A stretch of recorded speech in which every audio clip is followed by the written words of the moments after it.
Welcome to Stories for Sleep. If you're looking for calming, mysterious stories to guide you into a peaceful sleep, you're in the right place. Don't forget to subscribe for more enchanting tales, like this video if it helps you drift off, and turn on notifications to never miss a story. We'd love to know, what time is it and where are you watching from? Drop a comment and let us know. Sweet dreams and happy listening.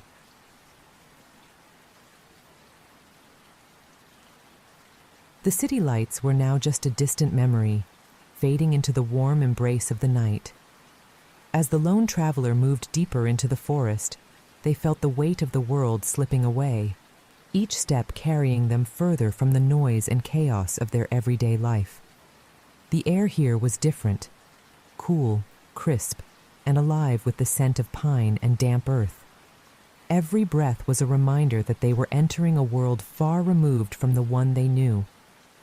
A gentle breeze whispered through the trees, rustling leaves that seemed to murmur in a language forgotten by time. The traveler paused, closing their eyes for a moment, allowing the forest symphony to wash over them. There was a rhythm here, a slow, steady beat that pulsed with the life of the ancient woods. The world felt timeless, as if the forest had stood untouched for centuries, waiting for a visitor to hear its hidden stories. Opening their eyes, they took in the scene before them. The moon hung low, a perfect silver disk casting a gentle glow over the treetops. Its light filtered through the branches, illuminating patches of the forest floor in soft, dappled patterns. Shadows danced in the corners of their vision, shifting and blending into the darkness, as if the forest itself was alive, breathing and moving in harmony with the night. The trees were tall and ancient, their trunks thick and twisted with age. Some were covered in moss, their bark rough and gnarled, each one unique, like silent sentinels guarding the secrets of the forest. The branches overhead formed a natural archway, a winding path leading further into the heart of the woods. It was a path both inviting and mysterious, urging the traveler to step forward, to venture deeper into the unknown. The traveler felt a strange pull, an unspoken invitation to explore. Their footsteps were soft, barely audible on the forest floor. The ground was carpeted in fallen leaves, damp and earthy underfoot. With each step, they felt more connected to the land, as if the forest was drawing them into its embrace, welcoming them as one of its own. They took a slow, steady breath, savoring the rich aroma of the woods. The scent of decaying leaves, wet soil, and something else, something ancient and elusive.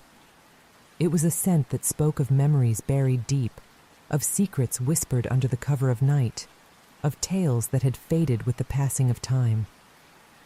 As they continued along the narrow path, they noticed a faint mist beginning to creep along the ground, swirling around their ankles. The mist was cool and damp, clinging to the air like a shroud, adding an ethereal quality to the forest.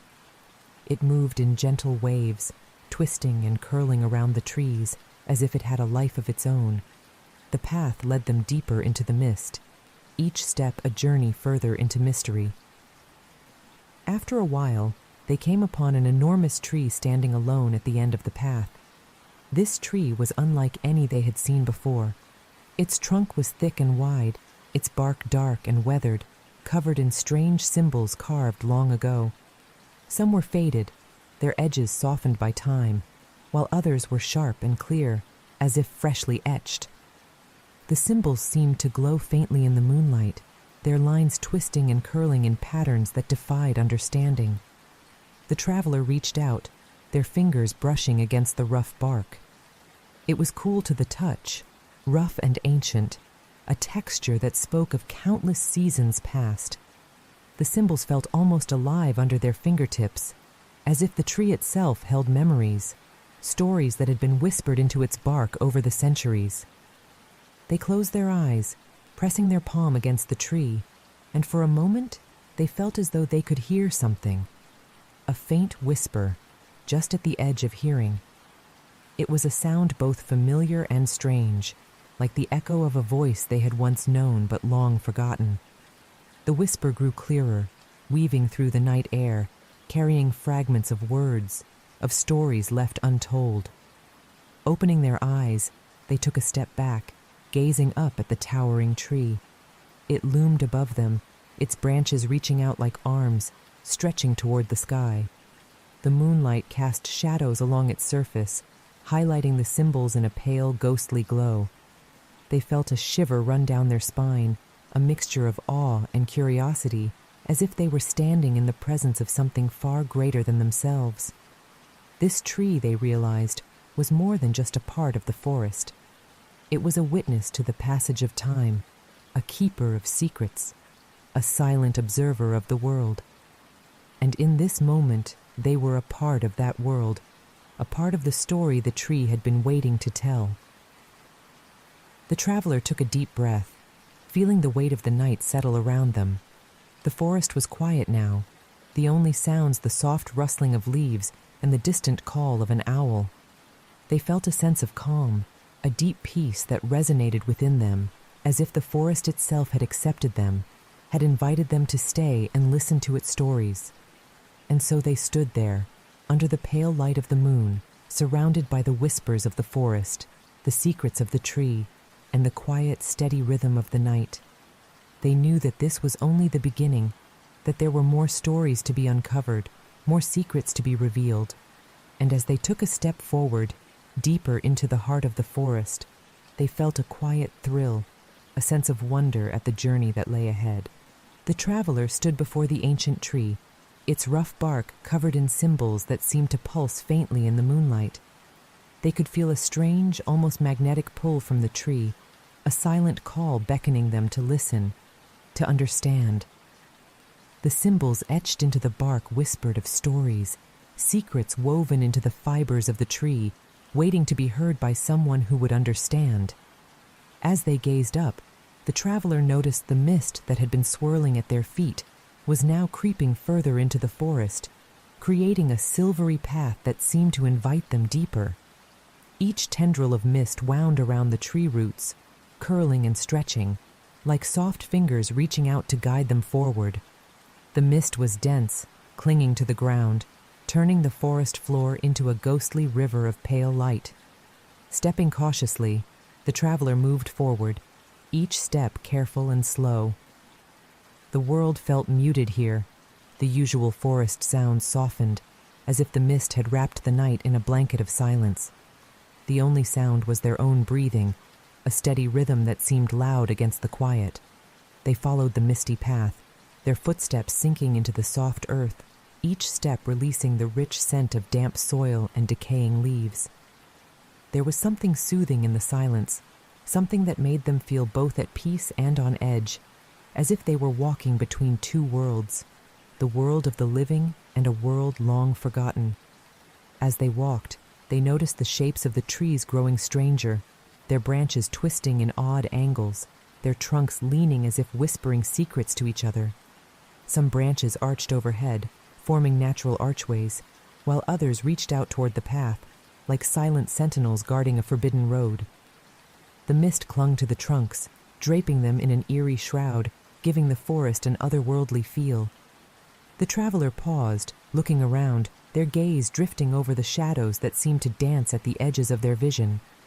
It was as if the forest was alive, each tree and shadow holding a piece of an untold story, a fragment of something lost to time. They felt a shiver, not of fear, but of awe, as if they were standing on sacred ground, a place where the veil between worlds was thin. After a few more steps, the traveler reached another ancient tree, similar to the first but even larger, its roots twisting deep into the earth like the fingers of a giant. This tree was different, though. Its bark was smoother, almost polished, and there were no symbols etched into its surface. Instead, there were faint patterns, natural markings that looked like eyes, watching silently from the dark bark. The traveler felt compelled to reach out, their fingers brushing against the tree's cool surface. As their hand touched the bark, a faint warmth spread through their fingers, a gentle pulse, as if the tree itself had a heartbeat. They closed their eyes, letting the sensation wash over them, feeling a strange connection to the ancient wood. With their eyes closed, they could hear a faint sound, like the murmur of a distant river or the whisper of wind through leaves, but it was neither water nor wind. It was something older, something that seemed to come from the very heart of the earth. It was a voice, soft and low, carrying words they could not understand, yet felt deep within their bones.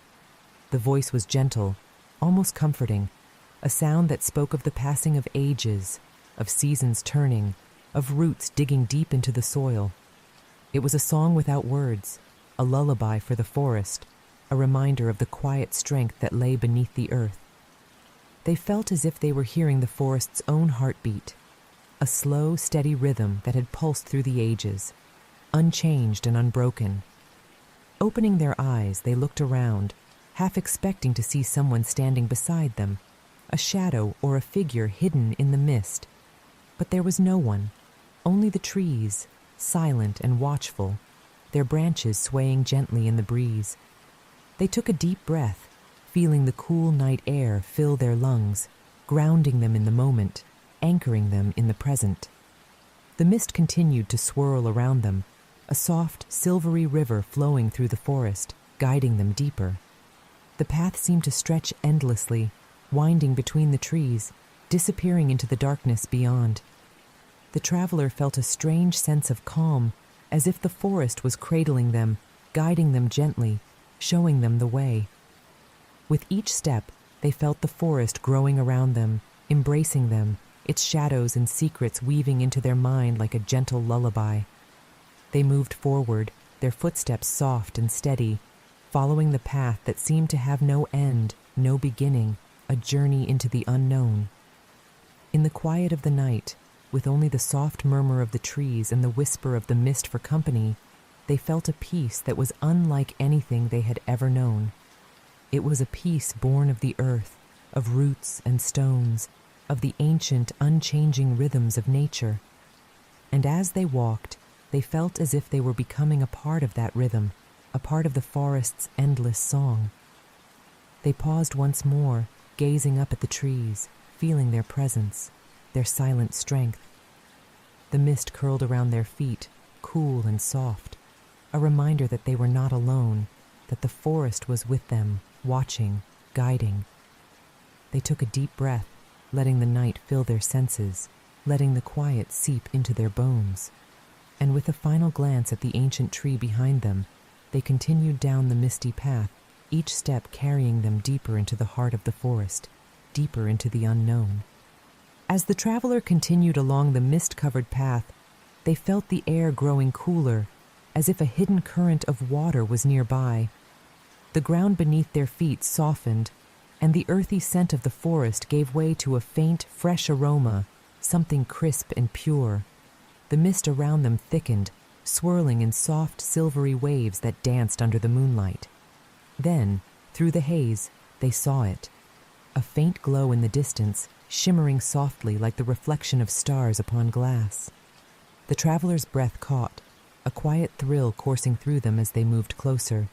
Each step felt lighter, as if they were floating toward the light, drawn by an unspoken promise of wonder. As they approached, the mist parted to reveal a narrow river winding through the forest. The water was still and glassy, a perfect mirror reflecting the trees and sky above. But there was something unusual about this river. Its surface glowed with a soft, ethereal light, casting a silvery radiance that illuminated the forest in a gentle, dreamlike glow. It was as if the stars themselves had descended from the sky, embedding their light in the water below. The traveler knelt at the river's edge, mesmerized by the shimmering surface. They reached out a hand, their fingers just grazing the cool water. The sensation was unlike anything they had ever felt, a tingle that spread from their fingertips up their arm, a quiet hum of energy that resonated within them. It was as if the water held a life of its own, a gentle pulse that echoed the heartbeat of the forest. Looking closer, they noticed faint images in the water, shadows and shapes that seemed to drift just below the surface. At first, they thought it was a trick of the light, reflections of the trees or clouds. But as they watched, the shapes grew clearer, forming into scenes, fragments of memories from a time long past. The traveler held their breath, captivated by the visions in the water. They saw glimpses of figures moving through the trees, voices carried by the wind, laughter and whispers that seemed to echo from another world. It was as if the river held the memories of all who had passed this way, a repository of forgotten stories, moments lost to time. One image lingered longer than the others, a young woman standing at the river's edge, her face partially obscured by a veil of mist. She looked out across the water, her expression one of quiet sorrow, as if she were waiting for something or someone. Her hand reached out, just as the travelers had, her fingers grazing the water's surface in a gesture of longing. The traveler felt a pang of emotion, a strange connection to this unknown figure. It was as if they too were searching for something just beyond their reach. The vision faded, the woman's figure dissolving into ripples that danced across the water, leaving only the soft glow and the faint, silvery light. They sat back, gazing at the river, their mind filled with questions. Who was she? What had she been searching for? And why did they feel as if they had seen her before, known her in some distant, forgotten way? The river flowed on, quiet and serene, a silent witness to the lives and memories it carried within its depths. The traveler watched as the water sparkled and glimmered, each ripple a testament to the countless souls who had come and gone, leaving their stories behind in the gentle currents. They felt a deep sense of peace, a calm that seemed to seep into their bones, grounding them in the present while connecting them to the past. It was as if they had become a part of the river, a part of the endless stream of life that flowed through the forest, carrying with it the echoes of those who had come before. The traveler closed their eyes, listening to the soft murmur of the water, the gentle sound that was both familiar and strange. It was a lullaby, a song of the earth, a reminder of the beauty and mystery of life. And as they sat by the river, they felt the quiet strength of the forest, the enduring presence of a world that existed beyond time, beyond memory. After a while they rose, taking one last look at the glowing river, feeling its quiet energy resonate within them. They knew that this was just one part of the forest's story, one piece of a much larger puzzle, a tapestry woven from countless lives and moments.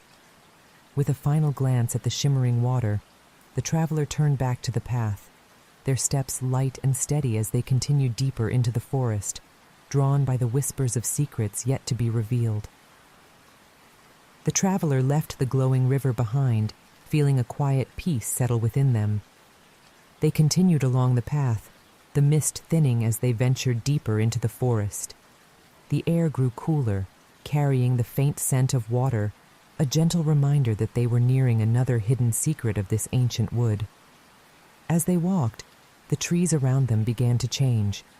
The dense thickets gave way to a more open space, where the moonlight filtered down through the branches, casting silvery beams that illuminated the forest floor. It was as if the forest itself was guiding them, revealing a path only meant for those willing to see.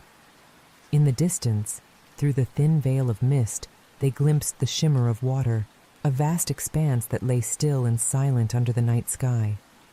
The traveler's heart quickened, a quiet thrill coursing through them as they approached the edge of the lake. This wasn't just any body of water. It felt ancient, as if it had been here since the beginning of time, a witness to the secrets of the earth. The lake was a perfect mirror, its surface so still that it reflected the stars and moon in a flawless, otherworldly tableau. The water was dark and deep, like liquid obsidian, holding a mysterious beauty that was both inviting and intimidating. It was a beauty that spoke of hidden depths, of secrets that lay just beyond the reach of understanding. The traveler knelt at the edge of the lake, gazing into the still water. There was something captivating about it, a magnetic pull that urged them to look closer. The surface was like glass, smooth and untouched, reflecting their own face along with the vast night sky above. For a moment, they felt as if they were staring into another world, a world that existed just beneath the surface, hidden from view, They reached out, their fingers hovering just above the water, hesitant to disturb the perfect stillness. But as they extended their hand, a ripple spread across the lake, breaking the reflection into shimmering fragments. The ripple expanded, creating gentle waves that seemed to breathe with a life of their own, as if the lake itself was waking from a deep slumber. Then, through the gentle ripples, the traveler saw something, a figure, faint and ethereal, moving beneath the surface. It was a woman, her form barely visible, shrouded in the shadows of the water. Her movements were slow and graceful, as if she were drifting through a dream, her presence both haunting and beautiful. The traveler's breath caught, captivated by the vision. The woman seemed to look up, her eyes meeting theirs through the barrier of water. Her gaze was intense, filled with a depth of emotion that defied words. It was a look of recognition, as if she knew them, as if she had been waiting for them for centuries. Without a word, the traveler felt a connection, a thread that linked them to this mysterious figure. It was as if their souls were reaching out to one another, bridging the gap between worlds. The lake, with its silent depths, had become a portal, a place where the past and present collided, where memories and dreams merged. The woman extended a hand, her fingers reaching out, beckoning the traveler to come closer. There was something in her gaze, a longing, a plea, as if she were bound to the lake, trapped in its depths, waiting for someone to set her free. The traveler felt a pull, an urge to reach out, to take her hand, to enter the water and join her in her world of shadows and dreams. But as they reached forward, a sudden chill washed over them, a warning that resonated deep within their bones. The lake, which had seemed so calm and inviting, now held an edge of danger, a reminder that some secrets were not meant to be uncovered. The woman's form began to fade, her hand dissolving into the ripples, her gaze lingering for a moment before disappearing into the depths. The traveler pulled back, their heart pounding, the cold of the night settling around them once more. They sat by the edge of the lake, staring into the dark water, feeling both a sense of loss and relief. The connection they had felt lingered, a quiet ache that resonated within them, a reminder of the mysteries that lay hidden beneath the surface. They took a deep breath, feeling the night air fill their lungs, grounding them in the present. The lake had returned to its stillness, its surface undisturbed, as if nothing had happened.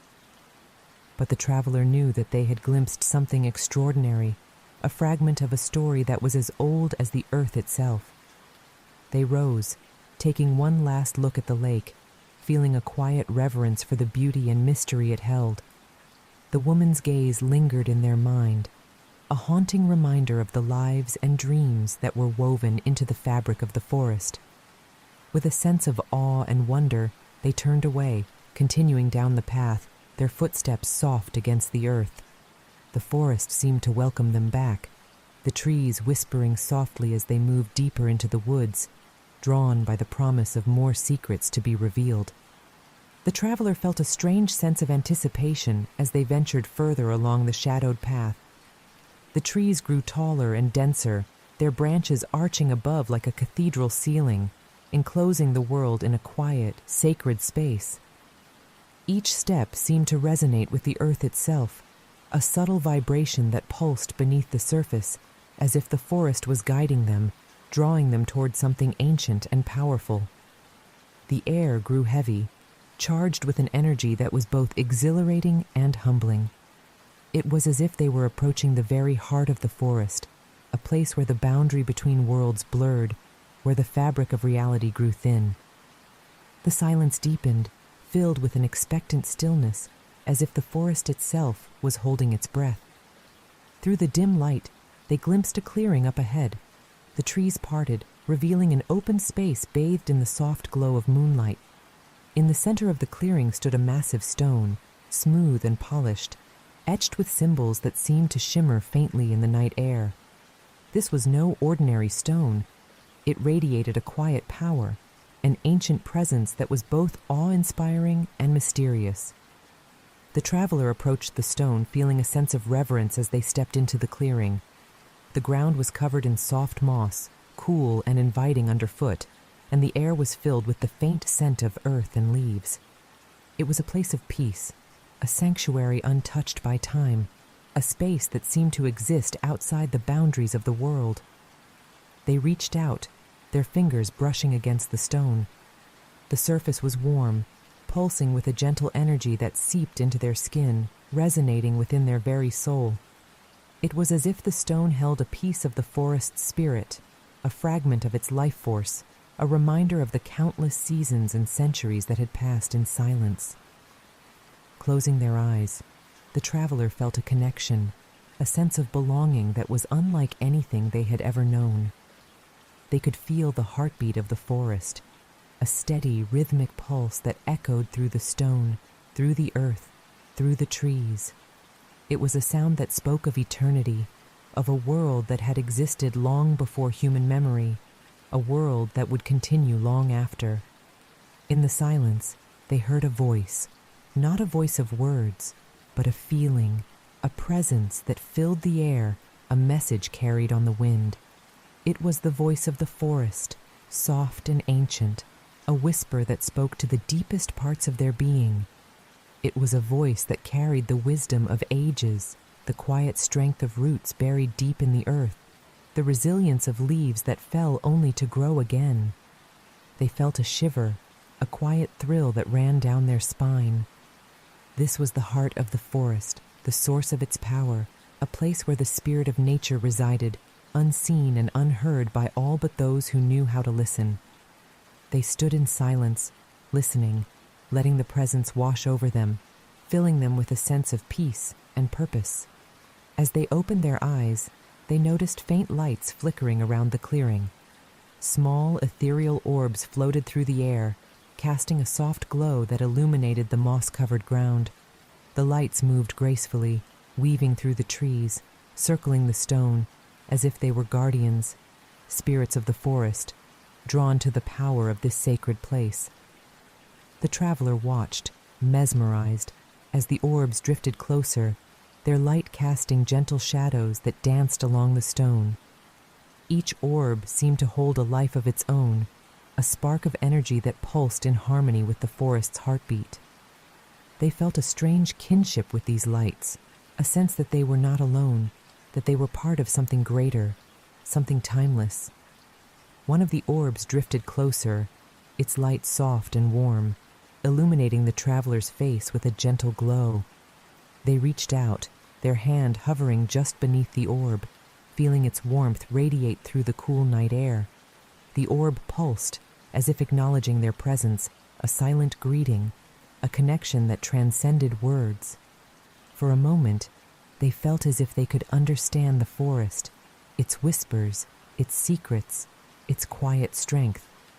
They could feel the life force that flowed through every tree, every leaf, every stone. They could sense the memories held within the roots, the stories that had been passed down through the seasons, the lives that had come and gone, leaving their mark on this sacred place. The traveler closed their eyes, letting the warmth of the orb fill them, feeling a deep sense of peace, a connection to the earth, to the forest, to the world beyond. They felt as if they were part of the forest's story, a thread woven into the tapestry of life, a witness to the beauty and mystery that lay hidden beneath the surface.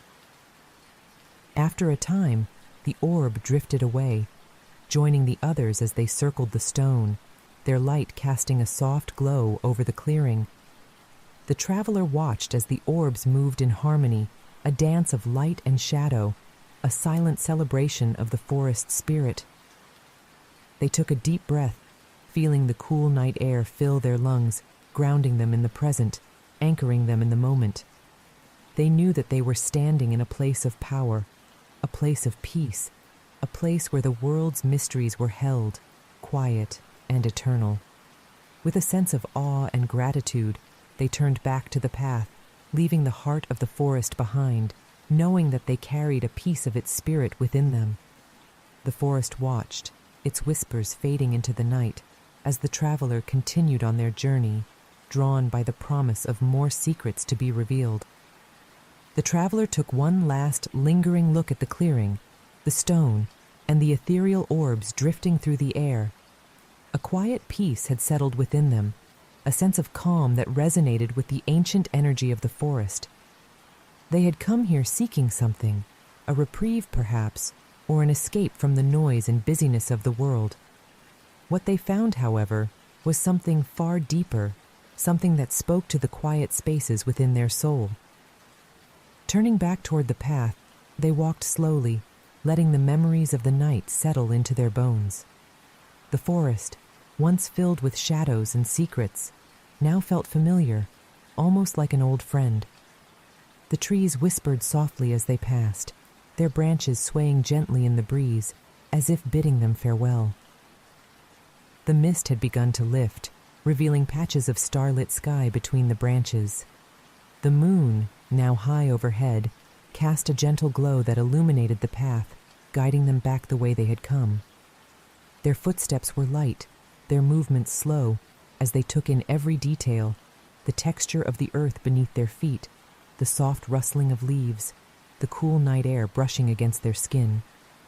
As they walked, they felt the presence of the forest surrounding them, a silent companionship that filled them with a quiet joy. It was a reminder that they were never truly alone, that the world was filled with life and energy, even in the silent spaces, the forgotten places where few dared to tread. They paused for a moment, taking a deep breath, savoring the richness of the air, the scent of pine and moss, the faint sweetness of wildflowers hidden among the trees. It was a scent that would linger in their memory, a reminder of this night, of the secrets they had uncovered, the mysteries they had touched. In the distance, they saw the faint glow of the forest's edge, a sign that they were nearing the end of their journey. The sight brought a sense of nostalgia, a bittersweet awareness that this night would soon become a memory, a story woven into the tapestry of their life. Yet they felt no sadness, only gratitude for the time they had spent here, for the lessons they had learned, for the peace they had found. As they reached the edge of the forest, they stopped, turning back to look once more at the path that had led them here. The trees stood tall and silent, their branches reaching out like arms, sheltering the secrets of the forest, holding them close. The mist had faded, but the memory of it lingered, a reminder of the beauty and mystery that lay hidden in the world. They closed their eyes, letting the silence wash over them, feeling the forest's presence one last time, a gentle touch, a quiet whisper. It was a feeling they would carry with them, a memory that would stay with them, a reminder of the beauty that existed beyond the ordinary, the magic that lay just beyond the edges of sight. With a final deep breath, they turned and walked away, their steps light and steady, their heart filled with a peace that went beyond words. They knew that they could return here, that the forest would always be waiting, a place of quiet wonder, a sanctuary of secrets, a refuge for those who knew how to listen.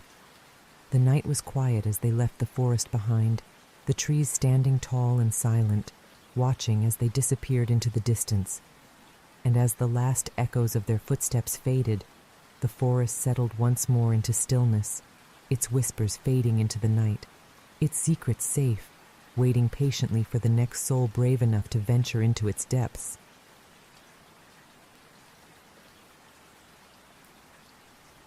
In a quiet village, surrounded by misty mountains and dense forests, tales of a mysterious grove were whispered among the townsfolk.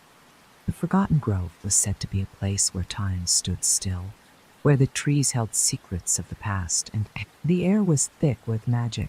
Many villagers spoke of strange occurrences, glowing lights at night, soft music drifting through the trees, and shadows that danced just beyond the edge of the forest. Despite the allure, few dared to enter the Western grove. Fearing the unknown among the villagers was a young woman named Lila, with an insatiable curiosity and a heart full of adventure. She was drawn to the stories of the grove, Lila spent her evenings listening to the elders recount their experiences, her imagination igniting with visions of the wonders that lay hidden within the trees. As the village celebrated another harvest festival, she felt a pull towards the grove stronger than ever. One crisp autumn evening, after the festivities had quieted, Lila made her decision. She would venture into the forgotten grove, armed with a small backpack containing a journal, a lantern, and a few provisions. With the moon casting a silver glow upon the earth, she set off towards the forest, her heart racing with anticipation. As she entered the grove, the atmosphere shifted. The air was cooler, and the sounds of the village faded into a serene silence. Towering trees loomed above her, their leaves whispering secrets to one another in a gentle breeze. Lila felt a thrill of excitement as she stepped deeper into the grove, the path winding before her like a ribbon of possibility. The further she walked, the more alive the forest became. The moonlight filtered through the branches, creating patterns on the forest floor that seemed to pulse with energy. Lila could hear the distant sound of water trickling, drawing her further into the grove. As she followed the sound, she stumbled upon a small clearing with a shimmering pond at its center. The water was crystal clear, reflecting the stars above like a mirror. Lila approached the pond, captivated by its beauty. She knelt by the water's edge, dipping her fingers into the cool liquid, and felt a rush of energy surge through her. In that moment, she understood that the grove was indeed magical. As she sat by the pond, Lila noticed a soft glow emanating from the trees around her.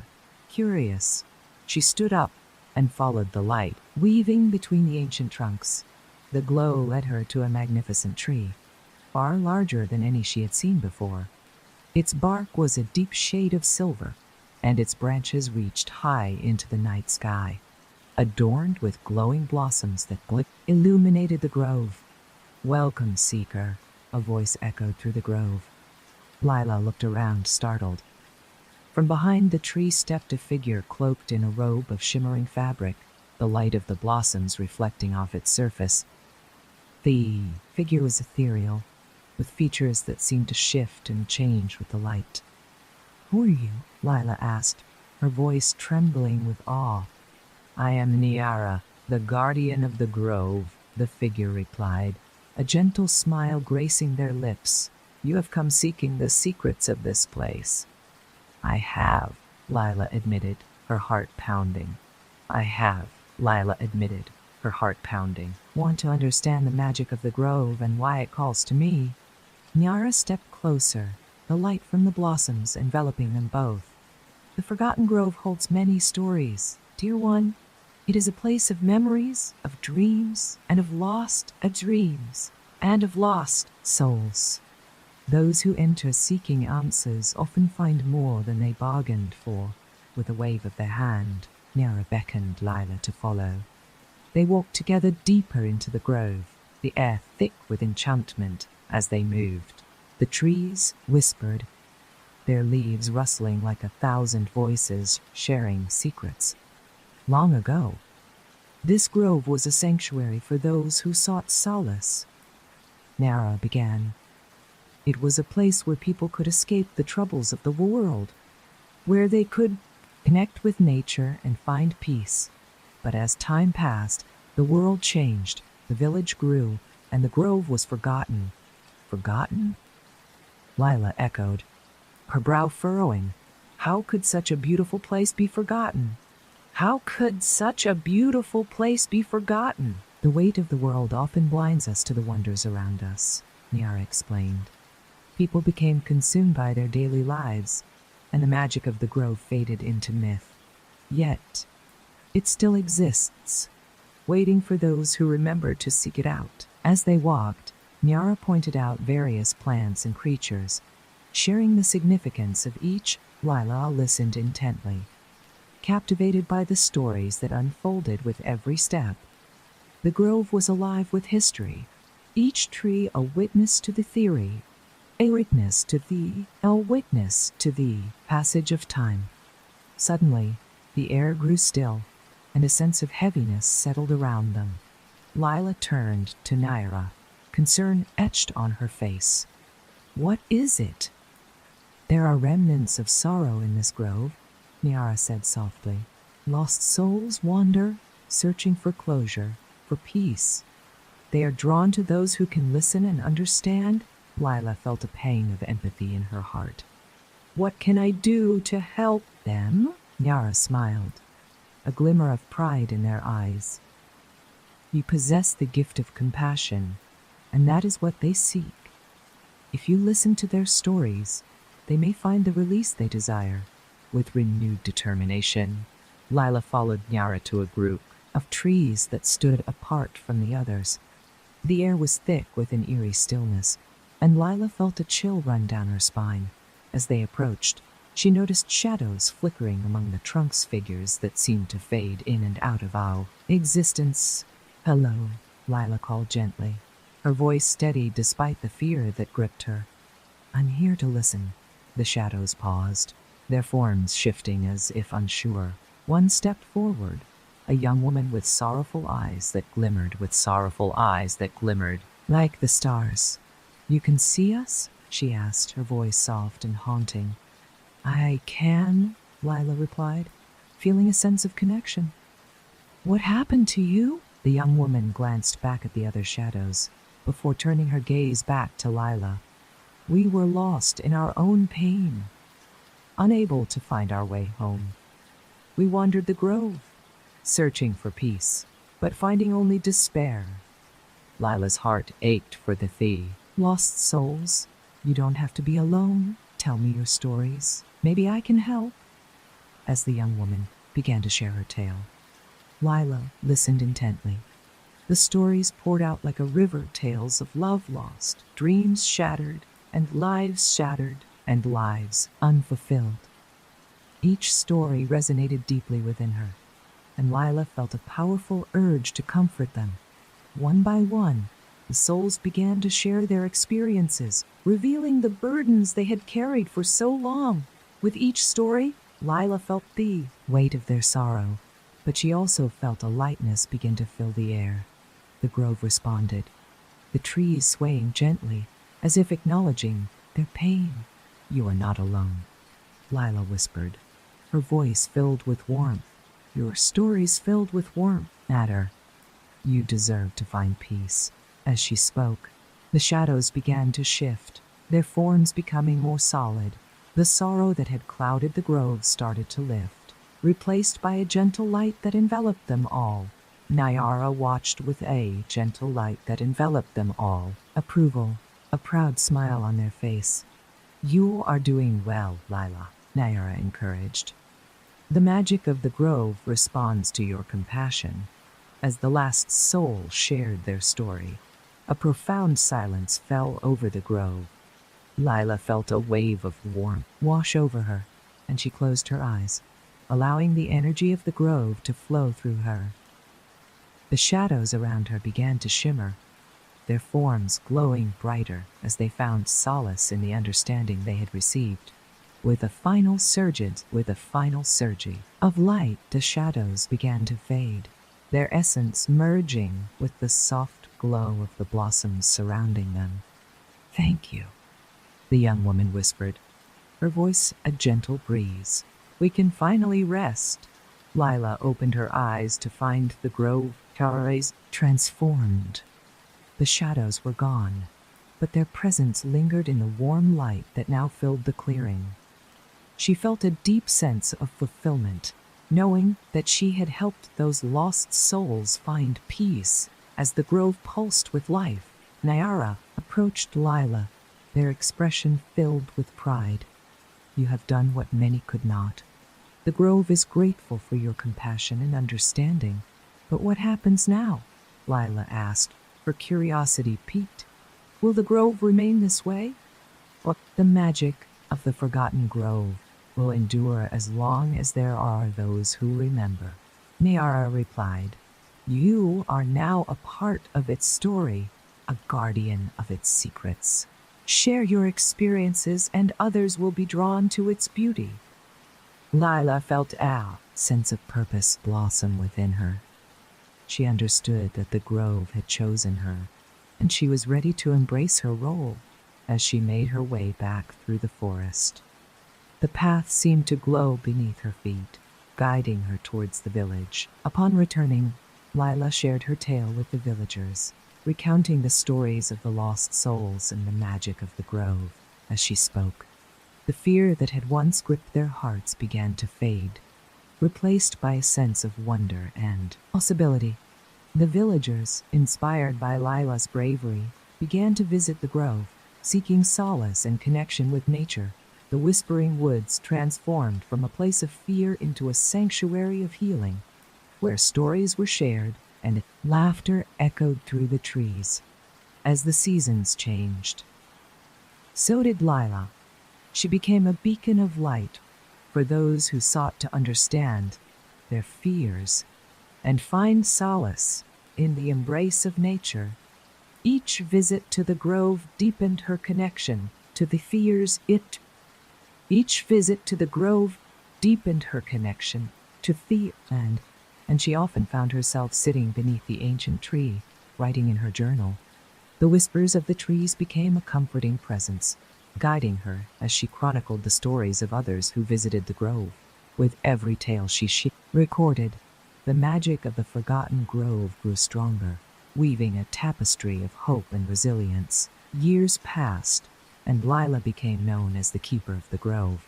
People traveled from distant lands to seek her guidance, sharing their burdens, and finding solace in the wisdom of the trees. The grove flourished, its beauty captivating all who entered, a testament to the power of compassion and connection. And so, the forgotten grove became a place of renewal, where the whispers of the past mingled with the laughter of the present. Lila understood that the true magic lay not just in the grove itself, but in the stories shared, the hearts touched, and the lives transformed. In the heart of the grove, the ancient tree stood tall, its branches adorned with glowing blossoms that shimmered like stars. Lila had embraced her destiny, becoming part of the living story of the forgotten grove, a place where magic, wonder, and endless possibilities intertwine.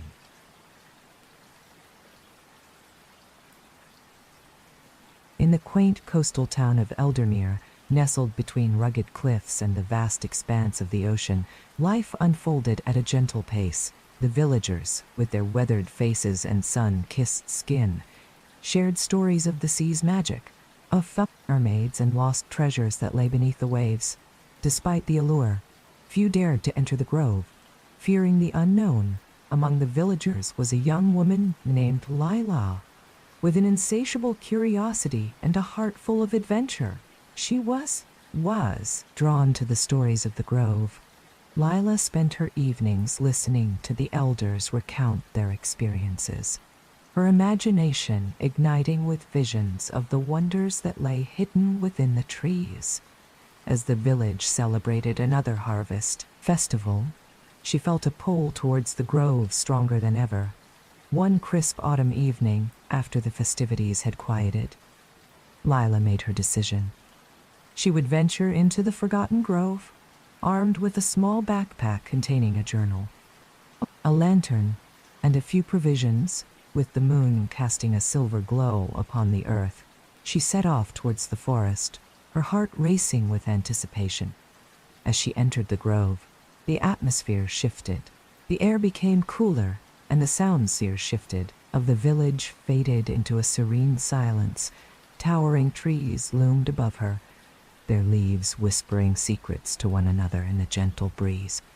Lila felt a thrill of excitement as she stepped deeper into the grove, the path winding before her like a ribbon of possibility. The further she walked, the more alive the forest became.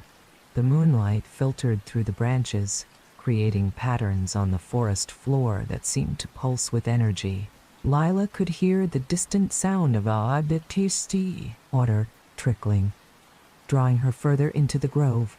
As she followed the sound, she stumbled upon a small clearing with a shimmering pond at its center. The water was crystal clear, reflecting the stars above like a mirror.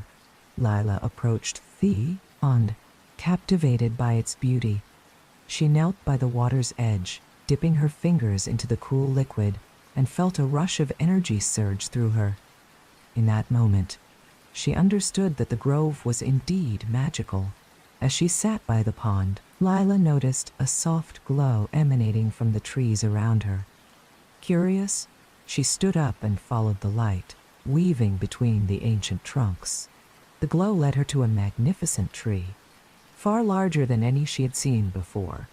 Its bark was a deep shade of silver, and its branches reached high into the night sky, adorned with glowing blossoms that illuminated the grove. "Welcome, seeker," a voice echoed through the grove. Lila looked around, startled. From behind the tree stepped a figure cloaked in a robe of shimmering fabric, the light of the blossoms reflecting off its surface. The figure was ethereal, with features that seemed to shift and change with the light. "Who are you?" Lila asked, her voice trembling with awe. "I am Nyara, the guardian of the grove," the figure replied, a gentle smile gracing their lips. "You have come seeking the secrets of this place." "I have," Lila admitted, her heart pounding. "I want to understand the magic of the grove and why it calls to me." Nyara stepped closer, the light from the blossoms enveloping them both. "The Forgotten Grove holds many stories. Dear one, it is a place of memories, of dreams, and of loss. Those who enter seeking answers often find more than they bargained for." With a wave of their hand, Nyara beckoned Lila to follow. They walked together deeper into the grove, the air thick with enchantment as they moved. The trees whispered, their leaves rustling like 1,000 voices sharing secrets. Long ago, this grove was a sanctuary for those who sought solace. Nyara began. It was a place where people could escape the troubles of the world, where they could connect with nature and find peace. But as time passed, the world changed. The village grew, and the grove was forgotten. "Forgotten?" Lila echoed, her brow furrowing. How could such a beautiful place be forgotten? How could such a beautiful place be forgotten? The weight of the world often blinds us to the wonders around us, Nyara explained. People became consumed by their daily lives, and the magic of the grove faded into myth. Yet, it still exists, waiting for those who remember to seek it out. As they walked, Nyara pointed out various plants and creatures, sharing the significance of each. Lila listened intently, captivated by the stories that unfolded with every step. The grove was alive with history, each tree a witness to the passage of time. Suddenly, the air grew still, and a sense of heaviness settled around them. Lila turned to Nyara, concern etched on her face. "What is it? What is it?" "There are remnants of sorrow in this grove," Nyara said softly. "Lost souls wander, searching for closure, for peace. They are drawn to those who can listen and understand." Lila felt a pang of empathy in her heart. "What can I do to help them?" Nyara smiled, a glimmer of pride in their eyes. "You possess the gift of compassion, and that is what they seek. If you listen to their stories, they may find the release they desire." With renewed determination, Lila followed Nyara to a group of trees that stood apart from the others. The air was thick with an eerie stillness, and Lila felt a chill run down her spine. As they approached, she noticed shadows flickering among the trunks, figures that seemed to fade in and out of our existence. "Hello," Lila called gently, her voice steady despite the fear that gripped her. "I'm here to listen." The shadows paused, their forms shifting as if unsure. One stepped forward, a young woman with sorrowful eyes that glimmered like the stars. "You can see us?" she asked, her voice soft and haunting. "I can," Lila replied, feeling a sense of connection. "What happened to you?" The young woman glanced back at the other shadows before turning her gaze back to Lila. "We were lost in our own pain, unable to find our way home. We wandered the grove, searching for peace, but finding only despair." Lila's heart ached for the lost souls. "You don't have to be alone. Tell me your stories. Maybe I can help." As the young woman began to share her tale, Lila listened intently. The stories poured out like a river, tales of love lost, dreams shattered, and lives unfulfilled. Each story resonated deeply within her, and Lila felt a powerful urge to comfort them. One by one, the souls began to share their experiences, revealing the burdens they had carried for so long. With each story, Lila felt the weight of their sorrow, but she also felt a lightness begin to fill the air. The grove responded, the trees swaying gently as if acknowledging their pain. "You are not alone," Lila whispered, her voice filled with warmth. Your stories, at her. "You deserve to find peace." As she spoke, the shadows began to shift, their forms becoming more solid. The sorrow that had clouded the grove started to lift, replaced by a gentle light that enveloped them all. Naira watched with a gentle light that enveloped them all. Approval, a proud smile on their face. "You are doing well, Lila," Naira encouraged. "The magic of the grove responds to your compassion." As the last soul shared their story, a profound silence fell over the grove. Lila felt a wave of warmth wash over her, and she closed her eyes, allowing the energy of the grove to flow through her. The shadows around her began to shimmer, their forms glowing brighter as they found solace in the understanding they had received. With a final surge of light, the shadows began to fade, their essence merging with the soft glow of the blossoms surrounding them. "Thank you," the young woman whispered, her voice a gentle breeze. "We can finally rest." Lila opened her eyes to find the grove transformed. The shadows were gone, but their presence lingered, filling her with a profound sense of connection. The curse of the Whispering Woods had been broken, and the forest was free as she made her way back to the village. Lila carried as she made her way back to the village. With her, the lessons learned from her journey, the power of confronting fears, and the importance of connection. From that day forward, the Whispering Woods became a place of solace and beauty, a testament to the strength found in vulnerability. The villagers, once fearful of the forest, now shared stories of hope and healing, inviting others to embrace their own journeys. As the seasons changed, so did Lila.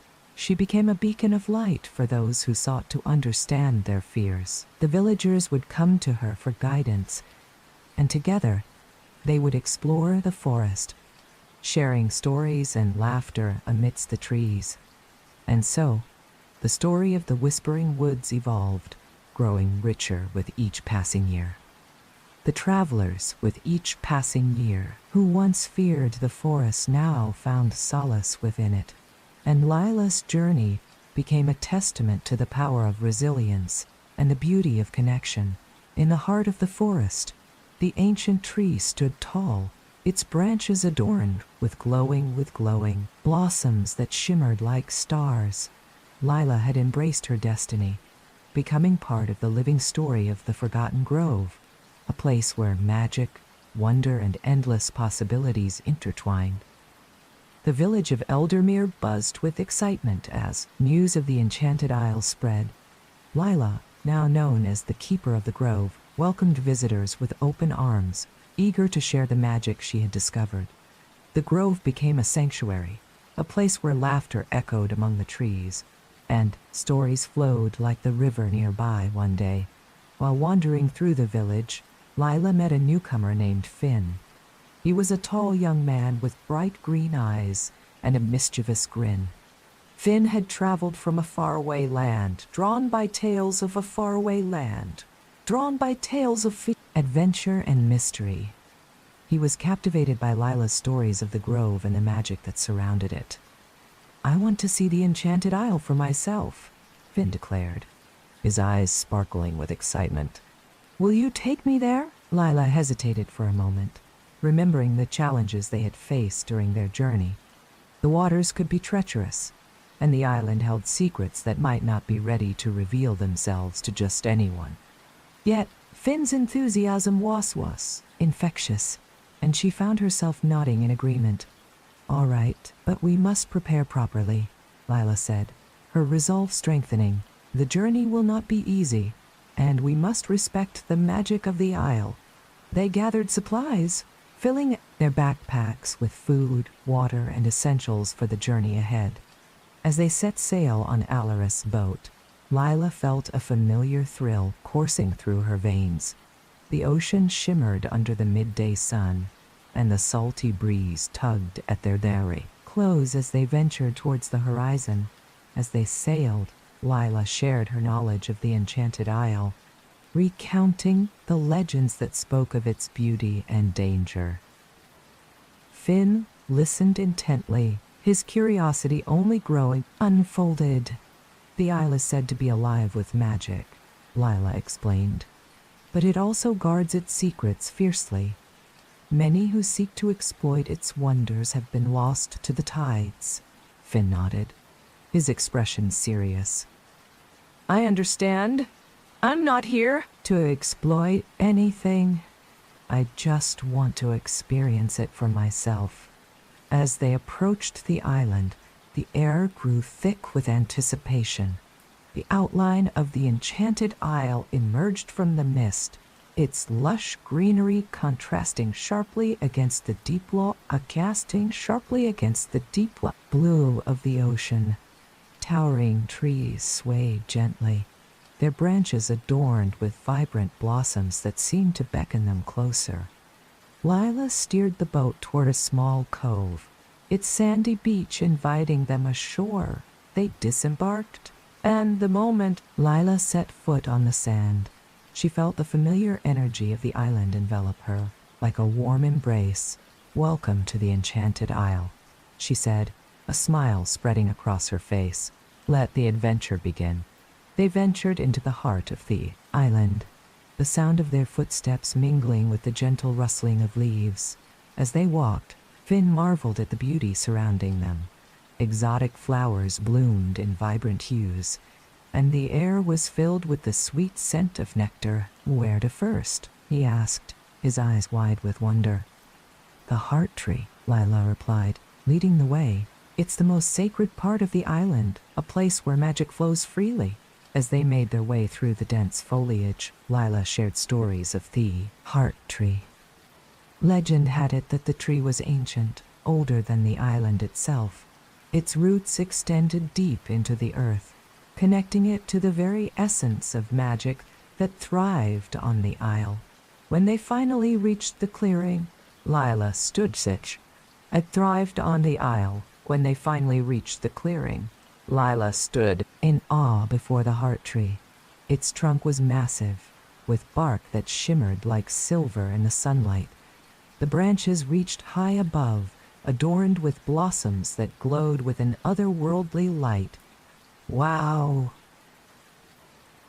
Finn breathed, stepping closer. "It's incredible," Lila nodded, feeling the energy pulsing from the tree. "It's said that if you listen closely, you can hear the whispers of the island. It holds the wisdom of generations past." They approached the tree, placing their hands on its trunk. As Lila closed her eyes, she concentrated, allowing the magic of the island to flow through her. She could hear faint whispers, soft and melodic, as if the tree was sharing its secrets.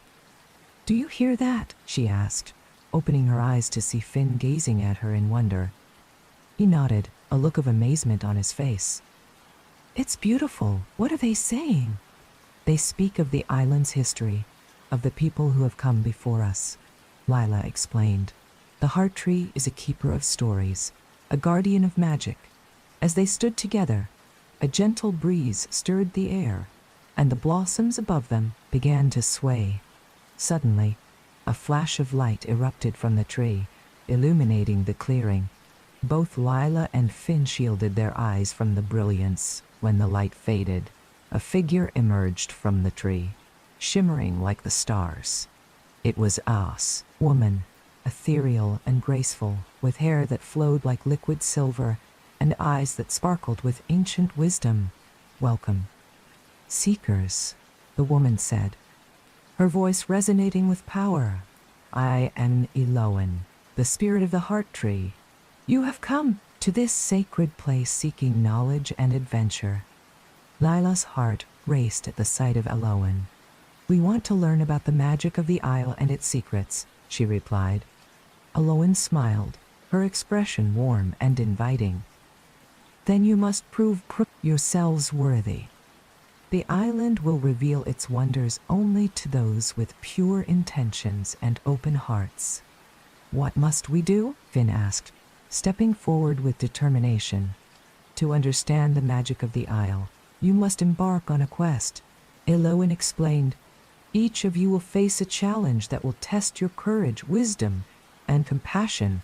Only by overcoming these trials will the island grant you its gifts."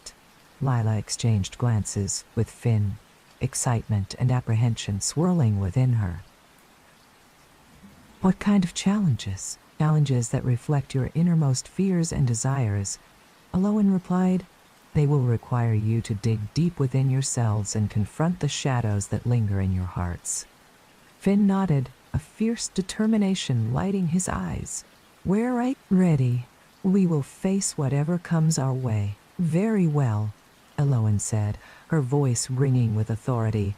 "You will each receive a task that aligns with your spirit. Lila, you shall seek the Fountain of Echoes, where the voices of the past will guide you. Finn, your challenge lies within the labyrinth of whispers, where you must find your way through the maze of uncertainty." As Eloan spoke, the air shimmered, and two paths appeared before them, one leading to a tranquil clearing where the sound of water echoed softly, and the other leading into a dense thicket that seemed to twist and turn endlessly. Lila felt a mixture of excitement and nervousness. "How will we find each other again?" she asked, glancing at Finn. Eloan raised her hand, and a soft light enveloped both of them. "You will be connected by the bond of your hearts. Trust in your instincts, and the island will guide you back together." With a final nod of encouragement, Lila took a deep breath and stepped toward the Fountain of Echoes, her heart pounding with anticipation. Finn followed suit, heading toward the labyrinth of whispers. As Lila walked along the path, she could hear the gentle trickle of water growing louder with each step.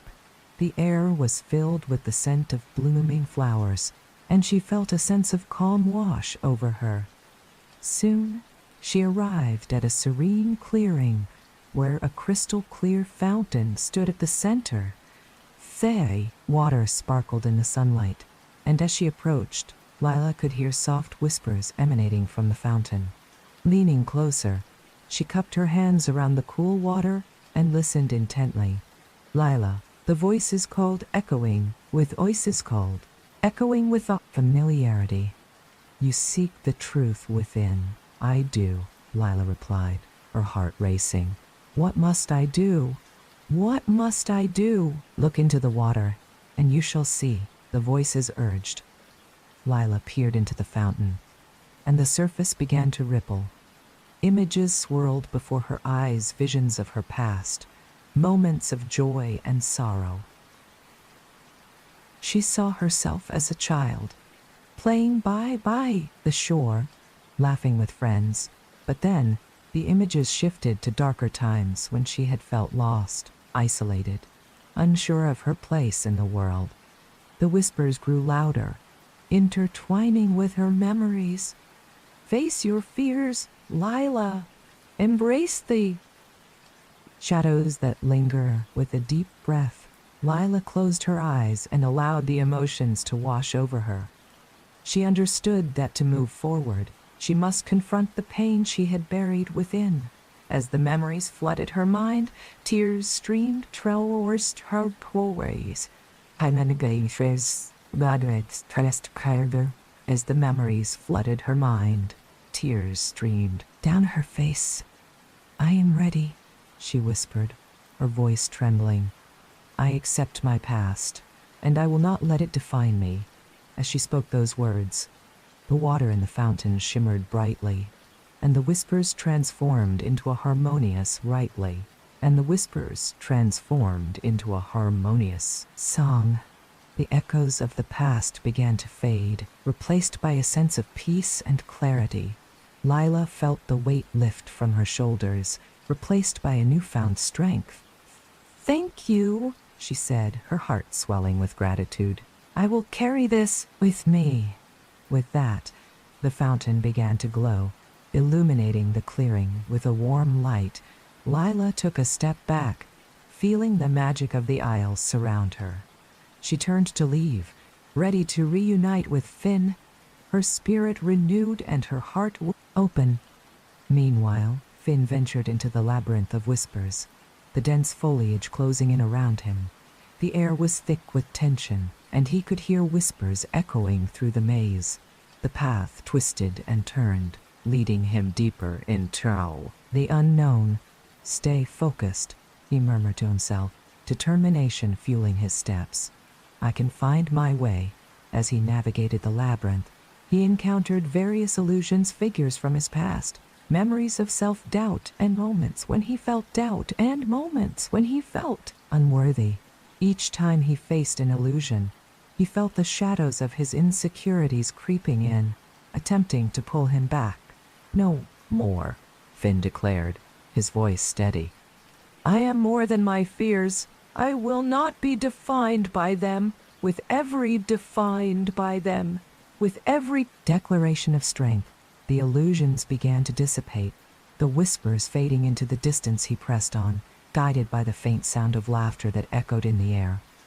Finn felt a connection to Lila, the bond they had forged empowering him as he faced the maze. Finally, after what felt like hours, Finn stumbled into a clearing at the center of the labyrinth.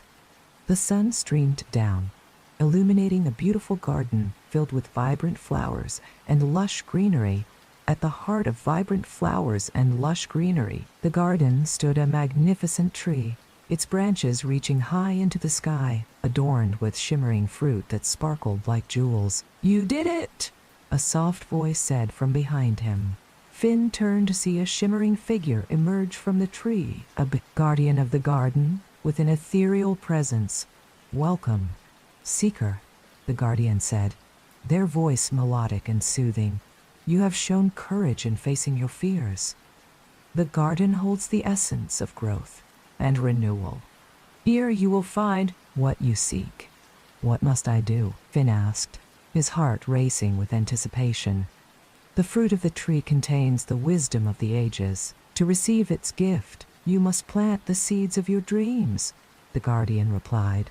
"What do you desire most?" Finn closed his eyes, envisioning his dreams, adventures that lay ahead, a life filled with purpose and the connections he had forged. "I want to be brave," he said final.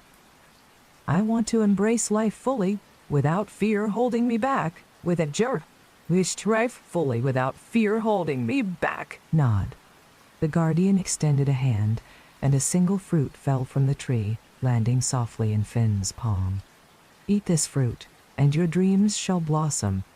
Finn hesitated for a moment, but he felt an overwhelming sense of trust. He took a bite, and an explosion of flavors danced on his tongue as he swallowed. Warmth spread through him, filling him with a sense of empowerment. "Now, go," the guardian urged, gesturing toward the path leading back to the grove. "Your journey is far from over. Share your wisdom with Lila and together you shall unlock the true magic of the Isle. With newfound determination, Finn set off toward the exit of the labyrinth, ready to reunite with Lila and embrace whatever adventures awaited them. As Finn emerged from the labyrinth of whispers, the air around him crackled with energy. The vibrant colors of the garden lingered in his mind, a reminder of the transformation he had just experienced. He stepped through the threshold of the labyrinth, the sunlight pouring over him like a warm embrace. His heart raced with excitement as he made his way back to the Fountain of Echoes, where he hoped to find Lila. He recalled the bond they had forged on their journey and felt a surge of determination to share his experiences with her. Finn navigated through the grove, the sound of the trickling water guiding him closer to the fountain. When he arrived, Lila was already there, kneeling by the water's edge. She looked up, her face illuminated by a radiant smile. "Finn, you made it!" "I did," he replied, his voice filled with excitement. "And I have so much to tell you." As they settled by the fountain, Finn recounted his adventure in the labyrinth of whispers, describing the illusions he faced and the wisdom he gained from the Guardian. Lila listened intently, her eyes wide with awe. "I faced my fears too," she said, her voice softening. "The Fountain of Echoes helped me understand my past and let go of the pain I had carried for so long." Finn smiled. Their shared experiences creating a deeper bond between them. "We both had our trials, but we've emerged stronger." Suddenly, the water in the fountain began to swirl, and a soft glow radiated from its depths. Lila and Finn exchanged glances, sensing the shift in the grove. The whispers of the fountain intensified, filling the air with a melodious song. "Listen," Lila urged, leaning closer to the water. The fountain's surface shimmered, revealing images of the enchanted Isle tales of bravery, adventure, and magic intertwined. Finn and Lila watched in awe as the water painted vivid scenes of the island's past, showcasing the journeys of those who had come before them. As the images danced before their eyes, Lila felt a sense of purpose. "These stories belong to us now," she said, determination gleaming in her eyes. "We must share the magic of this isle with others. We can help more souls find peace." Just like we did, their mission settled in his heart. But we must also prepare for the trials ahead. The island has more to teach us, and we need to be ready for whatever challenges come our way. With renewed resolve, they stood together, hand in hand, their spirits intertwined. The grove pulsed with energy, as if acknowledging their commitment to the journey ahead. "Let's explore the island further," Lila suggested, glancing at the paths that wound deeper into the grove. "There is still so much to discover." They set off, their footsteps light with anticipation. The lush greenery enveloped them, the vibrant flowers swaying in the gentle breeze. Each turn revealed new wonders, hidden clearings, sparkling streams, and ancient trees that seemed to whisper secrets of the past. As they ventured deeper, they stumbled upon a glade bathed in golden light. At its center stood a magnificent archway made of intertwining vines and blossoms. The air felt charged with magic, exchanged excited glances. "What do you think is beyond the archway?" Finn asked, stepping closer. "Only one way to find out," Lila replied, her heart racing. They approached the archway, the scent of blooming flowers filling their lungs. As they crossed beneath the vines, the atmosphere shifted once more, wrapping around them like a soft embrace. On the other side, they found themselves in a breathtaking garden filled with colorful plants and ethereal creatures. Fairies flitted between the flowers, their laughter ringing like chimes in the wind. Lila gasped, her eyes wide with wonder. "This place is incredible," she exclaimed, spinning in delight. Finn grinned, enchanted by the beauty around them.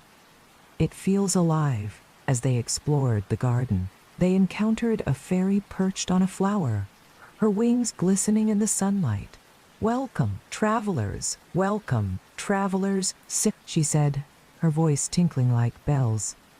"I am Aeliana, guardian of the enchanted garden.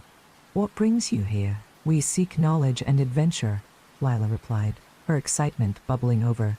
"We want to understand the magic of the Isle." Aeliana nodded, her expression thoughtful. "Many seek the magic of the Isle, but few understand its true nature. The garden holds the essence of growth and transformation, but it also requires sacrifice." "What kind of sacrifice?" Finn asked. His curiosity piqued. "To embrace the magic, you must be willing to face your true selves," Aeliana explained. "The garden will reveal your heart's desires, but it will also challenge your beliefs and fears." Lila and Finn exchanged apprehensive glances, but a sense of determination surged within them. They were ready to confront whatever lay ahead. "We accept the challenge," Lila declared, her voice steady. "Very well," Aeliana said, a smile gracing her lips. "Step into the heart of the garden, and you shall uncover the truths you seek." They followed Aeliana deeper into the garden, the air thick with enchantment. The vibrant colors enveloped them, and the scent of blooming flowers filled their lungs. As they reached the center, they stood before a magnificent tree adorned with radiant fruit, each one glowing with a different hue. "This tree is the source of the garden's magic," Aeliana explained. "It bears the fruits of truth and transformation. To receive its gifts, you must each choose a fruit that resonates with your heart." Lila approached the tree, her heart racing as she examined the shimmering fruits. Each one called to her, but there was one that stood out, a deep blue fruit that glowed with a soft light. She reached out, her fingers brushing against its surface. "I choose this one," she said, feeling a surge of energy course through her.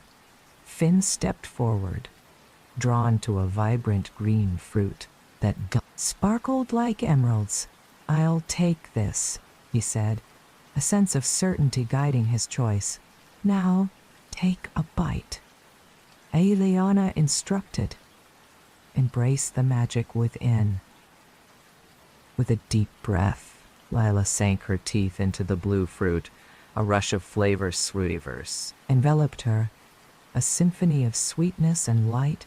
As she swallowed, the world around her shifted, and she felt her consciousness expand. Visions flooded her mind, images of her past, her fears, and her dreams. She saw herself standing on the edge of the cliffs, feeling small and lost, but then the visions changed. She saw herself standing tall, embracing her journey, the keeper of the grove guiding others toward their own paths. Lila gasped as the realization washed over her. She understood that her fears had never defined her.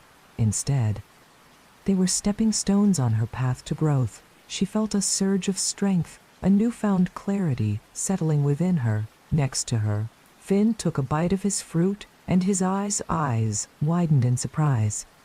He too was enveloped in visions, memories of doubt and uncertainty, but they morphed into images of courage, of standing up for what he believed in and pursuing his passions. As they shared this experience, the magic of the garden enveloped them, weaving their stories together. They were no longer just individuals. They were intertwined in a tapestry of dreams and aspirations. When the visions faded, they stood in awe, the garden alive with energy. Aeliana smiled, her wings shimmering in the sunlight.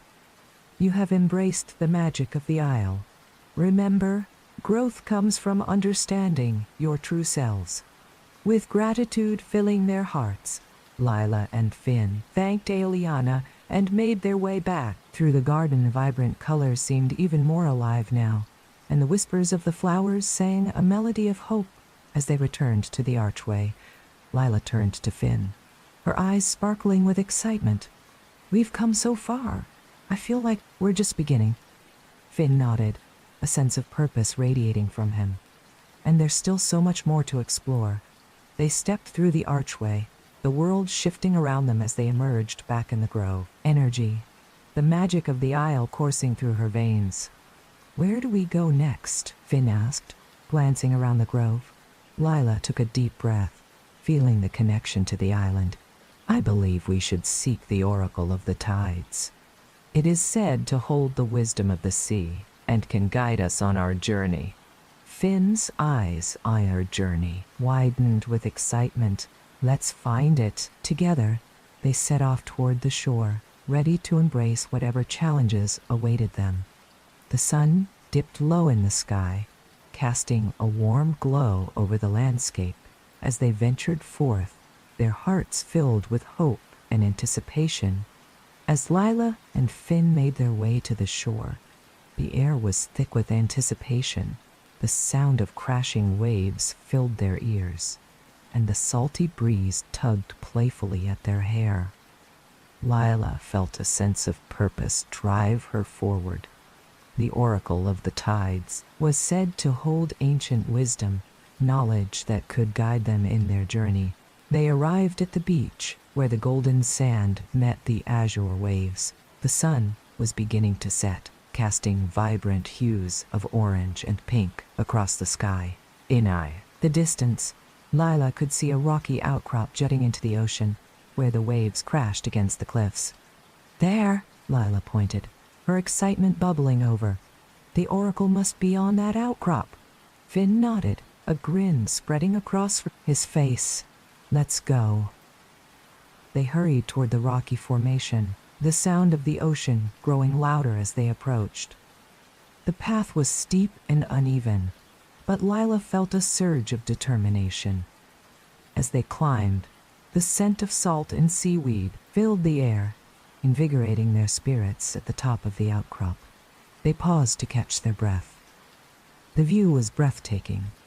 The ocean stretched endlessly before them, glimmering under the fading sunlight in the center of the knoll. Ventirag outcrop, surrounded by swirling water, stood an ancient stone structure covered in vibrant moss and seashells. Lila stepped forward, feeling a pull toward the stone structure. It was a circular altar, adorned with carvings of waves and marine creatures. She could sense the energy radiating from it, a powerful presence that filled the air with magic. "Welcome, seekers of knowledge," a voice echoed, resonating from the altar. Lila and Finn exchanged glances, their hearts racing with arts racing with ours. Excitement from the water emerged a figure, draped in flowing robes that shimmered like the ocean's surface.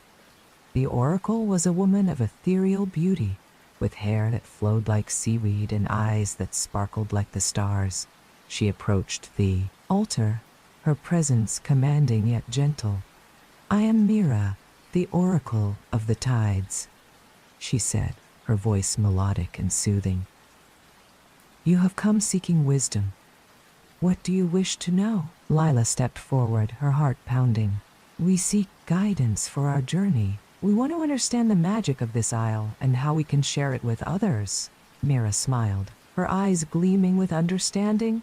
"The magic of the isle flows.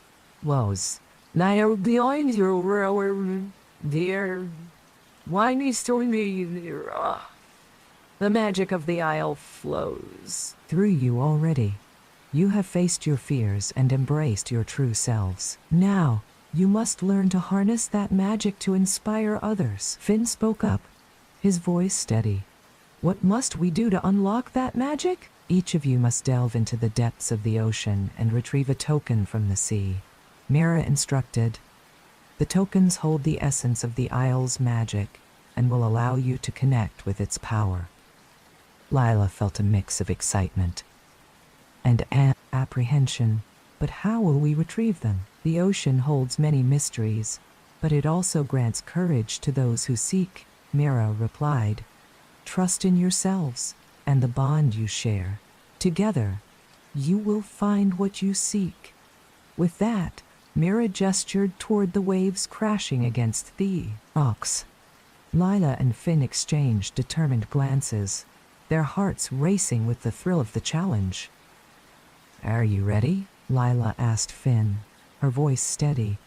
I've never been more ready, he replied, a grin breaking across his face. Let's do this. They took a deep breath and stepped toward the water's edge. The ocean swirled around them, the waves beckoning with an irresistible pull. As they plunged into the cool depths, Lila felt a rush of exhilaration wash over her. The underwater world was a dazzling display of colors and life. Fish darted between coral reefs, and sunlight filtered through the theorms at the surface, creating patterns of light that danced across the ocean floor. Lila and Finn swam deeper, their senses heightened by the beauty surrounding them. Look! Finn pointed toward a shimmering glow in the distance. They swam toward it, their hearts pounding with excitement as they approached. They found a cluster of radiant shells, each one pulsating with a soft light. Those must be the tokens. Oh! Lila exclaimed, reaching out to grasp one. As her fingers touched the shell, a surge of energy coursed through her, filling her with warmth and strength. Finn reached for a shell of his own, and as they both held their tokens, they felt a connection to the magic of the isle. The ocean whispered secrets in their ears, ancient wisdom that resonated deep within their souls. Let's return to the surface, Finn said. His voice filled with awe. They swam back together, the glow of their tokens lighting the way. When they emerged from the water, they stood on the rocky outcrop, their hearts racing with triumph. Lila held the token close to her heart, feeling its energy pulsate with life. What now? Finn asked, glancing at Mira, who stood waiting with a knowing smile.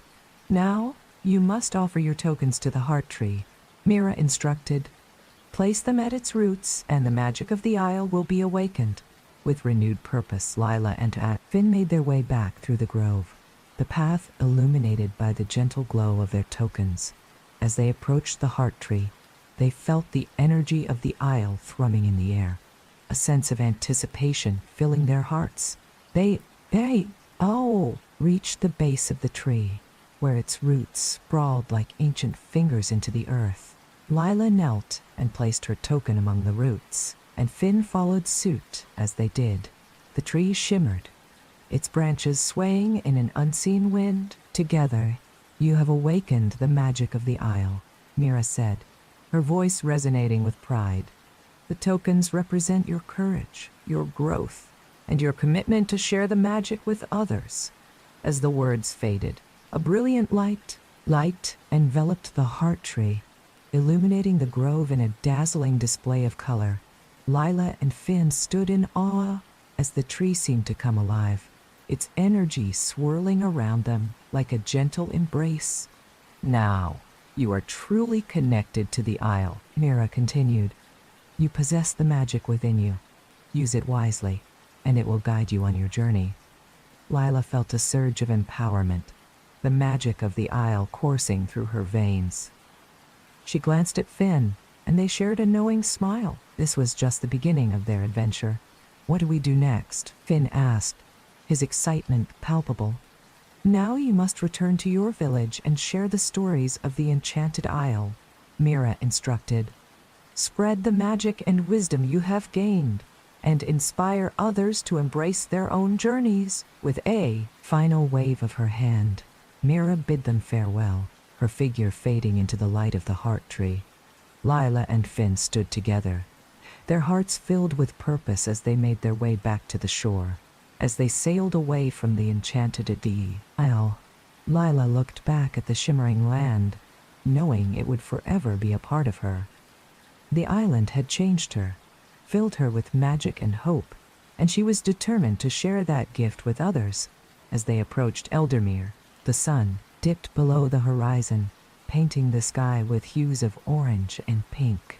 The village was alive with activity, the sounds of laughter and music filling the air as the villagers celebrated another harvest festival. Lila and Finn docked the boat and stepped onto the sandy shore, their hearts racing with anticipation. They were ready to share their stories, to ignite the spark of adventure in others. The villagers gathered around them, curiosity shining in their eyes. Lila stepped forward, her voice steady. "We have discovered the Enchanted Isle, a place of magic and wonder. We faced challenges and grew in ways we never imagined." Finn added, "We learned that the true magic lies within us, waiting to be embraced. We want to be embraced." Share our experiences and inspire each of you to seek your own adventures. As Lila and Finn spoke, the villagers listened intently, their faces reflecting awe and excitement. The tales of the Enchanted Isle filled the air, igniting the imaginations of those who had longed for adventure.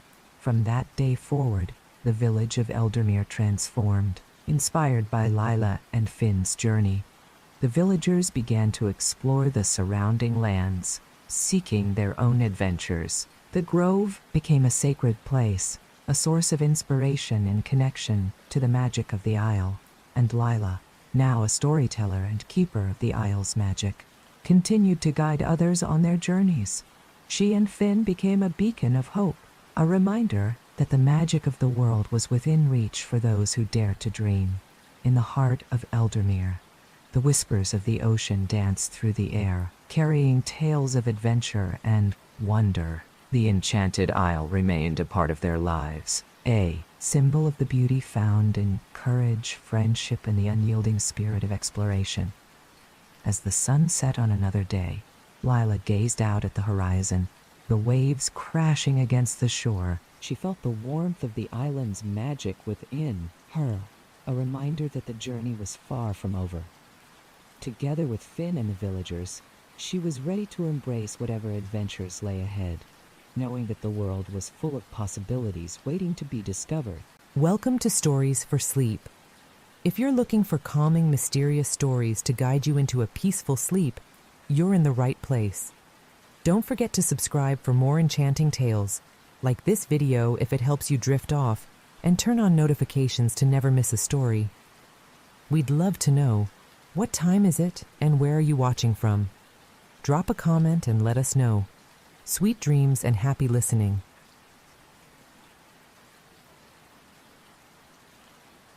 The small town of Willow Creek was known for its quiet, unassuming charm.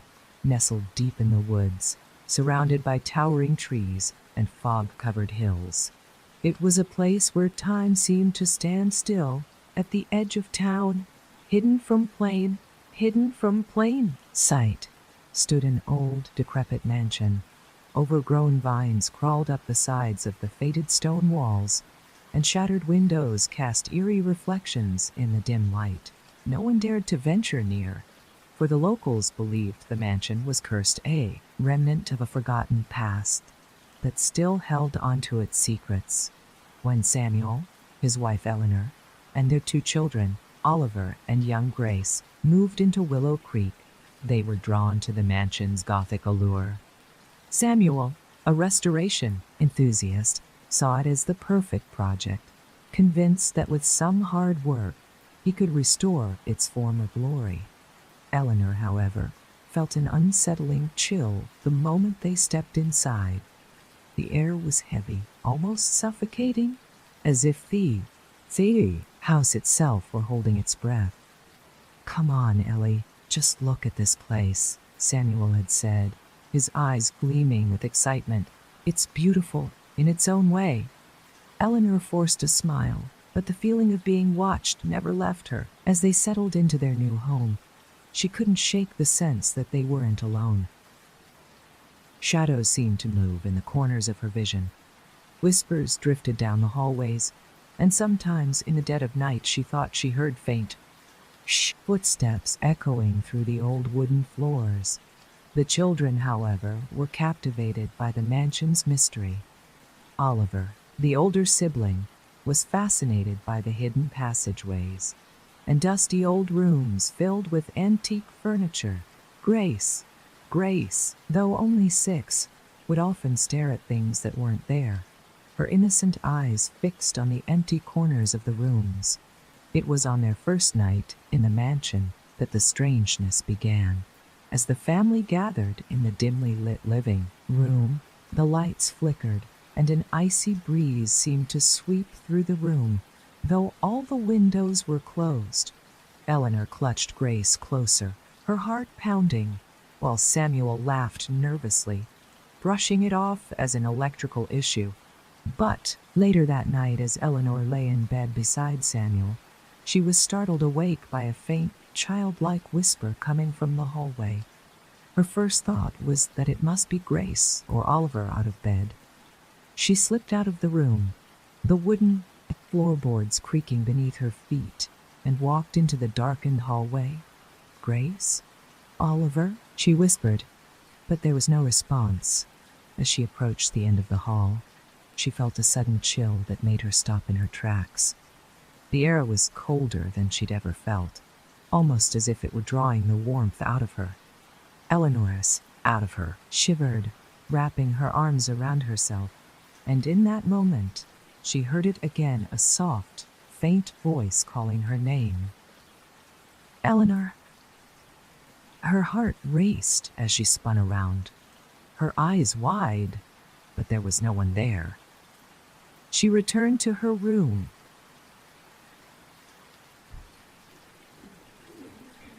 trying to convince herself it was her imagination, the product of nerves and exhaustion. Yet, as she lay back down, the unease lingered, like a shadow that clung to her soul. The following days were no better. Each night, the whispers grew louder, and Eleanor began to notice strange things around the house. Objects moved from one place to another. Small handprints appeared on the dust-covered windows, and the faint sound of laughter echoed through the rooms. Oliver told her he had seen a woman in old-fashioned clothes standing at the top of the stairs, staring down at him with a sad, empty expression. Grace would often whisper to herself, as if speaking to an unseen friend. Eleanor could feel the mansion tightening its grip on them, as if the walls were closing in, watching their every move. But Samuel dismissed her fears, insisting that the house was simply old and in need of repair. Despite her unease, Eleanor tried to ignore the signs, tried to believe that it was all in her head. But deep down, she knew that the mansion held secrets that were beginning to awaken. As the days turned into weeks, the mansion seemed to tighten its grip on the family. Eleanor's unease grew, but Samuel remained dismissive, engrossed in the restoration process, often working late into the night. The children, though fascinated by the mansion, began to exhibit strange behaviors that Eleanor couldn't ignore. One evening, Eleanor found Grace in the nursery, speaking in a low whisper to an empty corner of the room. At first, Eleanor assumed Grace was playing. But as she approached, she heard her daughter's words. "They said they don't like it when we change things," Grace murmured softly, her eyes fixed on something only she could see. Eleanor's heart skipped a beat. "Who doesn't like it?" "Sweetheart," Grace turned to her mother with an innocent smile, her blue eyes wide. "The people who live here, Mommy. They don't want us here." A chill ran down Eleanor's spine, and she quickly led Grace out of the nursery, dismissing her daughter's words as mere imagination. But later that night, as she lay in bed, her thoughts kept returning to Grace's warning. Was the house truly haunted? And if so, what did it want? As the clock struck midnight, Eleanor woke to a cold draft sweeping through the room. She glanced over to find Samuel sound asleep, unaware of the chill that seemed to fill the air. She lay still, straining to listen, and soon she heard it, a faint but unmistakable whisper drifting through the darkness. "Leave? You're not welcome." Eleanor bolted upright, her heart pounding. She listened intently, but the voice was gone.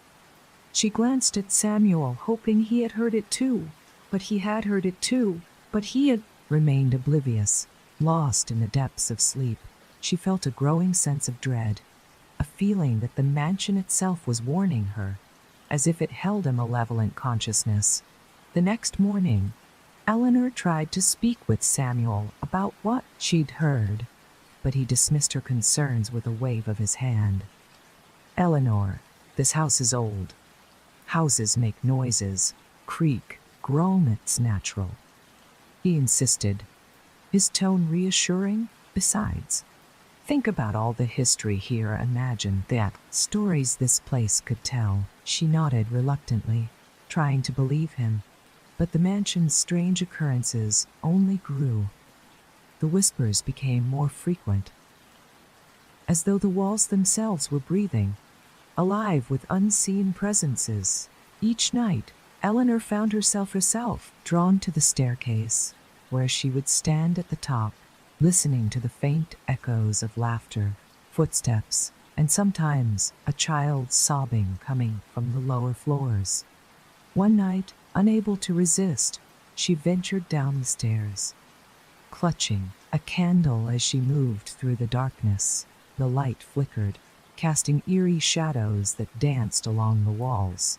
As she reached the bottom of the stairs, she saw something that made her blood run cold. A small, pale handprint smudged on the dusty glass of a nearby window. The handprint was too small to belong to Oliver, and too high for Grace to have reached. Her hands shook as she reached out to touch it, feeling the chill of the glass seep into her fingers. In that moment, a voice echoed through the hall, soft yet piercing. "Help us!"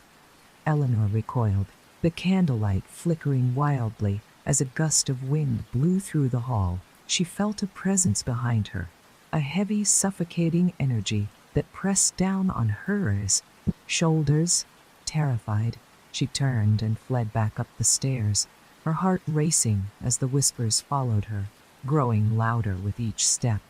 When she reached the bedroom, she bolted the door and crawled into bed beside Samuel, who slept on, blissfully unaware of the terror that gripped her heart. She lay awake for hours, listening to the silence, wondering what the mansion wanted from her, and why it seemed to be calling out for help.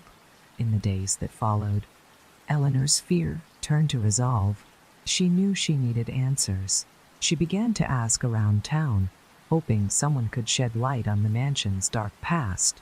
An elderly librarian named Mrs. Hawthorne finally offered her a piece of the puzzle. "Oh, dear Mrs. Hawthorne said, her voice trembling as she recounted the story. "The house belonged to a family, the Walkers. Many years ago, tragedy struck. Their little girl, Emma, disappeared one night. They searched high and low, but she was never she was found. Her mother, poor woman, went mad with grief. Some say her spirit still lingers there, searching for her lost daughter." Eleanor's heart sank as she listened. The pieces were falling into place, the whispers, the cold presence, the cold presence, child's handprint. It was as if the spirits of the house were reaching out to her, begging her to uncover the truth and free them from their suffering. That night, Eleanor lay in bed, unable to sleep. The story of Emma Walker haunted her thoughts, and she knew what she had to do. She would venture into the hidden corners of the mansion, delve into its secrets, and uncover the mystery that had bound the spirits for so long. But as she closed her eyes, she couldn't shake the feeling that the mansion was waiting for her, anticipating her every move, as if it were a living entity, watching, lurking, and plotting her next steps in the darkness. The following evening, Eleanor prepared herself to explore the mansion further. She felt a strange determination growing within her, a resolve to uncover the secrets that had been locked away for so long. She equipped herself with an old flashlight she had found in the basement and tucked a small journal into her pocket. intending to record anything unusual she encountered. As she glanced at herself in the hallway mirror, she barely recognized the fear in her own eyes, but she knew they recognized the fear in her own eyes. Was no turning back now. Samuel was busy in his study, going over some architectural blueprints, too absorbed to notice the quiet tension emanating from his wife. She watched him for a moment, wishing she could explain what she was about to do, but deep down she knew he wouldn't understand. He had always been practical, grounded in reality. He would never believe in ghosts or curses, let alone think she was wandering through the house at night searching for spirits. Eleanor made her at night searching for spirits, way down the grand staircase, each step creaking under her weight, as though the house were aware of her every move. The thick velvet curtains draped over the windows blocked out any trace of moonlight, leaving her shrouded in an unnatural darkness. She took a deep breath, her footsteps echoing in the empty hall as she moved toward the east wing, a section of the mansion she had seldom explored. The east wing was colder than the rest of the house, a bitter chill that seemed to seep into her bones. It was here that she first noticed the strange markings on the walls. Symbols etched into the old wallpaper, faded with time, but still visible under the glow of her flashlight. They looked like arcane symbols, swirls and crosses, intersecting lines that seemed to pulse faintly as she moved her light over them. The air grew heavier with each step, and Eleanor felt a presence looming over her, as though someone or something was watching her from the shadows. Her hand trembled as she ran her fingers over one of the symbols, feeling the rough texture of the wallpaper under her skin. The symbols felt cold, almost damp, and she quickly pulled her hand away, her heartbeat pounding in her ears. Just then, she heard a faint, shuffling sound coming from one of the rooms ahead. She held her breath, her mind racing.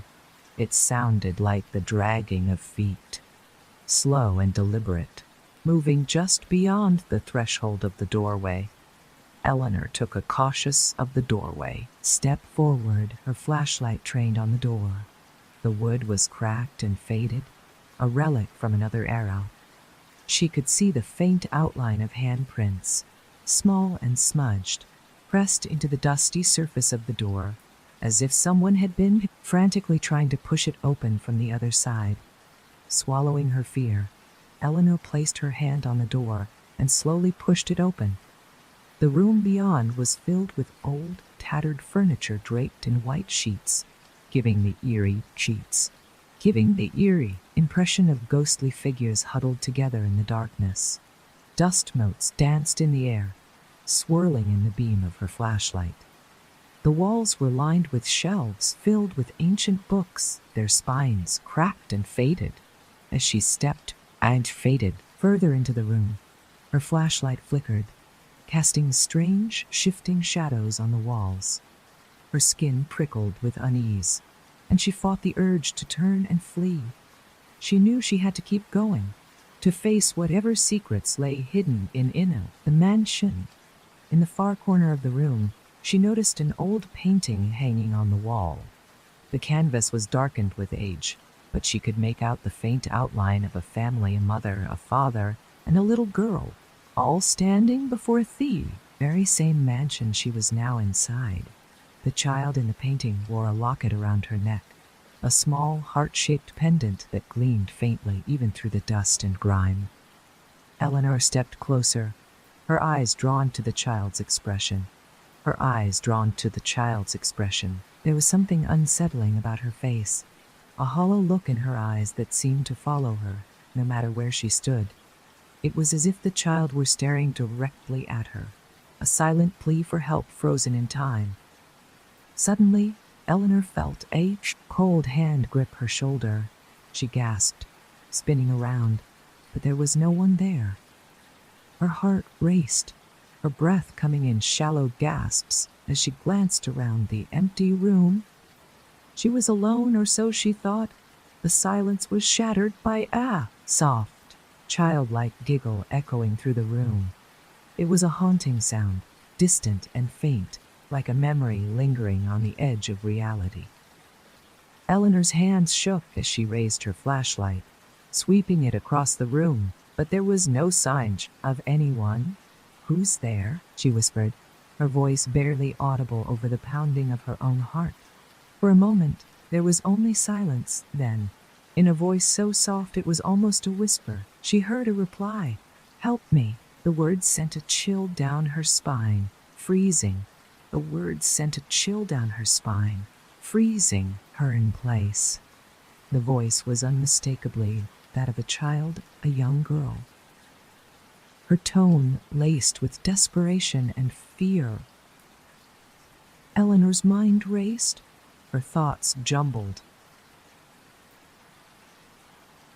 Was it the spirit of Emma Walker, the little girl who had disappeared all those years ago? The pieces of the puzzle were beginning to fit together, but she knew there was still so much she didn't understand. She took a deep breath, steadying herself as she moved toward the corner where the voice had come from. The air grew colder where the voice had come from. The air grew colder with each step, and she felt an overwhelming sense of sadness, as though the very walls of the mansion were weeping in the corner. She found a small wooden box, its surface covered in dust. She knelt down, brushing the dust away with trembling fingers, and lifted the lid. Inside, she found a delicate silver locket, identical to the one in the painting. The locket was cool to the touch, and as she held it in her hand, she felt a wave of emotions wash over her: fear, loss, and an overwhelming sense of longing. As she stood up, clutching the locket, the door to the room slammed shut, plunging her into darkness. Her flashlight flickered, casting strange shadows across the walls, and she felt a presence looming closer, the air growing thick and suffocating. In the darkness, she heard the voice again, closer this time. "Help me find her." Eleanor's grip tightened on the locket, her mind racing. She knew now that the spirits of the house were real, and they needed her help. But what lay ahead would test her courage in ways she could never have imagined. As Eleanor stood alone in the darkened room, the weight of the mansion's history pressed down on her like a suffocating blanket. Her fingers trembled around the cold locket, its presence in her hand feeling both comforting and haunting, as if it also was the craze and haunting, as if it held a fragment of the past itself. She took a shuddering breath, her heart pounding with a mix of dread and determination. She knew she couldn't ignore the voices any longer. The room felt alive with an invisible energy, an echo of emotions that lingered like a ghostly residue. The walls seemed to breathe, exhaling shadows that twisted and curled along the faded wallpaper. As Eleanor's eyes adjusted to the darkness, she noticed faint marks scratched into the wall near the floor, tiny, desperate claw marks, as though someone had tried to escape but had been trapped. She ran her fingers over the grooves, feeling the jagged edges under her skin, and an icy shiver ran down her spine. She remembered Mrs. Hawthorne's words about Emma Walker, the girl who had disappeared without a trace. The sorrow and pain that had lingered in the librarian's voice resonated in Eleanor's mind. The mansion wasn't just haunted, it was a prison, a place where Emma's spirit was bound. It was a prison, a place where Emma's spirit was bound, unable to find peace. The silence was heavy, almost oppressive, as she continued to explore the room. Her flashlight had dimmed to a faint glow, casting eerie shadows that seemed to pulse with a life of their own. She moved toward the dusty key. "Well, Kipperts, it's great Genmentiers, our frag style. The terrier's bedsteins is a good knife of their own bookshelf," her fingers trailing along the spines of forgotten books. Titles faded with age and neglect lined the shelves, their contents sealed away like the secrets of the mansion. One book, however, caught her eye, a small leather-bound journal with a cracked spine. She pulled it from the shelf, brushing away a layer of dust that clouded the air like smoke. The cover bore the initials, "The," and her heart skipped a beat as she realized it must have belonged to Emma Walker herself. Eleanor opened the journal, her eyes scanning the fragile, handwritten pages.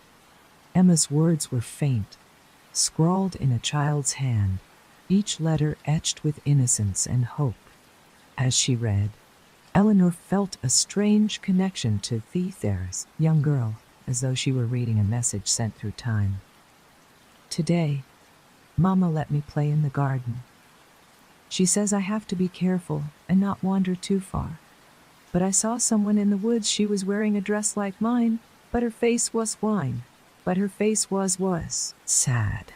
I tried to call to her, but she disappeared into the trees. The words struck Eleanor like a physical blow.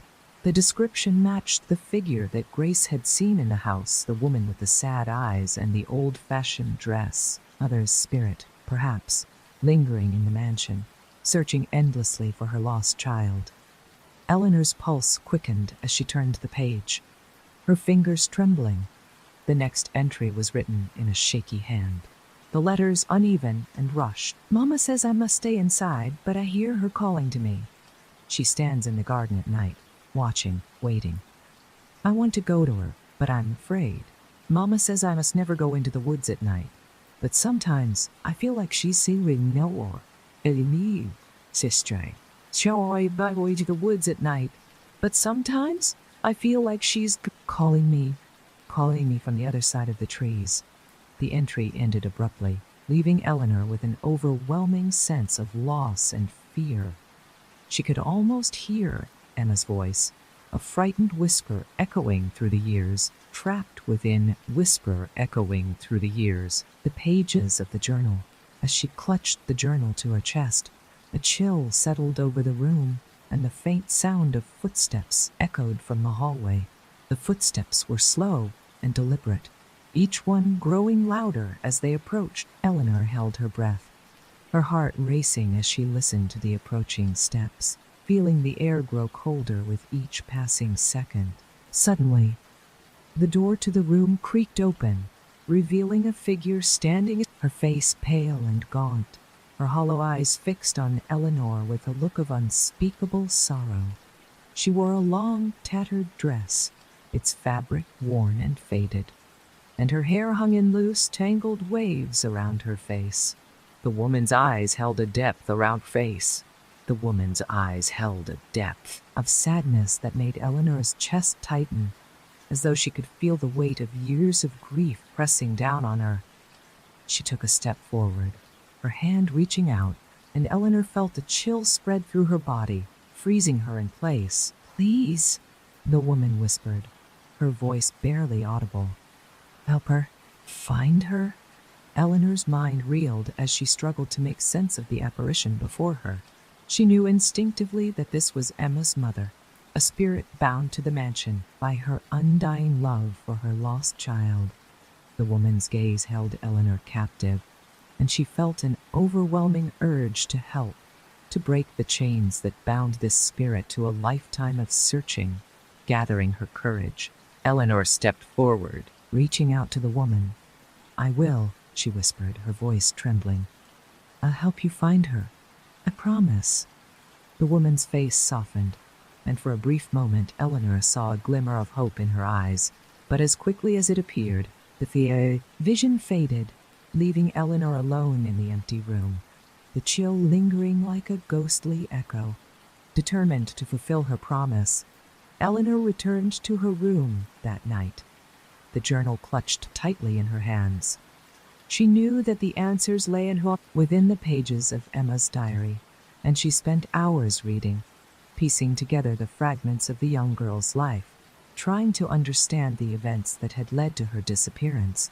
The night was long and filled with whispers, shadows with whispers, shadows dancing on the walls, and the feeling of unseen eyes watching her every move.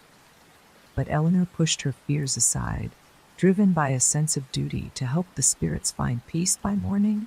She had uncovered a dark truth hidden within the pages of Emma's diary.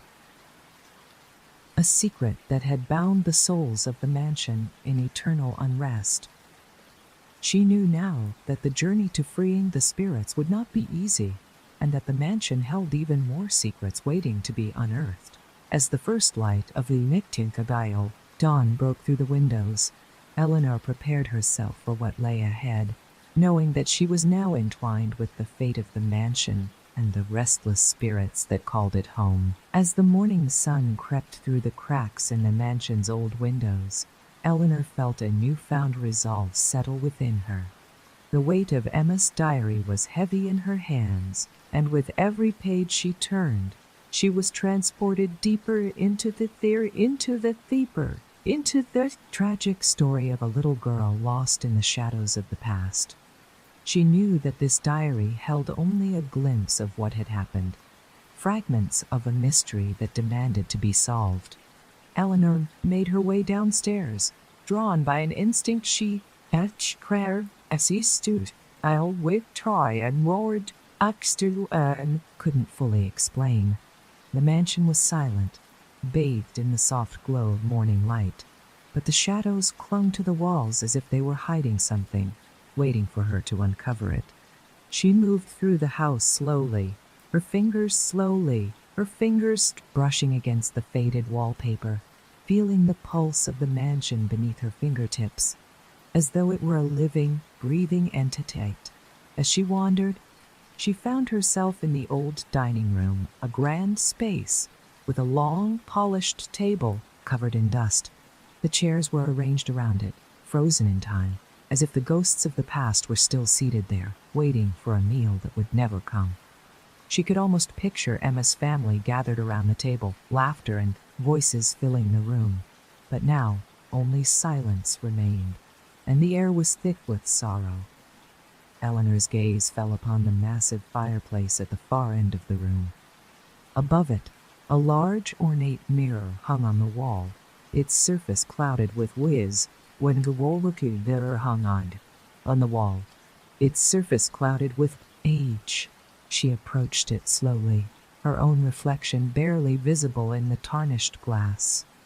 But as she looked closer, she thought she saw movement, shadows shifting behind her, fleeting glimpses of figures that disappeared the moment she turned around. Her heart raced, but she couldn't tear herself away from the mirror. She leaned in, her breath fogging the glass as she tried to peer beyond the surface. Just then, a faint voice whispered, soft and almost imperceptible, "Remember us?" Eleanor gasped, stepping back from the mirror. The voice was a faint echo, like a memory trapped within the glass. She reached out, her fingers brushing against the cold surface, and felt a sudden surge of emotions, grief, anger, fear, all crashing over her like a wave. She stumbled back, clutching Emma's diary to her chest, as the weight of the mansion's tragic history pressed down on her. Determined to find answers, Eleanor continued to explore the house, each room revealing new clues that hinted at the dark events that had unfolded within these walls. In the library, she found books with strange markings, scribbled in the margins, cryptic symbols and phrases that seemed to hold a hidden meaning. She spent hours poring over them, trying to decipher their secrets, but the meaning eluded her, leaving her with more questions than answers. It was in the mansion's cellar that she made her most chilling discovery yet. The cellar was cold and damp, filled with the musty smell of decay. Cobwebs hung from the ceiling, and the walls were lined with shelves of dusty, forgotten bottles. She held her flashlight high, its beam cutting through the darkness, revealing a narrow passageway at the far end of the The passage was hidden behind a stack of old crates, its entrance barely visible. Eleanor hesitated, her heart pounding, but something compelled her to move forward. She squeezed through the narrow gap, her breath shallow as she squeezed through the narrow gap. Her breath, shallow as she was, descended deeper into the mansion's forgotten depths. The air grew colder as she moved through the passage, the silence oppressive. The walls were rough, carved from stone, and the floor was uneven, forcing her to step carefully. She could step carefully, feel the weight of the earth pressing down on her, and the darkness seemed to close in, swallowing her whole. At the end of the passage, she found a small, hidden room. The walls were covered in strange symbols, similar to those she had seen in the library, but here they were etched deeply into the stone, as though someone had carved them with a desperate hand. In the center of the room, she saw a small, makeshift altar, draped in a tattered cloth. A single candle, long since sorted as for use, extinguished, sat upon it, surrounded by small trinkets, lockets, rings, and other personal items that looked worn and old. Eleanor felt a chill run down her spine as she realized the significance of the room. It was a place of mourning. It was a place of mourning. A hidden shrine to those who had been lost. She knelt down, her fingers brushing over the trinkets, and felt a deep sadness wash over her, as though the very walls were weeping. As she sat in the darkness, the shadows seemed to shift, coalescing into vague, ghostly forms. She could see them figures standing around her, their faces obscured, their eyes filled with sorrow. They were the lost souls of the mansion, bound to this place by tragedy and despair. One figure stepped forward, a young woman with hollow eyes and a haunted expression. She reached out, her hand passing through Eleanor's shoulder, sending a chill through her body. The woman's lips moved, but no sound escaped. Yet Eleanor understood her plea, a silent, desperate cry for release. "I'll help you," Eleanor whispered, her voice trembling. "I'll find a way to free you." The figures faded, leaving Eleanor alone in the cold, dark room. She rose to her feet, her resolve hardening. She knew now that the mansion's spirits were not malevolent. They were trapped, bound to the house by an unbreakable chain of grief and loss. And she was determined to break that chain, to bring peace to the souls that lingered in the shadows. Returning to the main part of the house, Eleanor spent the following days researching, uncovering every detail she could about the Walker family. She learned that Emma's mother had been deeply involved in mysticism, seeking ways to communicate with her lost daughter. The symbols she had found throughout the house were part of an ancient ritual, one that was meant to bridge the gap between the living and the dead. But something had gone wrong. Instead of reuniting mother and child, the ritual had bound their spirits to the mansion, trapping them in a perpetual state of mourning. Eleanor realized that she would need to complete the ritual to free them, to break the curse that held them captive. On the night of the full moon, Eleanor gathered the items she would need: a candle, a locket she had found in the cellar, and a handful of herbs she had read about in the ritual instructions. She prepared the altar in the small, hidden room, her hands steady despite the fear that gnawed at her. As she lit the candle, a soft, eerie light filled the room, casting long shadows on the walls. She held the locket close, whispering the words she had memorized, words meant to guide the spirits to the afterlife. "Walker," she murmured, her voice trembling. "If you can hear me, I am here to set you free. Find peace and let go of this world." The candle flickered, and for a brief moment, Eleanor thought she saw a figure standing beside her, a little old girl with wide, innocent eyes, her face etched with sadness. Emma's spirit lingered, her gaze filled with a gratitude that brought tears to Eleanor's eyes. Slowly, Emma's form began to fade, dissolving into the shadows. Spread through her, a gentle, comforting presence that wrapped around her like a protective cloak. She knew, in that moment, that the spirits had been freed, that the mansion's curse had finally been lifted. As she left the room, Eleanor felt the room. A sense of peace settle over her. The shadows were gone, the whispers silenced. The mansion, once a place of sorrow and despair, was now a sanctuary of memories, a reminder of the love that had endured even beyond death. Eleanor stepped out into the dawn, her heart light with the knowledge that she had done what she could to bring peace to those who had been lost.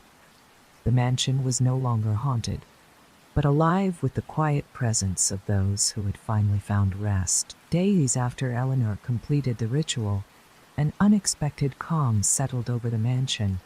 The air felt lighter, as if the heavy, oppressive weight that had once filled each room had lifted, allowing sunlight to seep through in a way that felt warm and welcoming. Eleanor had begun to feel a strange sense of ownership over the mansion, as if she were now its protector. Yet, something tugged at her, a feeling that her work was not entirely done. One evening, Eleanor sat with the diary. She'd found the fragile, faded journal that had once belonged to Emma Walker. She turned its pages slowly, feeling as though the words were whispering secrets directly to her. There was a page she hadn't seen before. A few words faintly scrawled, as if hastily written. "Find me by the willow tree. Beneath its roots lies the heart of the house." The message sent a chill down her spine, and she knew she had to follow it, even if the thought of disturbing the ground beneath the old willow tree felt unsettling. Eleanor had noticed the tree from her first days at the mansion, a massive, ancient willow, whose branches cascaded like curtains down to the ground, shrouding its base in shadow. She'd never dared to approach it, as though those trees you getting forward child set to revolve. Some invisible force was keeping her away, but now, with renewed resolve, she gathered a lantern, a small trowel, and a heavy jacket before venturing outside. The night was silent, the air crisp as she approached the willow. The moon was silent, high, casting an eerie light over the tree's twisted branches. Eleanor took a deep breath and stepped forward, brushing aside the hanging branches and crouching down at its roots. She began to dig, her hands moving slowly, feeling a strange reverence, as though she were disturbing a long-buried memory. The earth was cold and damp, but after a few minutes of digging, her trowel struck something hard. She brushed away the soil, revealing a small wooden box, its surface withered with oil. "Why you shall stay right here, that's a very red McShownar woman breaks you." As surface weathered age. With trembling hands, she opened the box, finding inside a collection of objects that seemed out of place, small toys, pieces of jewelry, and letters written in a child's scrawl. Among the items was a note, carefully folded and yellowed with time. Eleanor held it up, her heart racing as she read the faint words. "Dear Mama, I am here with you, always. Please don't cry. I'll be here until you're ready to leave with me. I love you." Eleanor's throat tightened as she realized that Emma had written this note for her mother. It was a final message, one last attempt to bridge the gap between life and death, to assure her mother that she was still near, watching over her. Eleanor understood then that this very spot, was the heart of the mansion, the place where love and loss were forever entwined. As she held the note, Eleanor felt a shift in the air. A soft breeze rustled through the branches, and for a moment she thought she saw two figures standing together beneath the tree, Emma and her mother, their forms shimmering in the moonlight. They stood hand in hand, their faces peaceful, and Eleanor felt a wave of warmth wash over her, a feeling of gratitude that seemed to radiate from the spirits themselves. They nodded at her, their expressions filled with a quiet joy, before slowly fading into the night, their souls finally at rest. Eleanor wiped a tear from her cheek, placing the note back in the box and carefully burying it once more. She knew that the house and the willow tree would hold these memories forever, a testament to the bond that could not be broken, even by death. As she walked back to the mansion, Eleanor felt an overwhelming sense of peace. She had helped the spirits find closure, and in doing so, she had found a purpose, a connection to the history of this place that she knew would stay with her forever.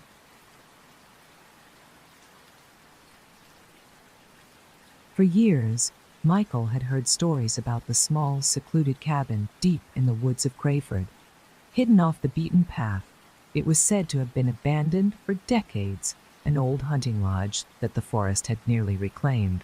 The locals whispered about it as though it held dark secrets, warning curious hikers to steer clear. But to Michael and his friends, the stories sounded like a perfect adventure. One crisp October morning, Michael and his three closest friends, Jason, Claire, and Lila, set out on a weekend trip to Crayford. They were all city kids, used to the concrete and bustling noise, and the promise of a quiet retreat felt like an escape.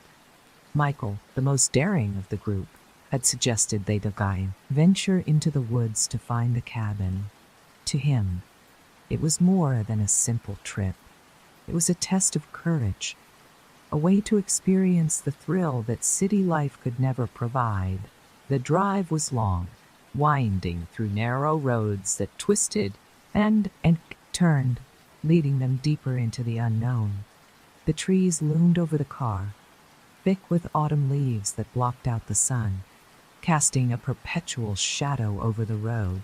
As they reached the edge of the forest, Jason parked the car, and they reached the edge of the forest. Jason parked the car, and they gathered their bags, filled with supplies for a weekend in the wild. "Are you sure about this?" Claire asked, her voice laced with doubt as she glanced at the dense trees surrounding them. "Come on, Claire," Michael replied with a grin, slinging his backpack over his shoulder. "It's just an old cabin. Nothing's going to happen."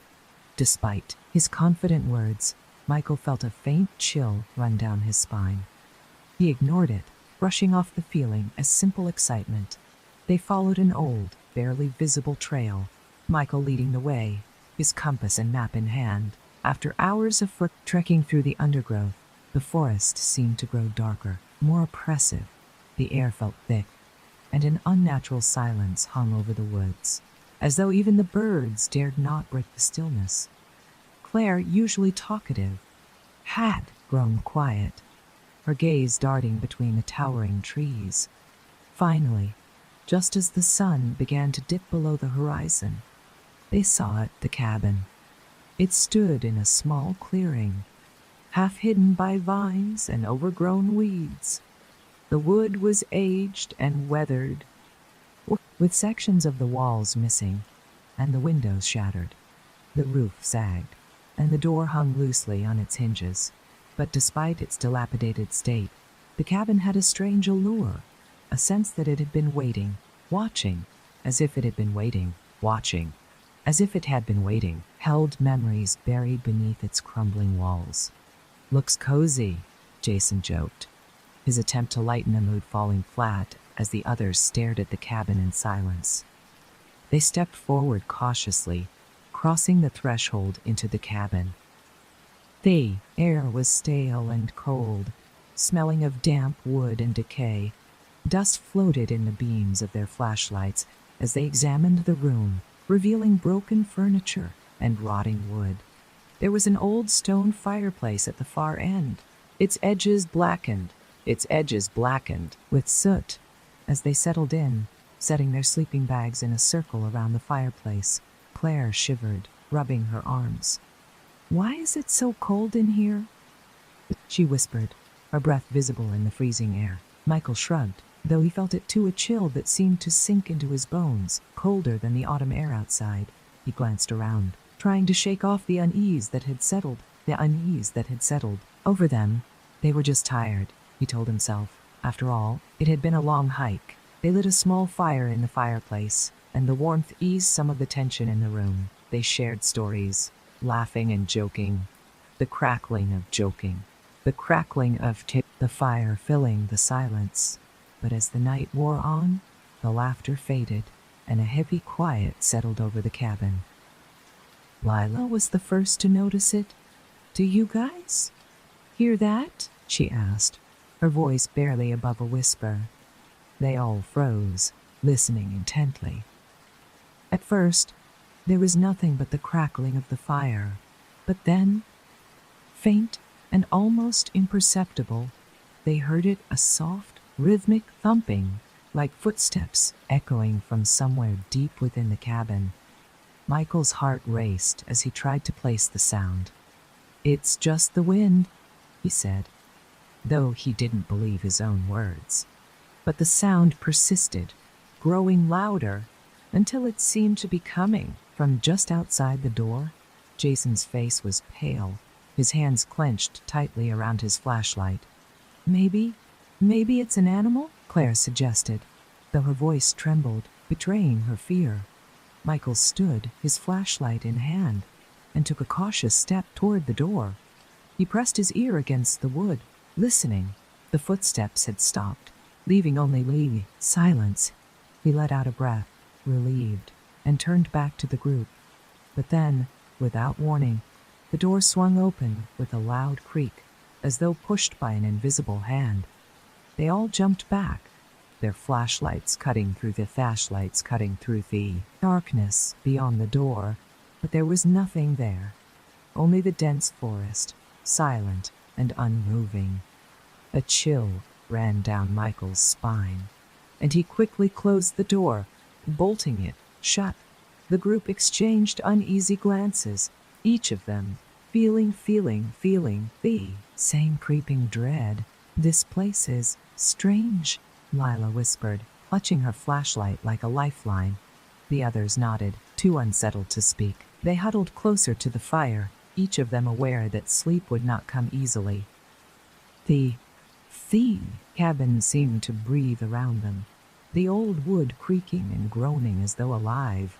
As the night dragged on, they took turns keeping watch, their eyes darting to every shadow, every flicker of movement. The footsteps never returned, but an unshakable sense of dread lingered, filling the air like a heavy fog. In the early hours of the morning, as the first light of dawn began to filter through the broken windows, they finally allowed themselves to relax, their exhaustion overpowering their fear. But as Michael drifted off, a thought gnawed at the back of his mind, a sense that the cabin had only just begun to reveal its secrets. As dawn broke over the forest, Michael was the first to wake, his body stiff from the cold ground. The fire had died during the night, leaving only embers and a faint warmth in its wake. He glanced around the cabin, feeling a strange sense of relief that daylight had returned. The eerie sounds of the previous night felt distant, almost like a dream, but the unease lingered. One by one, the others stirred, blinking as they adjusted to the morning light that filtered through the cracks in the cabin walls. Lila stretched, her face pale as she avoided looking at the door. "Did anyone else hear footsteps last night?" she asked quietly, her voice barely above a whisper. Jason gave a short, humorless laugh.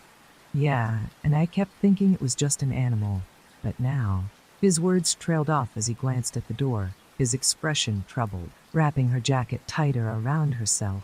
"It felt like someone was out there, watching us," she murmured, her eyes darting around the cabin. Michael forced a reassuring smile, though he felt the same fear gnawing at him.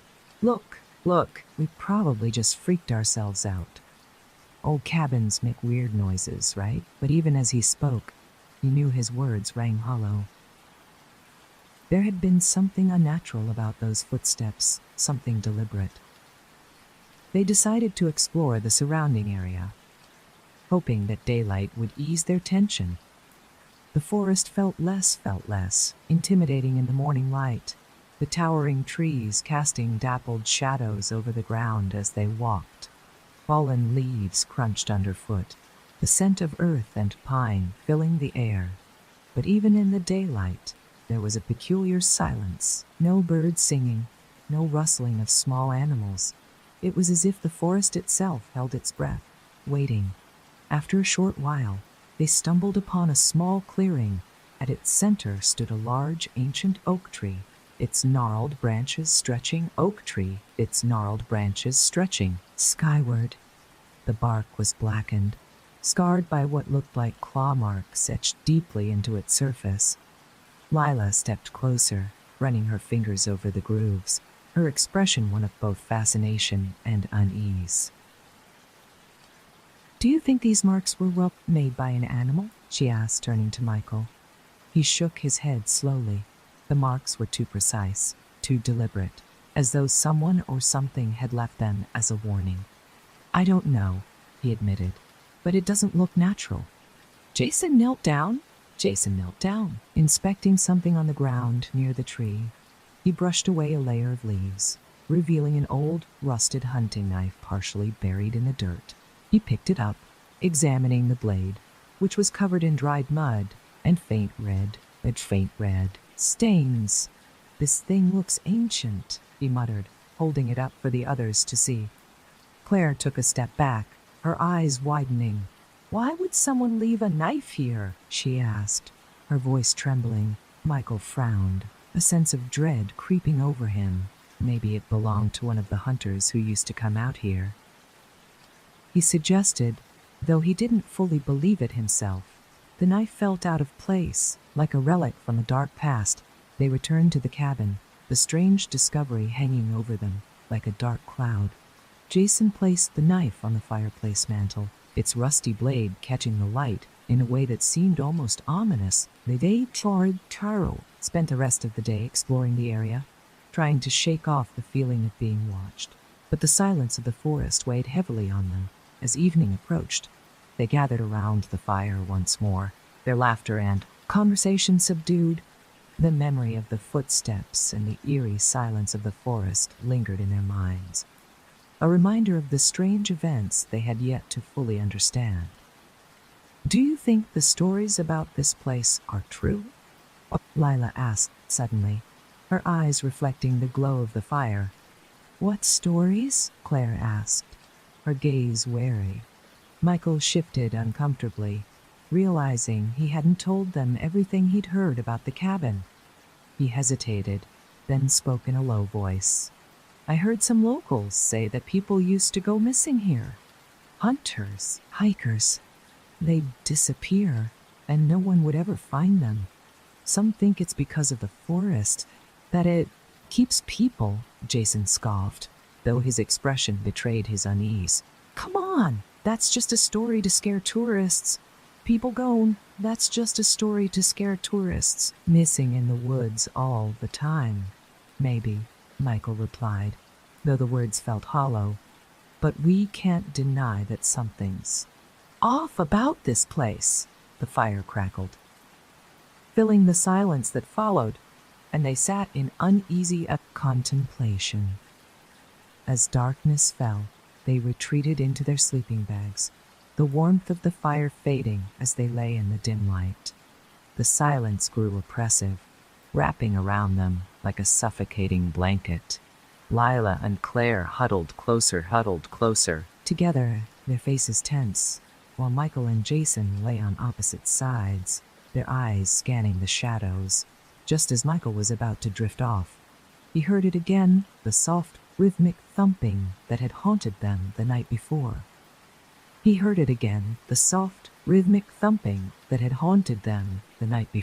Tensed, his eyes wide open as he strained to listen.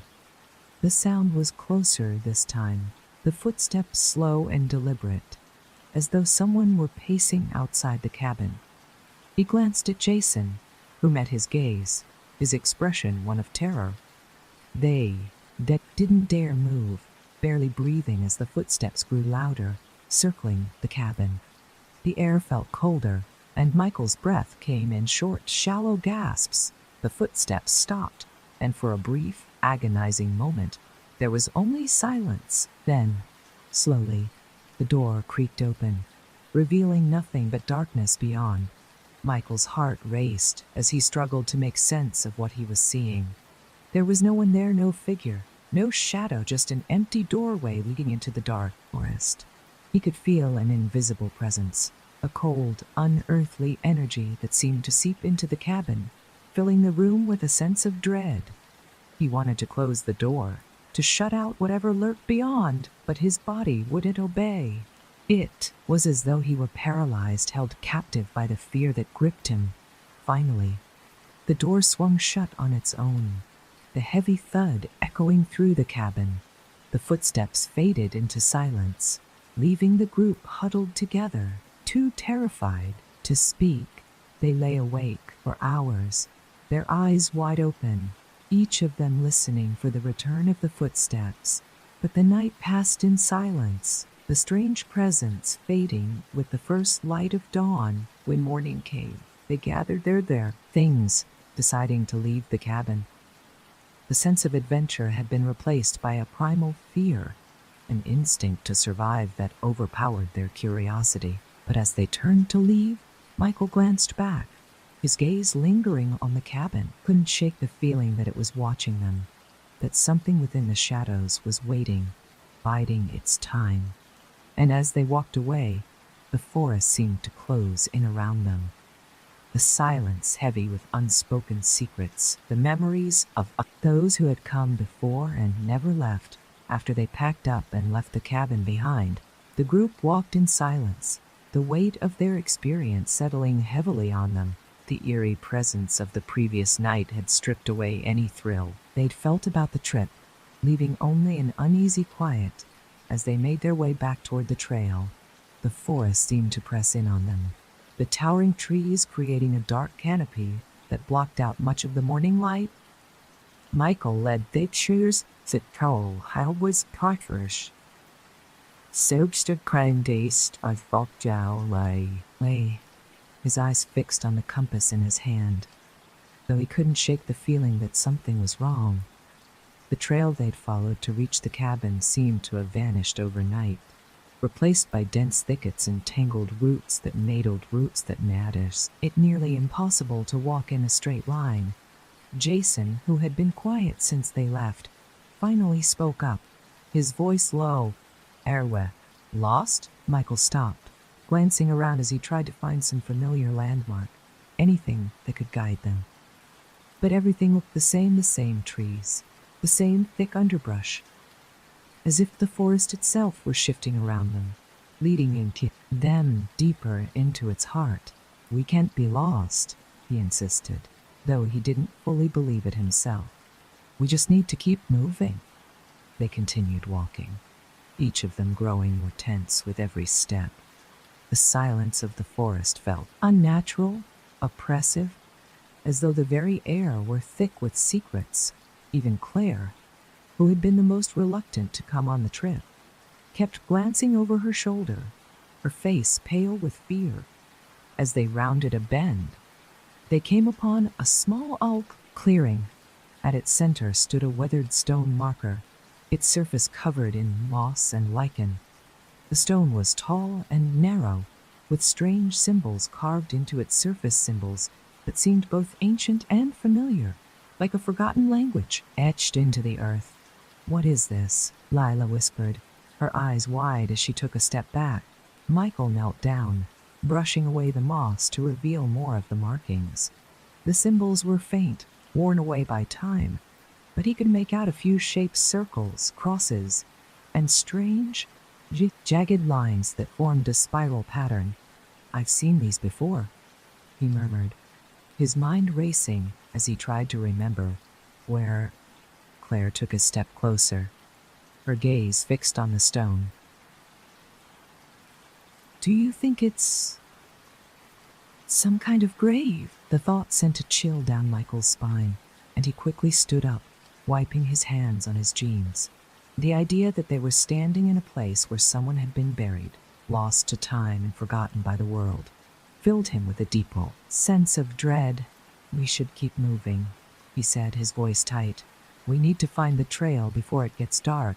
But as they turned to leave, a sudden gust of wind swept through the clearing, carrying with it a faint, mournful sound, a whisper, almost too quiet to hear, that seemed to come from the very ground beneath their feet. "Stay!" The word was barely audible, but it sent a shiver down each of their spines. They exchanged uneasy glances, the fear in their eyes reflecting back at one another. Michael's heart raced as he tried to push away the feeling that something was terribly, terribly wrong. "Did you hear that?" Jason asked, his voice barely above a whisper. They all nodded, their faces pale as they looked around, trying to pinpoint the source of the sound, but the clearing was empty, silent once more, as though the whisper had been nothing more than an after, a figment of their imagination. "Let's go," Claire urged, her voice trembling.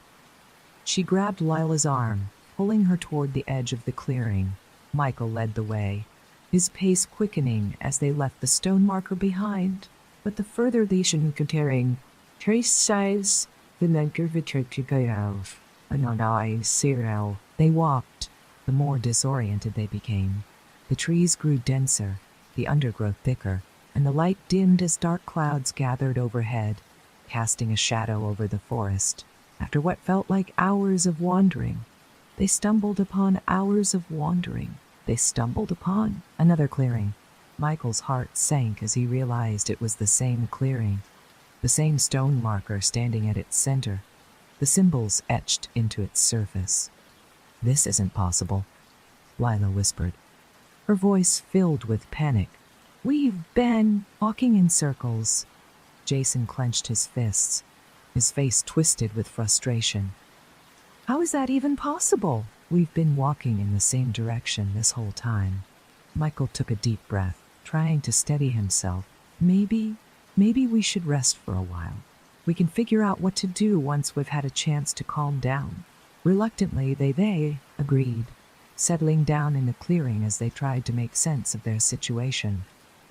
The forest was silent, save for the faint rustling of leaves as the wind picked up, carrying with it a chill that seemed to seep into their bones. As they sat into their bones, in uneasy silence, Claire suddenly spoke, her voice low. "Do you guys remember the stories? The ones about the people who went missing here?" They all turned to her, their faces pale as they nodded. The stories had been part of what drew them to the cabin. Tales of hikers who had ventured into the forest, never to return. But now, those stories felt all too real, the weight of them settling over them like a dark cloud. "I always thought they were just stories," Claire continued, her voice shaking. "But what if they're true?" Michael's mind raced as he tried to come up with a rational explanation, something that would make sense of the strange occurrences. But the more he thought about it, the more he realized that there was no logical explanation. The forest was an enigma, a place that seemed to defy reason, and he was beginning to understand why the locals had warned them to stay away. Just then, the wind picked up again, swirling through the clearing in a gust that sent leaves and dirt flying. The air grew colder, and a low, mournful sound filled the clearing, like the distant wail of a lost soul. Lila clutched Michael's arm, her face filled with terror. What is that?" The sound grew louder, filling the air with a sense of sorrow and despair. It was a voice, but not a human voice, an otherworldly moan that seemed to rise from the depths of the earth, filling the forest with a haunting melody, Michael's heart with a haunting comfort. "Why, how it shook the station? Michael's heart raced as he stood, his eyes scanning the trees. He could feel the presence of something unseen, something that watched them from the shadows, waiting for them to make a move. "We have to get out of here," he said, his voice filled with out of here. He said, his voice filled with urgency. "Now." The others didn't need to be told twice. They grabbed their bags, following Michael as he led them back into the forest, their footsteps echoing in the silent woods. But no matter how far they walked, the sound followed them, growing louder, more insistent, as though the forest itself were trying to hold them in its grasp. They stumbled over roots and branches, their hearts pounding as they pushed forward, desperation driving them onward. But the forest seemed driving them onward, endless, a labyrinth of shadows and trees that twisted and turned, leading them deeper into the unknown. Finally, They broke through the undergrowth, finding themselves at the edge of a cliff. Below, the forest stretched out like a sea of a cliff. Below, the forest stretched out like a sea of darkness, and they could see the cabin in the distance, a small speck amidst the endless trees. Michael felt a surge of relief, but it was short-lived. As they looked down, they saw figures moving among the trees, shadowy shapes that darted between the trunks, their forms indistinct but unmistakably human. What are they? Lila whispered, her voice filled with terror. Michael couldn't answer. He could only stare, his heart pounding as he watched the figures move closer, their movements slow and deliberate, like predators stalking their prey. They had entered the forest willingly, but now, as the shadows closed in, they realized that the forest had no intention of letting them go. As the shadowy figures moved closer, Michael felt a primal fear grip him. They were far from safety, surrounded by a forest that seemed to close in with every passing second. The dense canopy of branches above turned the midday sky into twilight, casting a dim, eerie glow over the cliffside. Every instinct told him to run, but he knew they were trapped, with nowhere to go but down into the forest, closer to the approaching shapes. Lila clutched his arm, her nails digging into his skin. "Michael, what are they?" He forced himself to speak, though his voice was barely more than a whisper. "I don't know, but we can't stay here." Jason, always the skeptical one, was visibly shaken, his eyes darting between the cliff and the woods below. "There has to be a way out. We'll circle back around the cliff. We can find another path." His tone lacked the usual bravado, a hollow sound that betrayed his own fear. They retreated slowly, their backs pressed against the cliff's edge, moving sideways, hoping to find a path around.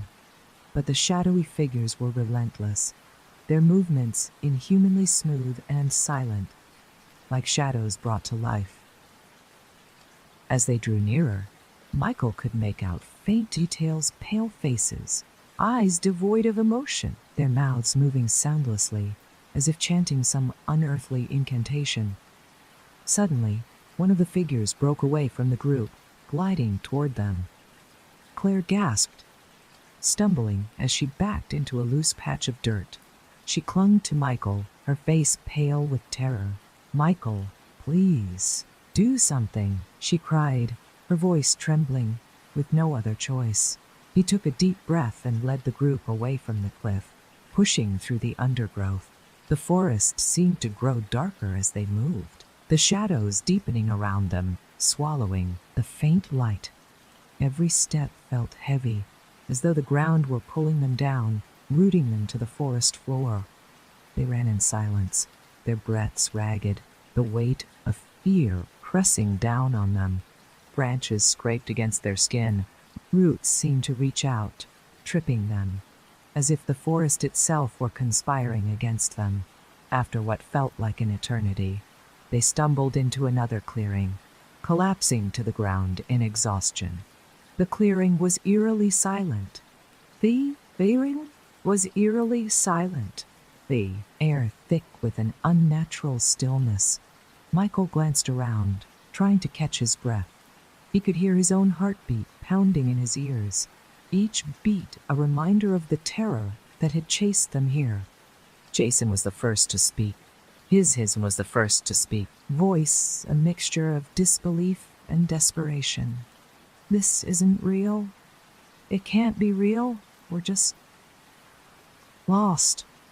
We'll find our way out." Michael shook his head, the hopelessness settling over him like a heavy fog. "This place, it's not normal. It's like it's keeping us here, trapping us." Lila shuddered, hugging her knees to her chest. "I've read about places like this," she whispered, her eyes wide with fear.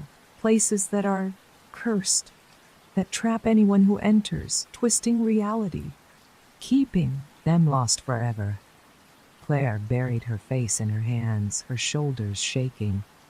We should have listened to the locals. They warned us. The silence that followed was heavy. Each of them lost in their own thoughts, their own fears. The forest seemed to press in closer, as if listening, waiting. As they sat in the clearing, a soft, almost imperceptible sound reached their ears, a faint melody, drifting through the trees like a lullaby. It was hauntingly beautiful, yet deeply unsettling. A song that seemed to come from nowhere and everywhere all at once. Lila tilted her head, her eyes unfocused. Do you hear that? They all nodded, each of them captivated by the melody. It was a song that seemed to reach deep into their souls, stirring emotions they couldn't explain. Michael felt a strange compulsion to follow the sound, as though the melody helped the help. The answers they sought without thinking. He rose to his feet, moving toward the source of the music. The others followed, their movements almost trance-like. Drawn by the haunting song, they pushed through the trees, the music growing louder with each step, guiding them deeper into the heart of the forest. Finally, they reached another clearing, larger than the last. At its center stood an old stone well, its edges covered in moss and vines. The melody seemed to emanate from within, echoing up from the depths. Michael approached the well, peering over the edge. The darkness within was absolute, a void that seemed to swallow the light. The melody continued, growing softer, as though retreating further into the cell. Our ears all retreating further into the depths. Do you think something's down there? Jason asked, his voice barely a whisper. Michael nodded, his curiosity outweighing his fear. It feels alive, like it's waiting for us. Claire shivered, backing away from the well. This place is wrong. We need to get out of here. But, Michael couldn't shake the feeling that the well held answers. Ignoring Claire's protests, he searched the ground nearby, finding a loose rock. He dropped it into the well, listening as it fell, the sound echoing down into the depths. There was a long, eerie silence, and then from deep within, a voice echoed up, faint and distorted, as though coming from another world. Help me! The words sent a chill down their spines, freezing them in place. It was the voice of a child. It was the voice of a child, filled with fear and desperation, a plea that seemed to reach across time and space. Did you hear that? Lila whispered, her eyes wide with horror. They all nodded, their faces pale as they stared at the well. The voice continued, growing fainter, as though receding further into the darkness. Please, help. Michael took a step back, his mind racing. The voice was real, unmistakably so. But how could there be someone down there? The well looked ancient, untouched for years. He turned to the others, his voice shaking. We have to do something. We can't just leave. Claire shook her head. Fear etched into her face. Michael, this place is evil. Whatever's down there, it's not human. Jason grabbed Michael's arm, his grip tight. She's right. We don't know what we're dealing with. This place is cursed. But Michael couldn't shake the voice, the plea for help that had echoed from the well. He knew. It sounded crazy, but he felt a responsibility, a need to answer the call. We have to try, he insisted, his voice filled with determination. We came here looking for adventure. Maybe this is it. Reluctantly, the others agreed. Though fear was clear in their eyes. Michael found a length of rope nearby, old and frayed, but strong enough to hold his weight. He tied it to the edge of the well, testing it before lowering himself over the side. The darkness swallowed him as he descended, the walls of the well cold and damp. The air grew colder with each foot, the temperature dropping to an unnatural chill. He could feel the weight of the earth pressing down on him, the darkness becoming almost suffocating. As he heeled, the weight suffocating, reached the bottom, his flashlight flickered, casting a dim light over the damp stone floor. The silence was absolute, a void that seemed to absorb all sound. He looked around, his heart pounding, searching for the source of the voice. And then he saw it, a small, tattered doll lying in the dirt, its face smeared with mud, its eyes staring blankly into the darkness. It was old, worn, as though it had been down there for decades. Michael picked up the doll, a chill running down there for decades. Michael picked up the doll, his spine. The air grew colder, and he felt a presence, something ancient and malevolent, watching him from the shadows. Just then, the voice echoed again, closer this time, filling the darkness with a chilling whisper. "Help me?"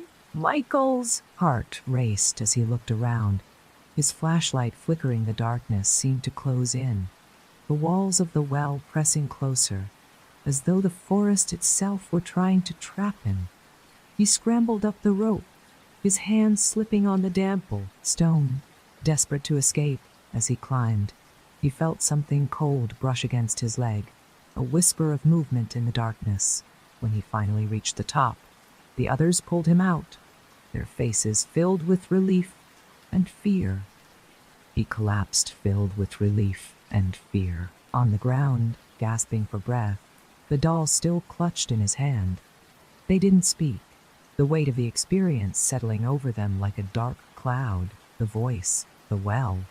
The forest, it all felt like a nightmare they couldn't wake. And as they left the clearing, the faint melody resumed, drifting through the trees, a reminder that the forest was watching, waiting, its secrets hidden in the shadows. The silence among the group grew heavier as they left the clearing. Each of them was burdened by a sense of dread they couldn't shake. The forest had become something sinister, a dark presence lurking around every tree, hiding in the shadows, whispering secrets they were never meant to hear. Michael held the doll tightly, feeling its weight, as if it were an anchor to something dark and ancient. They trudged through the dense undergrowth, the path unclear and winding. The trees seemed to close in tighter, forming a maze that left them more and more disoriented. The forest had transformed from an adventure into a trap, and the looming canopy above blocked out the light, casting everything in shadow. "Are we going the right way?" Lila's voice was barely a whisper, tinged with desperation. She scanned the forest, her eyes wide, as if expecting something to leap from behind the trees at any moment. Michael checked his compass, but the needle spun erratically, unable to settle on a direction. I don't know," he admitted, his voice strained. The realization hit him hard. They were truly lost. The group exchanged anxious glances, the reality of their situation sinking in. The path they'd taken to the cabin seemed to have vanished, replaced by thick brambles and twisted roots that reached out like grasping fingers. It was as if the forest itself was alive, shifting and reshaping to keep them trapped. Hours passed, marked only by their growing fatigue and fear. The sun, hidden behind thick clouds, offered no sense of time, and soon it became impossible to tell how long they'd been walking. Every tree looked the same, and the eerie silence pressed down on them, amplifying every silence pressed down on them, amplifying every rustle of leaves, every snap of a twig. Eventually, they stumbled upon a small, overgrown clearing. At its center was a circle of stones, arranged in a way that seemed deliberate, as though marking something ancient and forgotten. In the middle of the circle was a patch of bare earth, dark and disturbed, as if freshly dug. Claire stepped forward cautiously, her gaze fixed on the stones. It feels like a grave." Michael's eyes narrowed as he studied the ground. The barrowed earth seemed to pulse with a strange energy, an almost magnetic pull that drew him closer. The doll in his hand felt heavy, as though it were connected to whatever lay beneath the soil. Jason took a step back, his face pale. "We need to get out of here. This place. It's wrong." All of it, but Michael couldn't move. He knelt by the disturbed earth, a strange compulsion driving him to dig, to uncover whatever was hidden beneath. His fingers clawed at the dirt, heedless of the fair scratches and scrapes that covered his hands. Lila grabbed his shoulder, trying to pull him back. "Michael, stop! You don't know what's down there." But he ignored her, his hands digging deeper, driven by an inexplicable need to find what lay buried. And then, with a final scrape of his fingers, he uncovered something hard and cold, a small metal box, rusted and worn by time. He lifted it from the earth, his breath catching as he held it in his hands.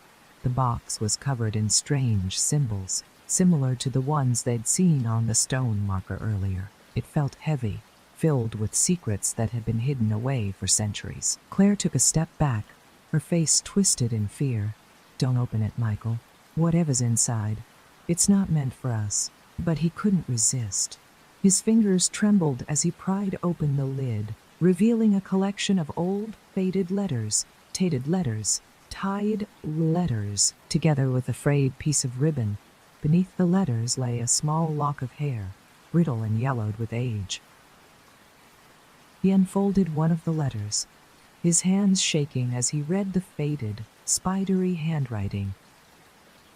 "To whoever finds this, I beg you, whoever finds this, I beg you, leave this place. The forest holds our sins, our secrets, and our sorrow. Those who stay are doomed to become part of it, bound by its darkness. Leave before it claims you as it claimed us." The words sent a chill down his spine, and he quickly closed the box, his heart pounding. The message was clear. This forest was cursed, a place that trapped souls and held them in eternal darkness. And now, they were part of it. Jason looked at him, his face pale. "Michael, we need to leave now." But as they turned to go, a soft whisper drifted through the clearing, carried by a cold, unnatural wind. "Stay!" The word echoed in their minds, filling them with a terror that rooted them in place. The shadows around them grew darker, twisting and shifting, forming shapes that seemed almost human. They watched, frozen, as the shadows solidified, taking on the forms of the people who had come before them, lost souls trapped by the forest, bound to its darkness, one to its darkness. By one, the shadows stepped forward, their faces pale and hollow, their eyes empty. They reached out, their hands outstretched, as though begging for release, for freedom from the forest's grip. Michael stumbled back, his heart racing as he tried to escape the grasping hands, but the shadows moved closer, their whispers filling the air, growing louder, more insistent. "Help us! Free us!" Lila screamed, clutching at Michael's arm. "Michael, do something!" But he was paralyzed, trapped by the weight of the forest's curse, the realization that there was no escape. The forest had claimed them, as it had claimed all those before, binding them to its darkness. Jason and Claire pulled him back, their voices desperate as they urged him to run. They turned and fled, the shadows close behind, their whispers filling the air, growing louder, more desperate. They ran through the forest, their breaths ragged, the shadows pursuing them, reaching out with hands that seemed to stretch and lengthen, grasping at their clothes, their hair. Every step was a struggle, the ground seeming to pull them back, trapping them in the forest's embrace. Just as they thought they couldn't go any further, they stumbled out of the trees and into a familiar clearing. The cabin stood before them, dark and silent, its windows like empty eyes watching them with an unfeeling gaze. They collapsed against the door, gasping for breath, their bodies shaking with fear and exhaustion. The shadows had stopped at the edge of the clearing, hovering just beyond the tree line, watching them with hollow eyes. For a moment, they thought they were safe, but then the whispers returned, faint and distant, drifting through the air like a ghostly chant. "You can't leave. You belong to the forest." Michael's heart sank as he realized the truth. The forest had marked them, bound them to its curse. They were part of it now, their souls forever tied to its darkness. They retreated into the cabin, barricading the door, their breaths shallow as they listened to the whispers outside, the faint sound of footsteps moving around the cabin. The shadows watched them, waiting, patient and unrelenting. And as the night wore on, the whispers grew louder, filling the cabin with the sound of lost souls, of voices trapped in the darkness, calling out for release. But Michael knew there was no escape.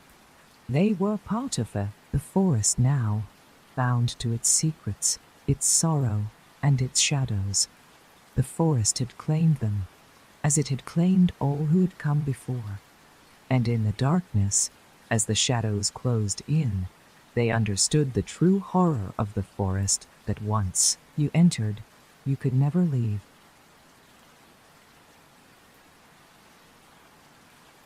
Emma Lane had never felt a deep connection to her family.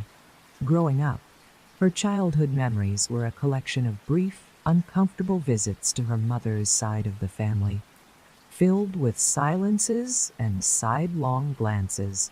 But after her mother's side, at the family of Kelkshires, and your character's sudden passing, Emma found herself the last living member of the Lane family, with only one item left to her name: a massive, remote manor, perched on the outskirts of a town she hadn't seen in years.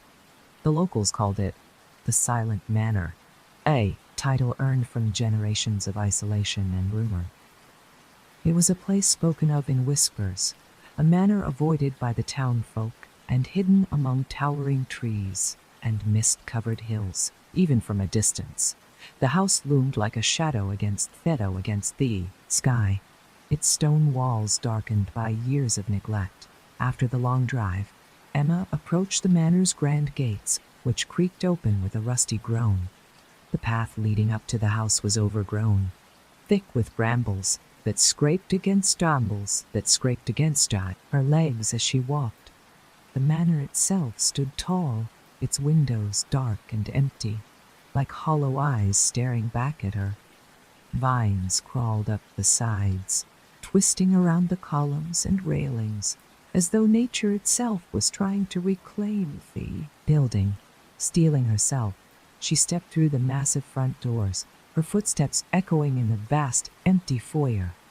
The air inside was cold, stale, and filled with a faint, musty scent. Dust floated in the beams of light streaming through the cracked windows, illuminating the grand staircase that spiraled up into the shadows above. The silence was palpable, pressing down on her like a weight. The entire house seemed to breathe in sync with her, as if it had been waiting for her return. Portraits lined the walls, each one a face from the Lane family's long and troubled history. Their eyes seemed to follow her as she walked, and she couldn't shake the feeling of being watched, even though she knew she was alone. She knew she was alone. She knew she was alone. Wandered through the rooms, her fingers trailing along dusty furniture and faded wallpaper. Each room felt more forgotten than the last, frozen in time, filled with relics of lives long past. It was as though the house itself was a tomb, preserving the memories and secrets of the Lane family, waiting for someone to uncover them. That first night, Emma felt an unusual tension in the air. As darkness settled over the manor, the silence grew heavier, almost suffocating. She found herself unable to sleep, tossing and turning as a strange sense of unease settled over her. The walls seemed to close in, the shadows growing deeper, stretching into shapes that shouldn't exist, just as she was about to drift off. She heard it, a faint, indistinct whisper echoing through the stillness of her room. Her heart raced as she sat up, listening intently. The whisper was soft, almost imperceptible, but she could make out a word or two, words that seemed to come from the very word or two. Words that seemed to come from the very word or two. Walls? Emma returned. Her skin prickled with fear, and she told herself it was just her mind playing tricks, the result of exhaustion in the unfamiliar setting. But as the whisper faded, a cold draft swept through the room, sending a cold draft swept through the room, sending a chill down her spine. In the days that followed, Emma tried to dismiss the experience, telling herself it was nothing. But the feeling of being watched lingered, growing stronger with each passing day. The house seemed to come alive at night, without creaks and groans that echoed through the halls, as though it were settling in, preparing for something. On the third night, she heard footsteps. They were faint, distant, as though someone were walking down the hall just outside her bedroom door. She lay still, her heart pounding, straining to listen. The footsteps stopped right outside her door, and for a moment she thought she saw a shadow pass beneath the crack. Summoning her courage, Emma got out of bed and opened the door, only to find an empty hallway stretching out before her, bathed in darkness. But as she closed the door, she noticed something that hadn't been there before: a single wilted rose lying on the floor, its petals dark and shriveled. Confused and unnerved, she picked up the rose, feeling a strange heaviness in her chest. It felt like a message, a reminder of something she couldn't quite remember. She placed the rose on her bedside table, hoping it was a one-time occurrence. But as the nights passed, more strange things began to happen. Objects moved on their own, doors creaked open without warning, and shadows flickered at the edge of her vision. The whispers grew louder, more persistent, filling the thick silence with words she couldn't understand. She began to feel as though she were being pulled deeper into the manor's secrets, drawn into a web of memories and mysteries she was never meant to uncover. One night, she awoke to find herself standing in the hallway, her hand resting on the banister of the grand staircase. She had no memory of leaving her bed, no idea how she had ended up there. But as she stood in the darkness, she felt a presence behind her, a cold, heavy weight pressing down on her shoulders. She turned slowly, her heart pounding, but there was no one there, just the silent, empty hall stretching out before her, filled with shadows that seemed to pulse with life.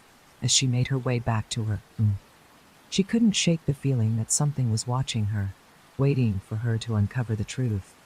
And she knew, deep down, that the manor held more than just memories. It held the ghosts of her family's past, waiting for her to face them. As the days wore on, Emma felt the house pulling her deeper into its grip. Each room seemed to hold a fragment of the past, a glimpse into lives she knew little of. She began exploring each day, hoping to uncover answers, to make sense of the whispers, the footsteps, and the strange, chilling presence she felt every night. But with each discovery, her fear only deepened, as if the house were deliberately keeping its secrets just out of reach. On the fifth day, Emma stumbled upon a locked door at the end of the east wing, a part of the house she hadn't yet explored. The door was old, its wood darkened with age, and the brass keyhole gleamed as though polished by years of curious hands trying to unlock it. She tried the handle, but it wouldn't budge. The door felt solid, immovable, as though it were guarding something important. Determined to get inside, Emma searched the house for a key, checking every drawer, every cabinet, even under loose floorboards. Finally, in a dusty corner of the library, she found a small brass key hidden beneath a pile of old newspapers. Her heart raced as she returned to the locked door, the key clutched tightly in her hand. She slipped the key into the hand lock, turning it slowly. The door creaked open, revealing a dark room beyond. The air inside was cold, stale, filled with the scent of decay and something faintly metallic. Emma hesitated, her instincts telling her to turn back. But her curiosity won out. She stepped inside, her eyes adjusting to the dim light filtering in from a small, cracked window. The room was sparsely furnished, with only a single chair and an old, battered desk. Dust covered every surface, and cobwebs hung from the ceiling like forgotten threads of the past. On the desk lay a large, leather-bound journal, its cover worn and faded with the initials Great-Grandfather Edward Lane, a man she knew little about, except for the rumors of his madness in his later years. Her fingers trembled as she opened the journal, the brittle pages crackling under her touch. The handwriting was neat, precise, yet grew increasingly erratic as she flipped through the pages. The entries were filled with strange symbols, cryptic notes, and fragmented thoughts, as though Edward's mind had unraveled within these very pages. One entry, written near the end, caught her attention. "I've seen them, the spirits that linger here. They watch, they wait. Trapped between this world and the next, I am bound to them, as is my bloodline. They are not at rest, and they never will be not. Until someone frees them." A chill ran down Emma's spine as she read the words. She could feel Edward's fear, his desperation, bleeding through the ink. The house had been haunted even in his time, plagued by spirits unable to move on, trapped by spirits unable to move on. Trapped within its walls, she continued reading, each entry growing darker, more frantic. Edward spoke of voices, of shadows that moved in the night, of things lurking just beyond sight. He wrote about strange rituals, about attempts to communicate with the spirits, to understand what kept them bound to the manor, but every attempt had ended in failure, leaving him tormented, consumed by the very forces he sought to control. Emma closed the journal, her mind racing. She felt a strange kinship with her great-grandfather, a shared sense of helplessness in the face of the unknown. The manor held secrets that spanned generations, mysteries that had driven her ancestors to madness. And now, it was her turn to confront them. She left the room. The shadows in the hallway seemed darker, more oppressive, as though they had sensed her discovery. She felt the weight of unseen eyes watching her, tracking her every step. The air grew colder, and she quickened her pace, desperate to escape the suffocating presence that lingered in the dark that night. Emma was unable to sleep. She lay in bed, the journal resting on her bedside table, the words haunting her thoughts. The whispers had returned, growing louder, more insistent, filling her mind with fragments of memories, echoes of lives that had come before. Just as she began to drift off, a sharp knock echoed through her room, jolting her awake. She sat up, her heart pounding, staring into the darkness. The knock came again, louder this time, seeming to come from within the walls themselves. She got out of bed, her hands shaking as she moved toward the door. But before she could reach it, the door swung open on its own, revealing an empty hallway beyond. The darkness seemed to pulse, alive with an unseen energy, and she could feel the house watching her, waiting for her to make a move.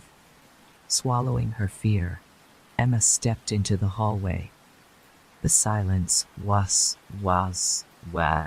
thick, pressing down on her as she moved through the shadows, her footsteps echoing in the empty halls. She followed an invisible pull, a strange compulsion guiding her down the grand staircase and toward the east wing. As she reached the base wing of the staircase, she saw a figure standing at the far end of the hall, shrouded in shadow. The figure was tall, thin, with an otherworldly presence that sent a chill down her spine. She couldn't make out its features, but she could feel down her spine, its gaze heavy and unrelenting, watching her with an intensity that left her rooted in place. Who are you?" she whispered, her voice barely audible. The figure didn't respond. It remained still, silent, its form shifting slightly, as though it were part of the darkness itself. And then, slowly, it raised a hand, beckoning her forward. Emma took a step back, her instincts screaming at her to run, but the compulsion was too strong, pulling her forward, deeper into the shadows. She moved closer, her heart racing, each step bringing her closer to the figure. Just as she was about to reach it, the figure vanished, dissolving into the darkness. Emma was left standing alone in the hallway, the silence pressing down on her like a weight, and then, from behind her, she heard it a soft, barely perceptible whisper. She spun around, her breath catching, but there was no one there, just the empty hallway stretching out before her, filled with shadows and silence. Emma returned to her room, her mind racing, unable to shake the feeling that she was being drawn into something far darker than she could comprehend. The house was alive, aware of her presence, and it wanted something from her back.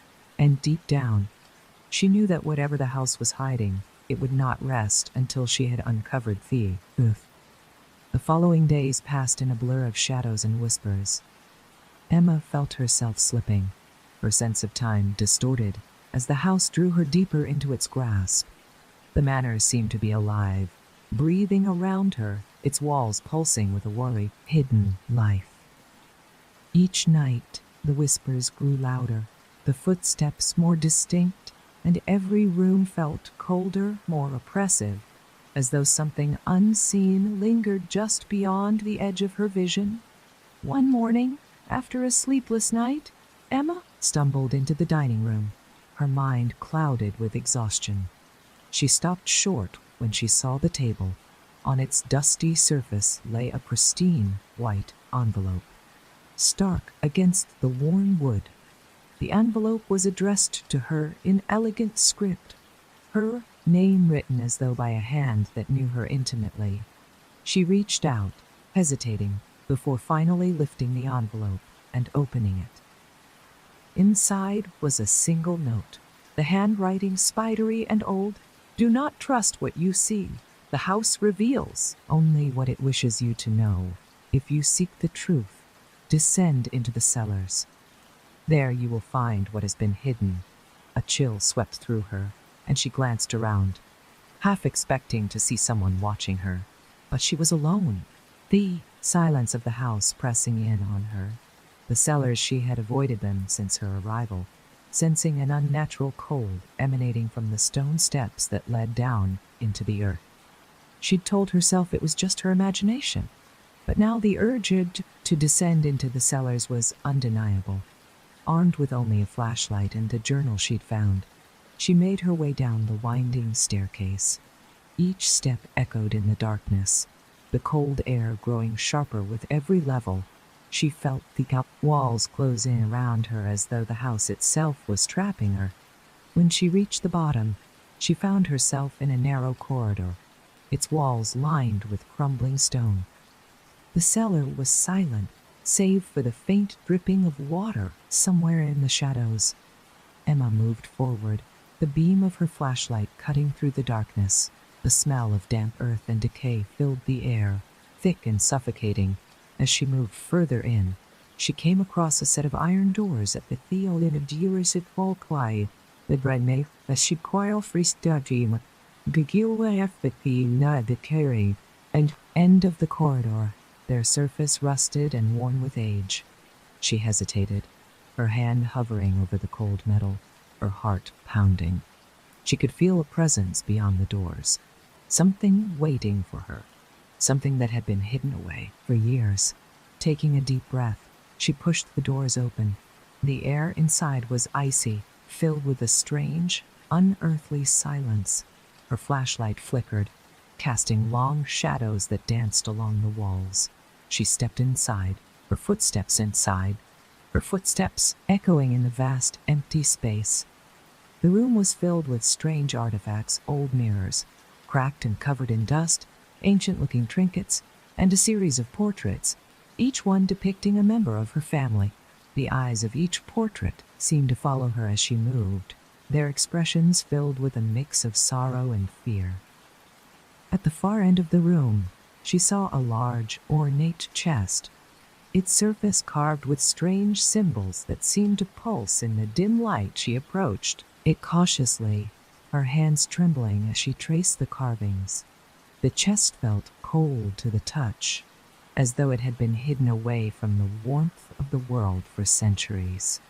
With a deep breath, she lifted the lid, revealing a collection of documents, old and fragile, filled with accounts of strange rituals and family secrets. Her fingers trembled as she sifted through them, each page revealing a new horror. One document, written in the same spidery handwriting as the note, caught her eye. It was an account of a ritual performed by her great-grandfather, Edward Lane, in an attempt to bind the spirits that haunted the manor. The ritual had gone horribly wrong, trapping the spirits within the house, binding them.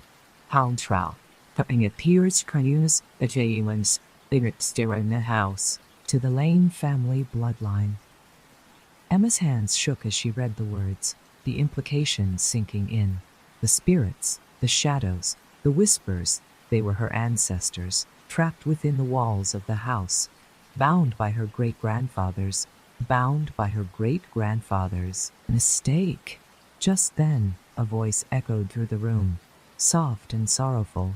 You shouldn't have come here, Emma. She froze, the flashlight slipping from her grasp and clattering to the floor. The beam flickered, casting eerie shadows that seemed to move on their own. She looked around, her breath coming in short gasps as she searched for the source of the voice. In the corner of the room, she saw a figure, a woman, pale and translucent. Her eyes filled with a haunting sadness. She wore an old-fashioned dress, her hair hanging loose around her shoulders, and her gaze was fixed on Emma with an intensity that made her skin crawl. Who are you? Emma whispered, her voice trembling. The figure didn't respond. She took a step forward, her form flickering like a candle in the wind. Emma could feel the weight of her gaze, heavy and unrelenting, as though she were staring into her very So, you must undo what was done, the figure said, her voice barely above a whisper. Free us, release us from this prison. Emma took a step back, her heart pounding as the figure faded into the shadows. The air grew colder, the silence heavier, and she could feel the weight of the spirits pressing down on her, their sorrow and anger filling the room. Desperate to escape, she turned and fled, her footsteps echoing in the corridor as she ran back up the stairs. She could feel the spirits following her, their whispers filling her mind, begging for release, for freedom. When she reached the main floor, she slammed the cellar door shut, her breath coming in short, panicked gasps. She could still feel the presence of the spirits, lingering just beyond the door, watching, waiting. As she tried to catch her breath, a thought began to form in her mind, a way to undo the ritual, to free the spirits and release her family from the curse that bound them to the thirst that bound them to the manor. But she knew that it would not be easy, that the house would fight her every step of the way. And as she stood there, staring at the cellar door, she could feel the weight of her family's past pressing down on her. The responsibility of a family's past pressing down on her. The responsibility of undoing the mistakes of generations. The house was alive, filled with spirits trapped between worlds, bound by blood and darkness, and it would not rest until she had freed them or joined them. As the sun began to set, the manor grew darker, the shadows lengthening across the floors and walls. Emma could feel the house closing in around her, an invisible pressure building in the air. She knew that tonight was the night, If she was going to attempt to undo the ritual, she would have Kafrestis Iverenkarshi and do the ritual. She would have, say, had to face whatever lay hidden within the house walls. After preparing herself with a flashlight and a journal, she made her way to the grand hall, where the large family portraits loomed over her. The figures in the portraits seemed more as lifelike now, their eyes following her as she moved. She took a deep breath, gripping the journal tightly as she read through Edward Lane's ritual notes, trying to decipher the incantations and symbols he'd left behind. One section of behind journal detailed the reversal ritual, a series of chants, symbolic gestures, and the arrangement of certain artifacts.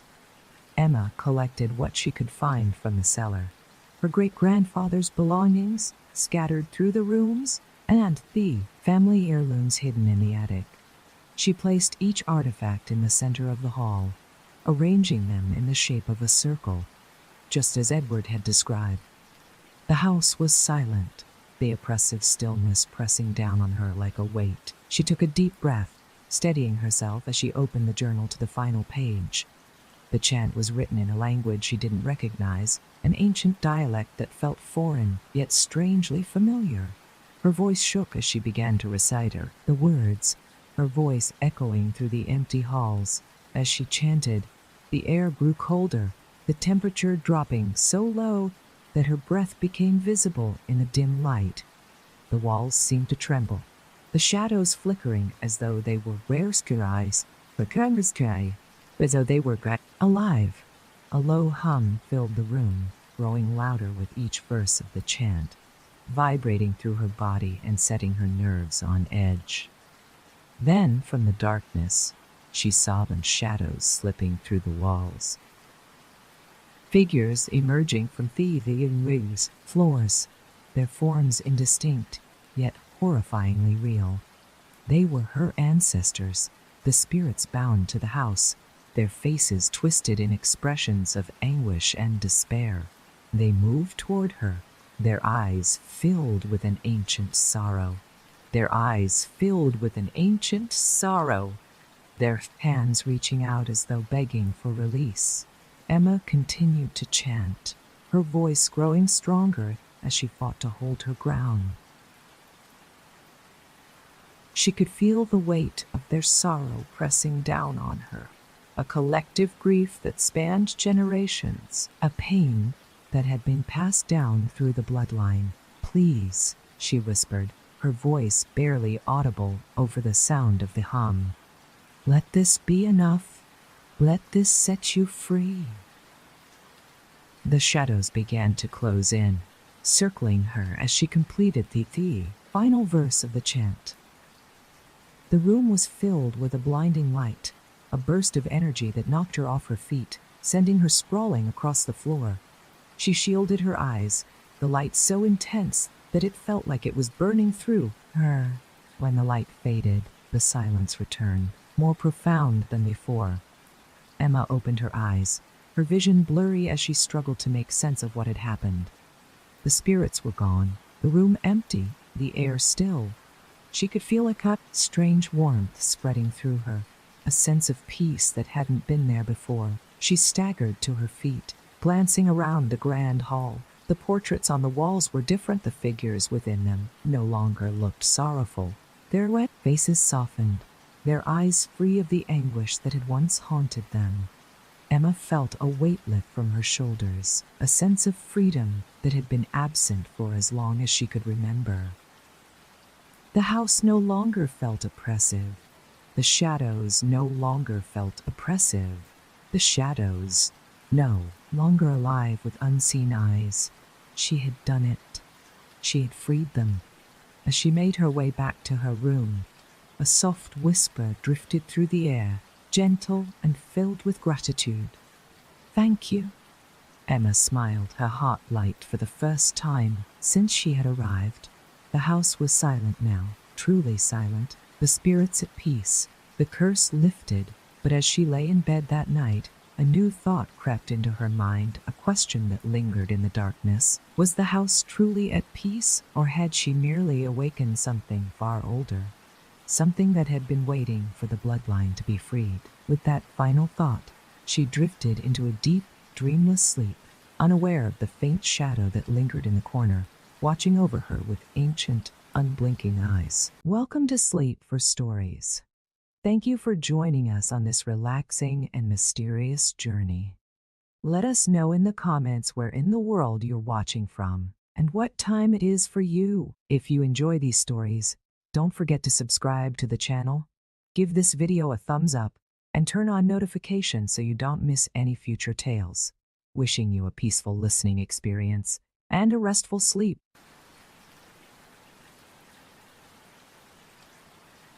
The fog lay thick over the countryside, rolling across the fields like a living shroud as Dr. Lydia Hensley navigated the narrow, overgrown road that led to Grimsby Manor. The tires of her old station wagon crunched on the gravel, the sound muffled by the damp, suffocating silence. The manor loomed in the distance, its silhouette sharp and menacing against the darkening sky. Thunder growled somewhere far off, promising a storm. Lydia was an anthropologist whose fascination with Anses, places untouched by time, had led her to many forgotten corners of the world. But there was something different about Grimsby Manor. The villagers of Hensbrook, the nearest town, spoke of it only in whispers, their faces drawn with a mixture of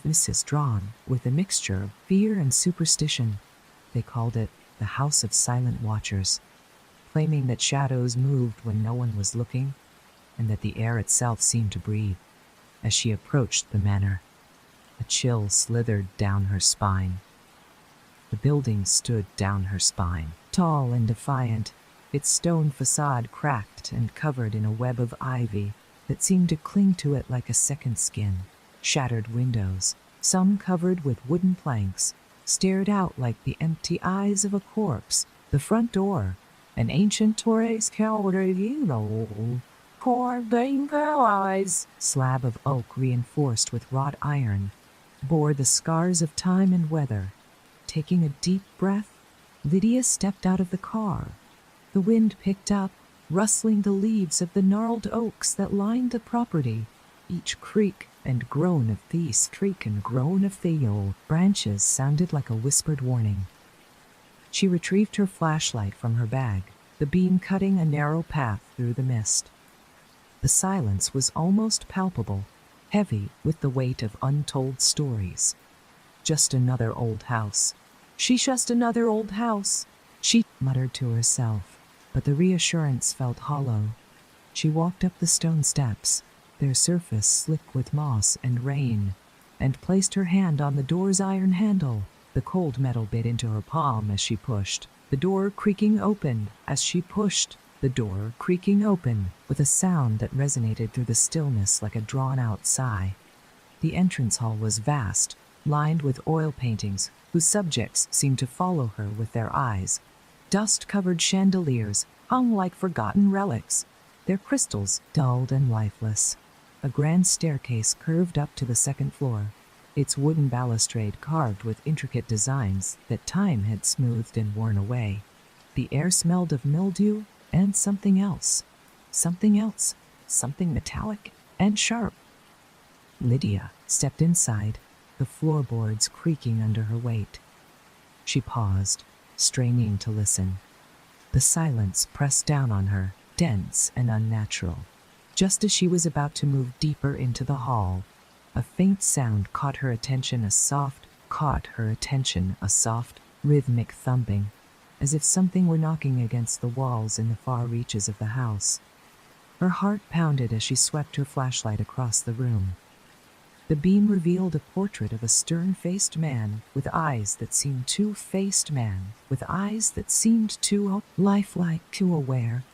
She turned away, trying to shake off the feeling that she was being watched, and called out, "Hello? Is anyone here?" The only answer was the echo of her own voice, swallowed quickly by the suffocating silence. The hallway extended into a labyrinth of shadowed rooms and doorways, each one a gateway to forgotten stories. Lydia's flashlight flickered as she moved forward, the beam casting long, trembling shadows that danced on the peeling wallpaper. The thumping noise she had heard moments earlier had ceased, replaced by an oppressive silence that seemed to hold its breath. She passed under an archway into what appeared to be the manor's drawing room. The furniture was draped in white sheets, ghostly shapes that loomed in the dim light. An old piano stood in the corner, its keys yellowed and chipped. On top of it lay an open music book.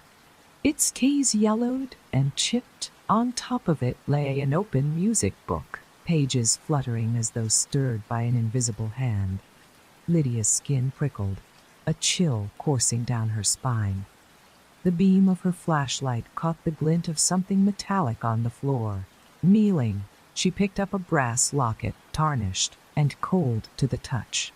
She turned it over, finding the initials A. Pigduo engraved delicately on the back. A memory surfaced, something she had read in an old newspaper clipping about Grimsby Manor. Eleanor Blackwood, the last known inhabitant, had disappeared without a trace, leaving only whispers and mystery in her wake. A sudden noise snapped her back to the present. It was subtle at first, a faint, rhythmic tapping that seemed to come from the walls. Lydia rose slowly, heart thudding in her chest. She followed the sound down a narrow hallway lined with portraits whose eyes gleamed in the dark. The tapping grew louder, morphing into a series of knocks that seemed to echo her footsteps. "Hello?" she called again, her voice breaking the silence this time. The response was immediate.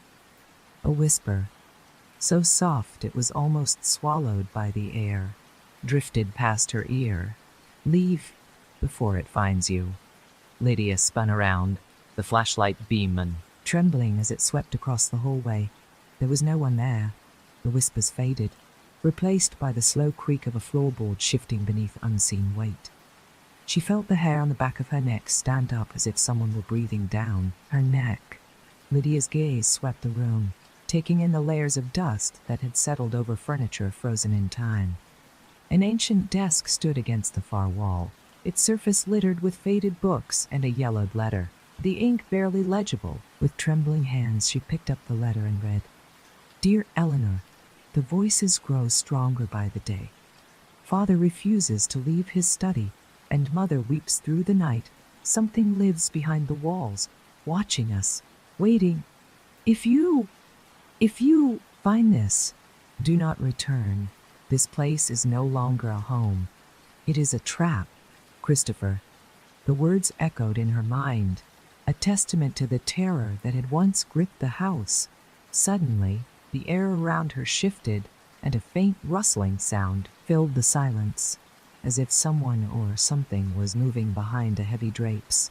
Lydia's pulse quickened, her breath catching in her throat as she backed away from the desk. The shadows at the edges of the room began to stir, subtle at first, but soon growing more pronounced. They seemed to coalesce, moving with intent. At that moment, Lydia realized these were not mere tricks of the light. The shadows were alive. They merged into a tall, gaunt figure, faceless yet unmistakably aware of her presence. "What do you seek here?" the shadow whispered, its voice thin and sharp, like the rustle of dry leaves in a winter wind. Lydia's voice faltered, the cold grip of fear tightening around her chest. The figure took a step forward, and the candle's flame sputtered before extinguishing, plunging the room into darkness. In that suffocating void, silence reigned, an unnatural, oppressive silence that felt almost sentient. Her fingers instinctively closed around the locket in her pocket, its cold metal grounding her pocket. In the present, the apparition vanished as abruptly as it had appeared, leaving behind only the chill that seeped into her bones. The room was once again still, but Lydia knew this was only the beginning. Turning back to the desk, she searched through its drawers, uncovering an old key engraved with strange, intertwining symbols. It felt significant, as though it were a key to the manor's hidden heart, a place where secrets and shadows waited. Slipping it into her coat pocket, she shipping it into her coat pocket. She took a deep breath, ready to venture further into the house depths. The key felt cold and heavy in Lydia's pocket as she stepped out of the study and back into the hallway.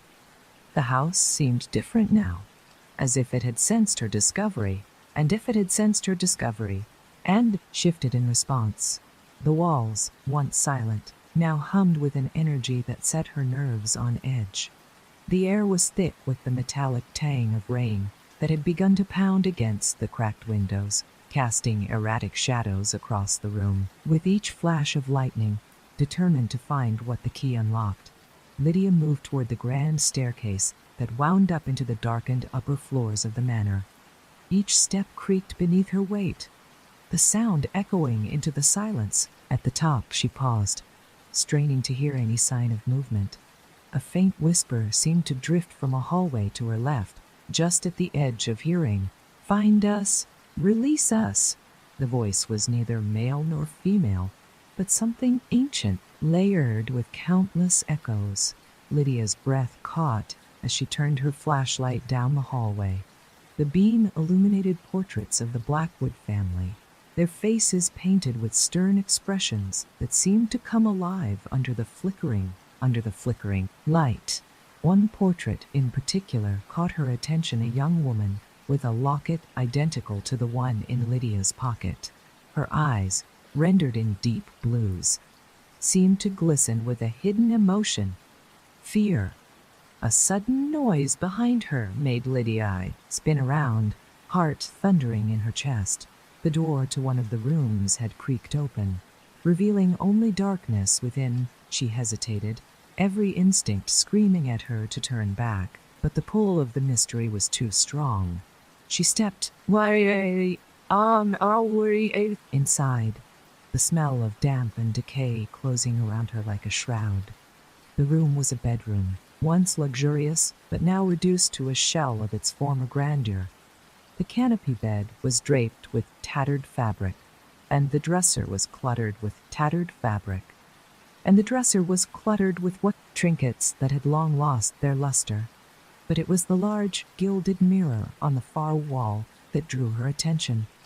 Its surface was cracked, the fractures forming a spiderweb pattern that seemed to shimmer in the dim light. As Lydia approached, the mirror fogged over, as if exhaling a breath. Her reflection disappeared, replaced by the image of a woman standing in the room with her, a woman with hollow eyes and a face twisted in anguish. The woman raised a hand, pressing it against the glass from the inside, her mouth moving in a silent plea. "Help us!" The whisper resonated in Lydia's mind, louder this time, filled with a desperation that chilled her to the bone. She stepped back, the key in her pocket growing unbearably cold. The room felt as if it were closing in on her, the walls shifting and creaking as if alive. Summoning her courage, she reached into her pocket and pulled out the key. The woman in the mirror nodded, a single tear tracing down her translucent cheek before the image faded, leaving Lydia alone with her racing heartbeat and the relentless patter of rain. The key was a promise, a directive. Find the truth and release the forgotten souls of Grimsby Manor. With the key now warm in her hand, Lydia felt a surge of resolve. The manor was no longer just a crumbling relic.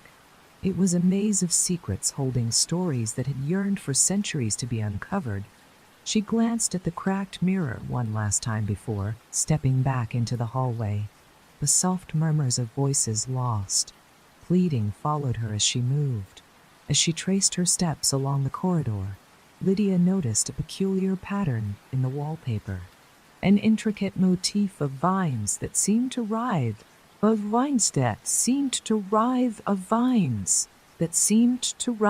under her gaze. Running her fingers along the wall, she found a seam, almost imperceptible, that ran from floor to ceiling. Her pulse quickened. The key felt like it belonged here, as if it had been waiting for this exact moment. She slid it'd been waiting for this exact moment, into the scene, and with a soft click, a hidden panel creaked open, revealing a dark, narrow staircase spiraling down into the depths of the manor. The air grew colder as she descended, each step taking her further into the unknown. The walls here were rough stone, glistening with moisture, and the scent of damp earth mixed with something acrid, something that stung her eyes and burned at the back of her throat. A faint light pulsed at the end of the stairwell, casting long shadows that danced across the walls like specters.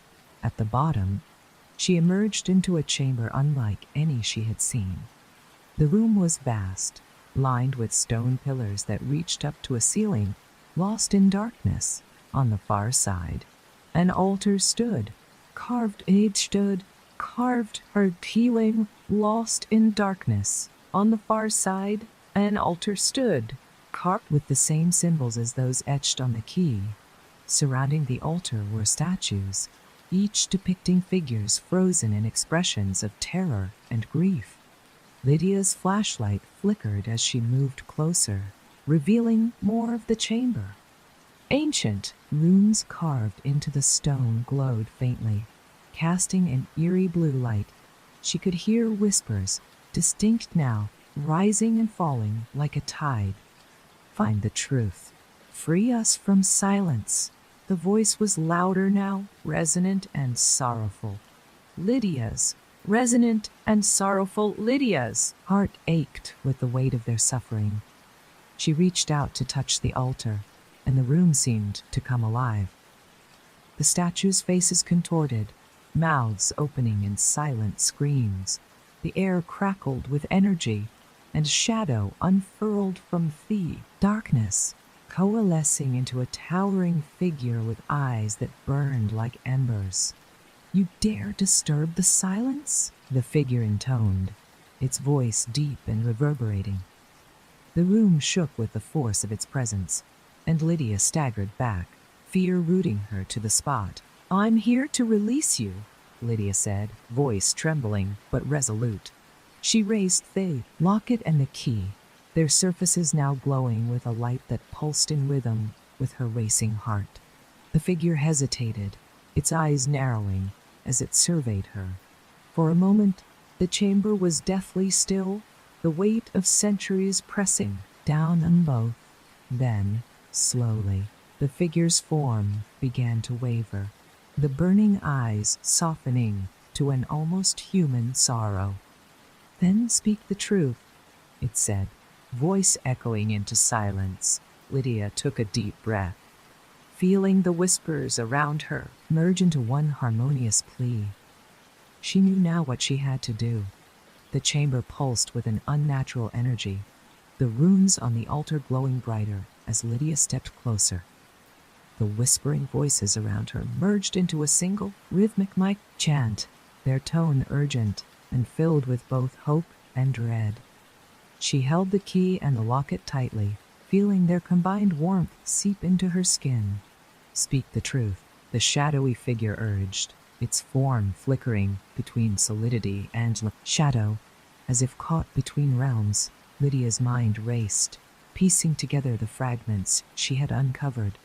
The desperate letter from Christopher, the haunting portrait of Eleanor, the words in the journal. This was not just a place of haunted memories. It was a prison, bound by the grief and guilt of the Blackwood family.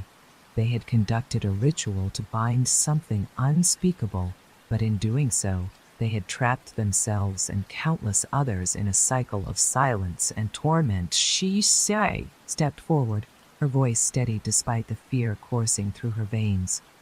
This house was a sanctuary, but it became a prison. You sought to bind the darkness, but it bound you in return. The silence that consumes this place is not peace, it's suffering. The glow from the runes intensified, the blue light shifting to a deep, resonant gold. The statues around the room began to crumble, their expressions of terror softening as cracks spider-webbed across their stone faces. The shadow figure wavered, its eyes losing their fire, replaced by a deep, weary sadness. Lydia lifted the locket and placed it on the altar, fitting it into an engraved depression that matched its shape perfectly. The air vibrated with a deep hum as the key in her hand grew searing hot, compelling her to insert it into the center of the altar. With a resolute push, she turned the key. A brilliant light flooded the chamber, blinding in its intensity. The whispers turned into a chorus, triumphant and clear, no longer pleading but relieved.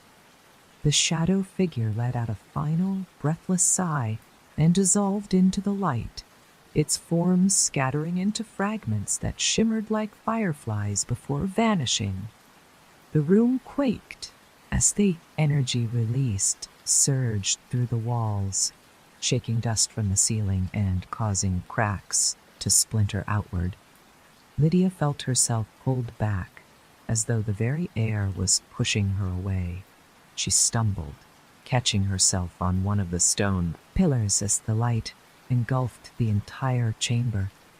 Then, as suddenly as it began, the light dimmed, leaving a warm, golden glow that bathed the room in peace.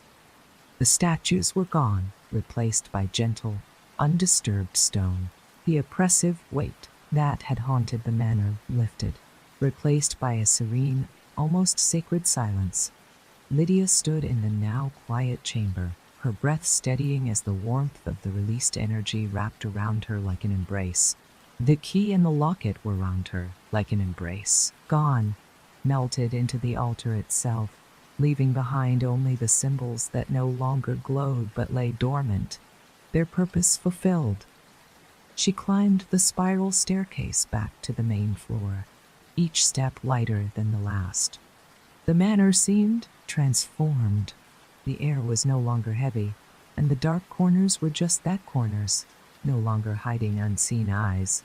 Morning light filtered through the cracked windows, casting a soft glow that illuminated the dust motes dancing lazily in the ditch of the trees, and there needed the two etch golly. It kind of probably your wind fairways air. As she reached the main hall, Lydia looked back one last time. The portraits on the walls, once stern and watchful, now seemed different. The eyes were not accusatory, they were grateful. The faintest smile touched the lips of Eleanor's. They were grateful, painted figure, her locket now resting within the painting itself, as a final nod to what had been set right. Stepping outside, Lydia felt the cool morning air fill her lungs. The storm had passed, leaving the ground wet and glistening under the rising sun. The silence that had once been suffocating was now peaceful, like the deep breath of a soul finally at rest. The villagers of Hensbrook would notice the change. She was sure of it. The shadows that had loomed over Grimsby Manor for generations had been lifted. It was no longer a place of dread, but a monument to redemption, a testament to the power of facing the darkness and freeing the voices long forgotten. As Lydia walked down the path, leaving the manor behind, a gentle breeze rustled the ivy and carried with it a final whispered message, soft and content. Thank you.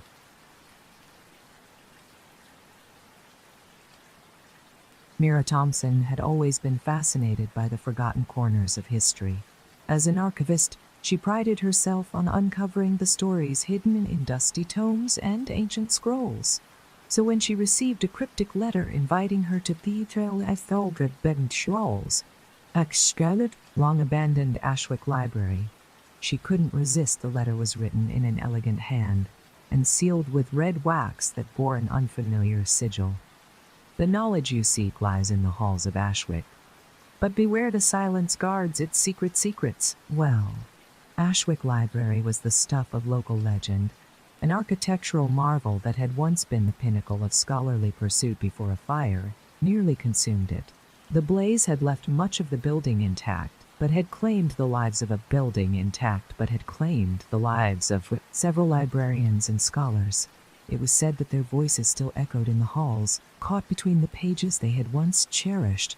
Mira arrived at the library at dusk, its towering silhouette looming against the backdrop of a violet sky. The stone walls were scorched black in places, ivy and moss creeping up as if nature were trying to reclaim it. The iron gates were ajar, groaning as she pushed them wider. The air was heavy, scented with rain-soaked earth and the faint mud-soaked earth and the faint mustiness of old paper. The front doors of the library stood tall and foreboding, their wooden panels carved with seams of scholars poring over text. As Mira stepped inside, the scent of charred wood and mildew filled her nostrils. She clicked at charred wood and mildew filled her nostrils. She clicked on her flashlight, the beam piercing the darkness to reveal rows upon rows of towering bookshelves. The silence was so profound that it felt like a living thing, pressing against her ears. Her eyes caught a flicker of movement at the edge of the gallery. Light! She turned, the flashlight casting long, thin shadows that stretched across the floor. But there was nothing, only the worn wooden tables and the skeletal remains of chairs long abandoned. Then, from deep within the stacks, came a faint whisper. Leave while you can. Mira's breath caught in her throat. The voice was low, almost mournful, and it sent a shiver down her spine, but she was not one to be deterred by old ghost stories. She took a step forward, the floorboards creaking under her weight, and the whispering stopped as suddenly as it had begun. Mira navigated the aisles of the library, her flashlight tracing the spines of books that had not been touched in decades. Dust motes danced in the beam, and the air grew colder with each step. The deeper she went, the more oppressive the silence became, as though the very walls were holding their breath. A sudden rustling sound made her spin around. A book had fallen from one of the shelves and lay open on the floor, its pages splayed as if reaching for something unseen. Mira bent down, the words on the page catching her eye. The silence holds the answers, but it also holds the damned. Before she could process what it meant, a shadow moved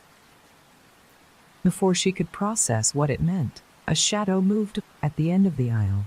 It was not the fleeting play of light she had seen earlier. This was deliberate, human-shaped. The shadow seemed to shift and slide between the shelves, its outline indistinct, yet undeniably present.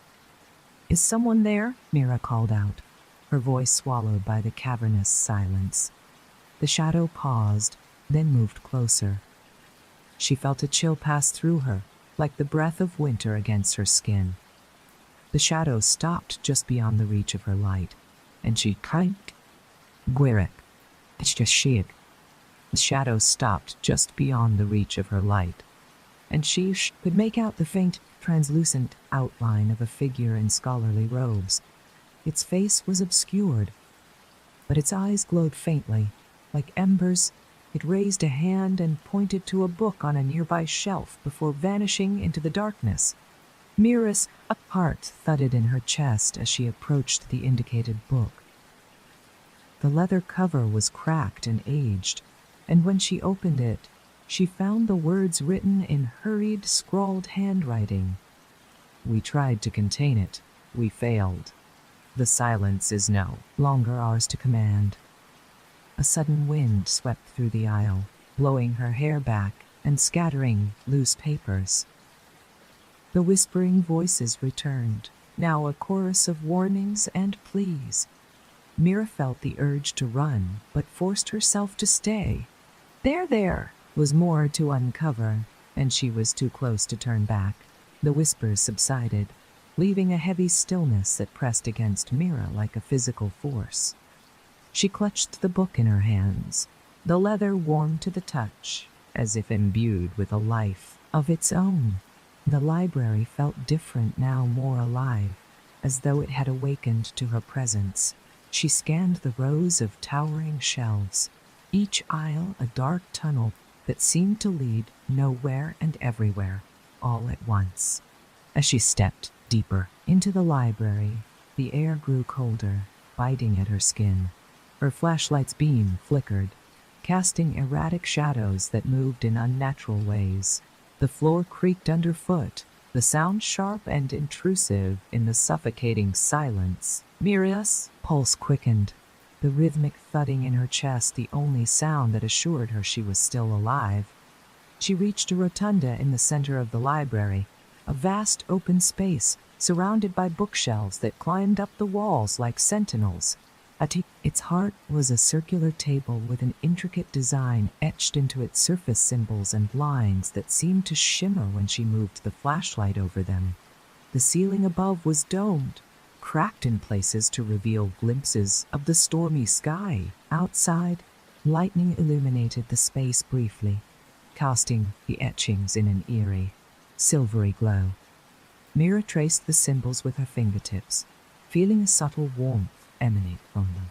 Suddenly, a deep voice resonated through the room, low, low, and echoing, as if coming from the stone itself. Knowledge was our salvation and our curse, it intoned. The voice was not human. It was ancient, layered with a chorus of others. We sought to capture the silence, but it captured us others instead. The air thickened, and Mira's breathing quickened. She spun around, expecting to see the shadowy figure again, but instead, she was met with the sight of ghostly outlines emerging from the walls. Scholars, their faces etched with fear and determination, appeared one by one, their forms translucent and flickering like candle flames. One of the figures, a woman in a long robe with eyes that glistened with an unnatural light, stepped forward. "You must finish what we could not," she whispered, her voice mingling with the crackling energy that filled the room. Mira's mind raced. "Finish what?" she demanded, the book in her hands growing warmer by the second. The woman's form wavered, and her gaze shifted to the circular table.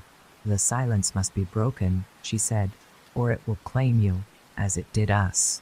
Mira's hand trembled as she laid the book on the table. The symbols carved into the wood glowed brighter, casting the room in an otherworldly light. The ghostly scholars watched with solemn expressions, their outlines fading in and out of view as if caught between this world and the next. As the light intensified, a sound filled the air, a low, resonant hum that seemed to vibrate through her bones. The whispers returned, louder this time, not pleading, but demanding. "Release us!" A sudden pain shot through Mira's temples, and she gasped, clutching her head.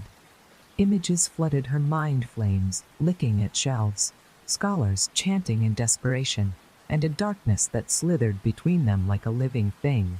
The silence, she realized, was not just an absence of sound. It was a force, an entity that fed on knowledge and the souls that pursued it. Mira's vision cleared, and she found herself staring into the eyes of the spectral woman. The library around her seemed to pulse, as if it were a living organism with a heartbeat of its own. "The silence will take you if you hesitate," the woman said, her voice urgent and filled with an echo of pain. "To release us, you must speak the words inscribed. The book." Mira's hands shook as she opened the ancient book to the center page. The text was written in a language she had never seen before, but as she traced the characters, their meaning became clear. As if the book itself were guiding her, she began to read, her voice low and trembling at first, but growing stronger with each word. The chamber around her shifted, the shelves groaning as if in protest. The ghostly figures closed their eyes, their faces softening from expressions of torment to those of hope. The humming intensified, filling the air with a vibration that made the floorboards quake. With each line, Mira felt the weight of centuries pressing down on her. The silence fought back, a cold, suffocating force that tried to choke the words from her lips. She pushed through, the final line escaping her in a shout that reverberated through the library. "Break free and return to the light." The room erupted in a burst of energy, the ghostly figures dissolving into motes of light that rose to the ceiling and vanished. The oppressive cold lifted, replaced by a warmth that spread through the room like a sunrise breaking the longest dress night. Mira fell to her knees, the exhaustion of the ordeal pulling at her limbs. The silence was gone, replaced by the distant sound of raindrops on the cracked windows and the soft creaking of the library settling into peace. Mira sat on the cold floor of the rotunda, her breath coming in ragged gasps as the warmth settled over the room. The oppressive silence had lifted, replaced by a sense of calm. The ghostly scholars had vanished, leaving only the flickering candlelight from the Yedoka Piziox Flower-Yedstoring Zirigin Netshans, a note dome above. For the first time since stepping into Ashwick Library, Mira felt a sliver of hope. But the respite was short-lived. From the depths of the library, a new sound emerged, a low guttural growl that reverberated through the walls and stirred the dust at her feet. Mira's pulse quickened as she realized that whatever force had been bound by the silence was still present, and it was waking up.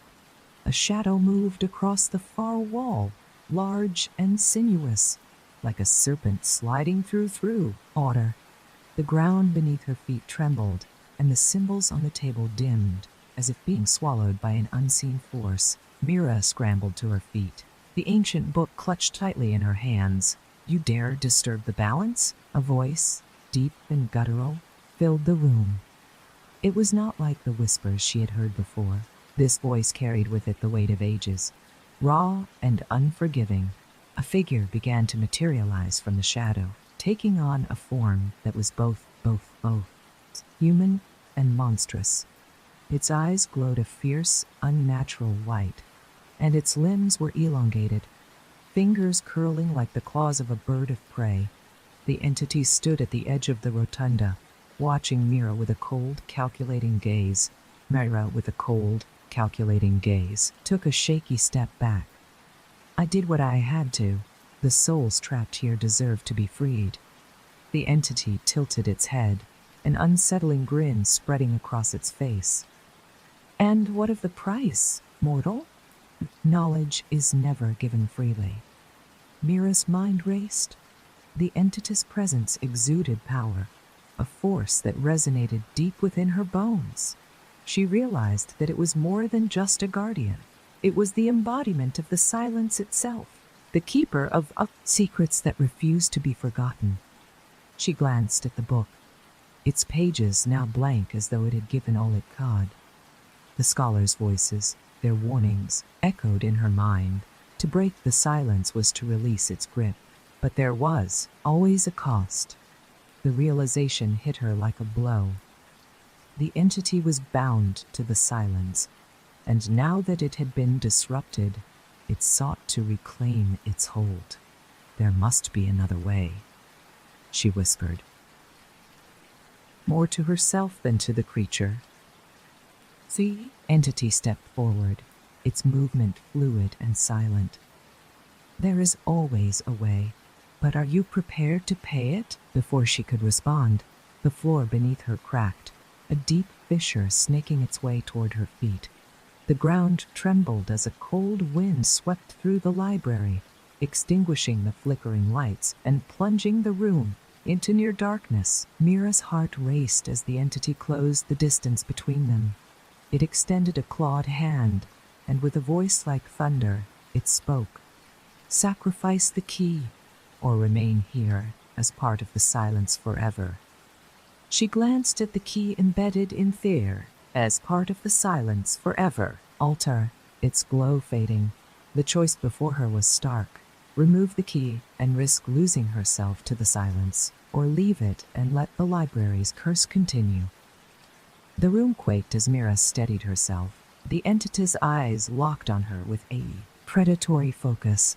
The whispers, once a cacophony, now murmured in a harmonious plea, urging her toward the altar.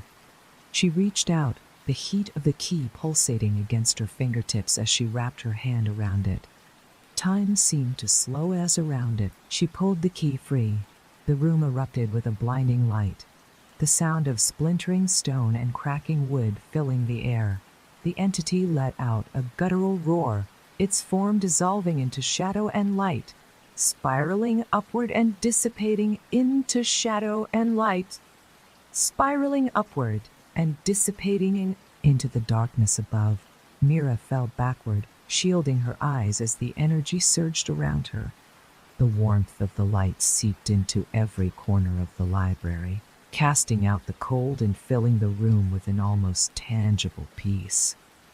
The fissures in the floor sealed themselves, and the air, once heavy with dread, became lighter, breathable.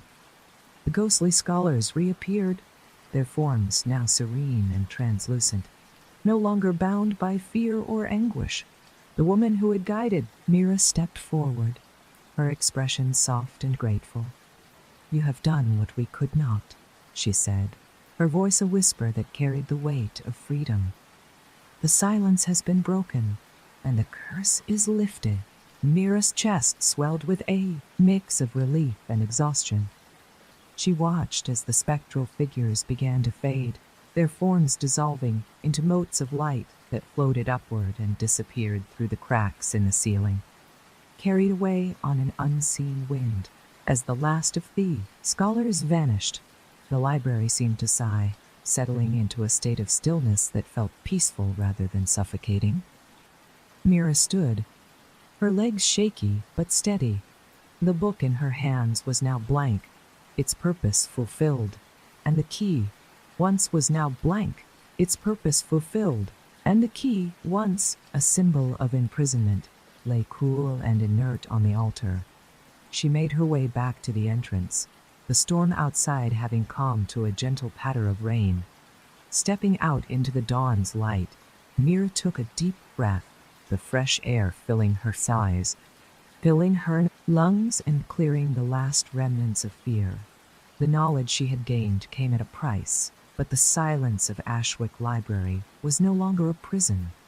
It was a place of peace, where the voices of the past were finally at rest. Mira stood at these.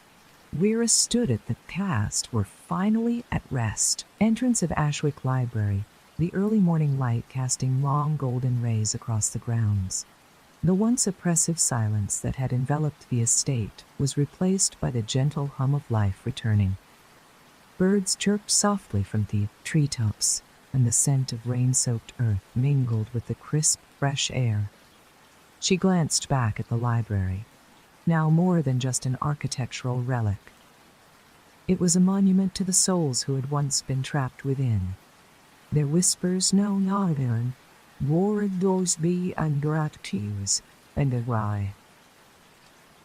Voice known to the souls who had longer haunting the halls but carried away by the light that had broken the curse. The towering shelves, the cracked rotunda, and the etched symbols on the altar had all returned to their still, silent state, this time at peace. The key had once glowed with an eerie light, now lay dormant in her pocket, its edges cool and smooth. Mira ran her thumb over the intricate carvings, a reminder of the price that knowledge often demanded. The blank book, still clutched tightly in her other hand, seemed lighter than before, as if relieved of its burden. Stepping down the stone path, Mira felt a profound sense of closure wash over her. The journey to Ashwick had not just been an exploration of forgotten history, but a confrontation with the limits of human ambition and the echoes it left behind. The villagers of Hensbrook would awaken soon, and with the rising sun, they would feel the subtle shift in the air, a weight lifted, an ancient sorrow laid to rest. A sorrow laid to rest. She reached the iron gates. A gentle breeze stirred, rustling the leaves and carrying with it a final whisper. "Thank you, keeper of stories." A smile tugged at Mira's lips, bittersweet and knowing. She took one last look at Ashwick Library, its silhouette softened by the dawn, before turning and walking down the path that led her back to the world of the living. The silence that once spoke of dread now resonated with peace, a reminder that even in the darkest corners, light could face holes or resonated with peace.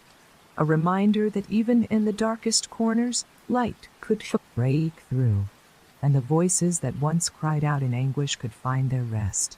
The road ahead was long, and the stories she carried would linger in her mind, but the silence of Ashwick would remain a testament to the power of stories untold, and finally, stories set free.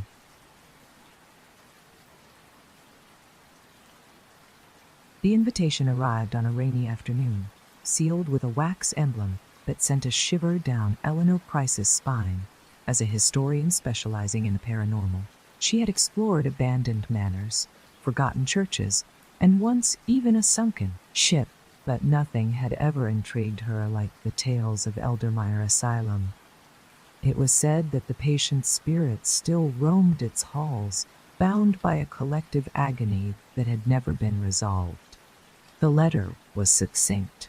"Your presence is requested at Eldermire Asylum. The truth awaits, but only the brave may uncover it." The asylum sat at the edge of a sprawling forest, its silhouette stark and imposing against the gray sky.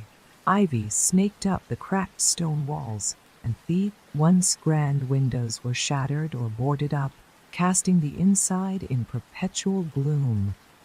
Thunder rumbled as Eleanor stepped out of her car, the chill of the rain soaking through her coat. She approached the iron gates, now rusted and hanging gates, now rusted and hanging, ajar, creaking with the wind. The entrance was foreboding, adorned with an arch that read, "Sanctuary of Healing," its words now more ironic than ever. Pushing open the gate, Eleanor stepped inside, feeling as if she were crossing an unseen threshold. The foyer of Eldermire Asylum was vast, its marble floor cracked and littered with debris. A broken chandelier hung precariously, its crystals covered in years of grime. Eleanor's flashlight illuminated the peeling paint on the walls and the shattered remnants of medical equipment scattered above. Each step she took echoed into the silence, amplifying the void. Her eyes adjusted to the dim light, catching the faded murals on the walls, depictions of serene landscapes meant to calm the patients. They felt grotesquely out of place in the decrepit setting. A noise interrupted her thoughts, a soft, rhythmic tapping coming from somewhere deeper within the asylum. It was a sound too deliberate to be the wind.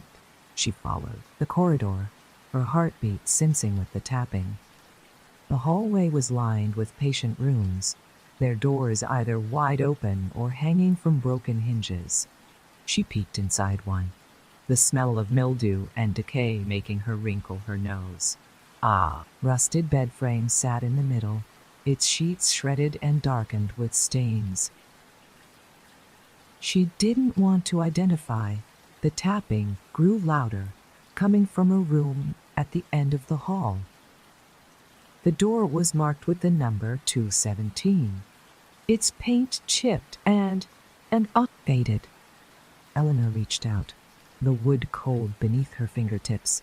As she pushed it open, the door groaned, revealing a small room with an old chair facing a shattered window. On the floor, scrawled in chalk, were words that made her blood run cold. "We are not alone." Suddenly, the air shifted, heavy and suffocating. The tapping stopped, replaced by the soft, unmistakable sound of whispering. Eleanor spun around, her flashlight catching the outline of a figure standing in shadows. Its form was slight, almost skeletal, with eyes that gleamed like wet stones. "Who's there?" she called out, her voice trembling. The figure didn't move, but the whispering grew louder, a symphony of voices overlapping until one voice emerged, clear and sorrowful. "They won't let us leave." The figure vanished as quickly as it appeared. leaving Eleanor staring at the empty hallway. The whispering voices receded, melting into the silence that followed. Her hands shook as she pulled out her notepad and scribbled down what she had seen and heard. The words on the floor, the tapping, the ghostly figure, all signs that Eldermeyer's stories were more than just local legend. Determined to uncover more, she moved deeper into the asylum, past the hallway, and into what must have once been the common area. Broken chairs and splintered tables were scattered about, and old newspapers lay crumpled on the floor, their headlines speaking of the asylum's downfall. Mysterious illness claims the lives of 20 patients. Eleanor bent down to pick one up when a sudden chill swept over her, making her hair stand on end. A new sound filled the room, soft and almost melodic. The faint strains of a music box. It was the kind of sound that would have been comforting in another setting, but here it was sinister, dripping with an unspoken warning. She turned to see an old music box sitting on a nearby table, its gears turning on their own. The lid was open, revealing a tiny ballerina spinning slowly. Eleanor swallowed, fighting the instinct to run. Eleanor swallowed, fighting the instinct to run, reached out to close the lid, and as she did, the music stopped abruptly, leaving a silence so thick it pressed against her ears. A voice whispered directly behind her, close enough that she felt the chill of breath on her neck. "Don't wait, then." She spun around, but the room was empty. The music box fell from the table, landing with a metallic thud that echoed through the asylum. The silence that followed felt different, more charged, as if something had been disturbed. Eleanor's eyes darted around the room, searching for movement. For the first time, she realized that the air itself felt heavy, like it was watching her, waiting for her next move. Eleanor's heartbeat drummed in her ears as she cautiously stepped away from the fallen music box. The silence that followed was suffocating, pressing down on her like a tangible weight. Every shadow seemed to shift as she moved, her flashlight casting trembling beams that illuminated fragments of the room in ghostly flashes. The common area felt alive, as if the walls themselves were leaning in to listen. Taking a deep breath, Eleanor forced herself to focus. She needed answers, not panic.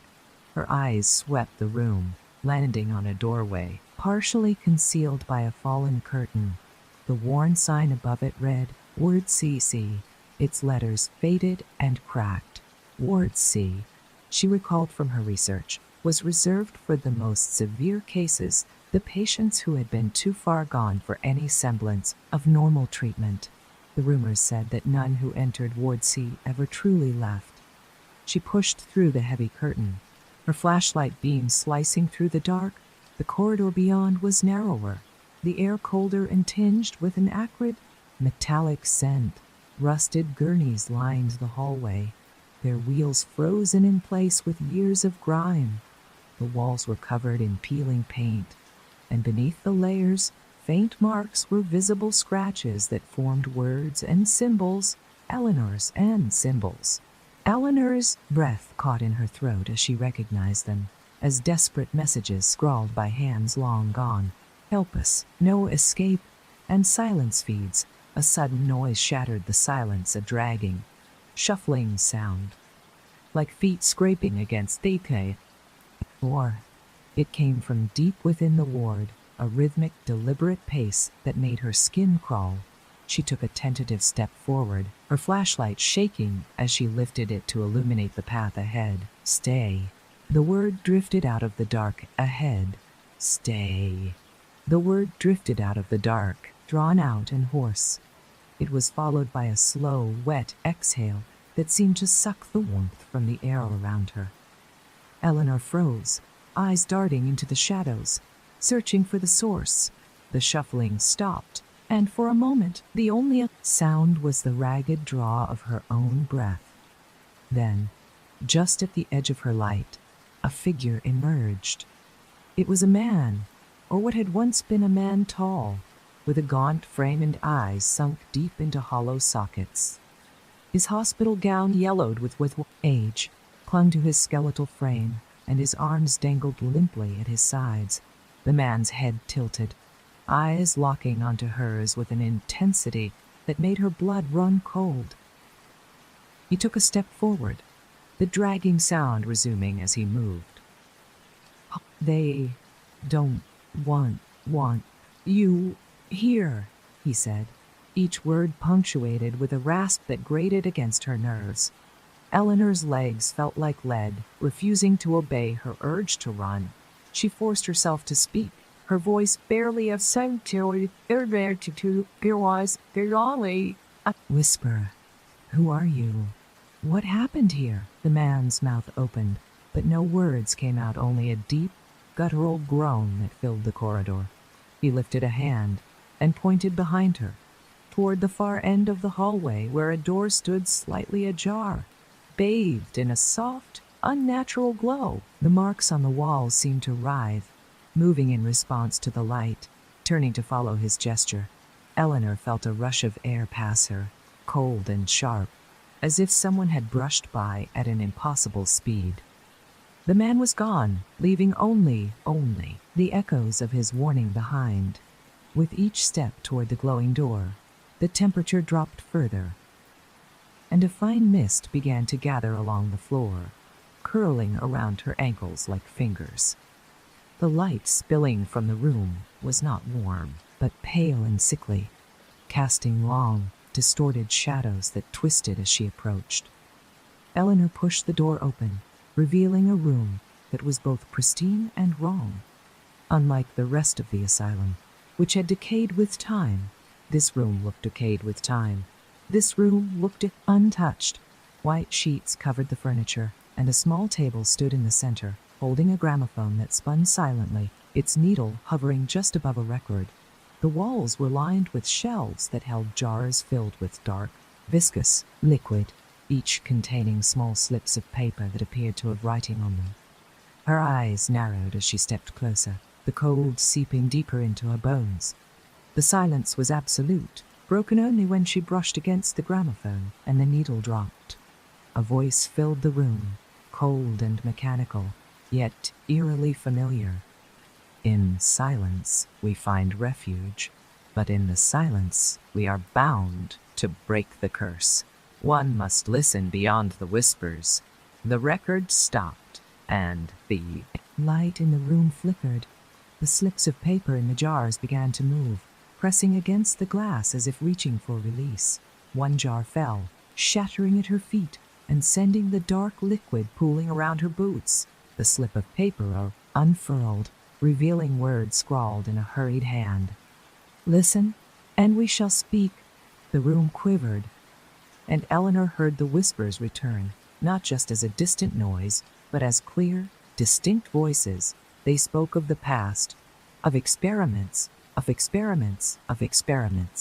torment and betrayal that echoed within the walls of the asylum, and one voice, louder than the rest, spoke directly to her.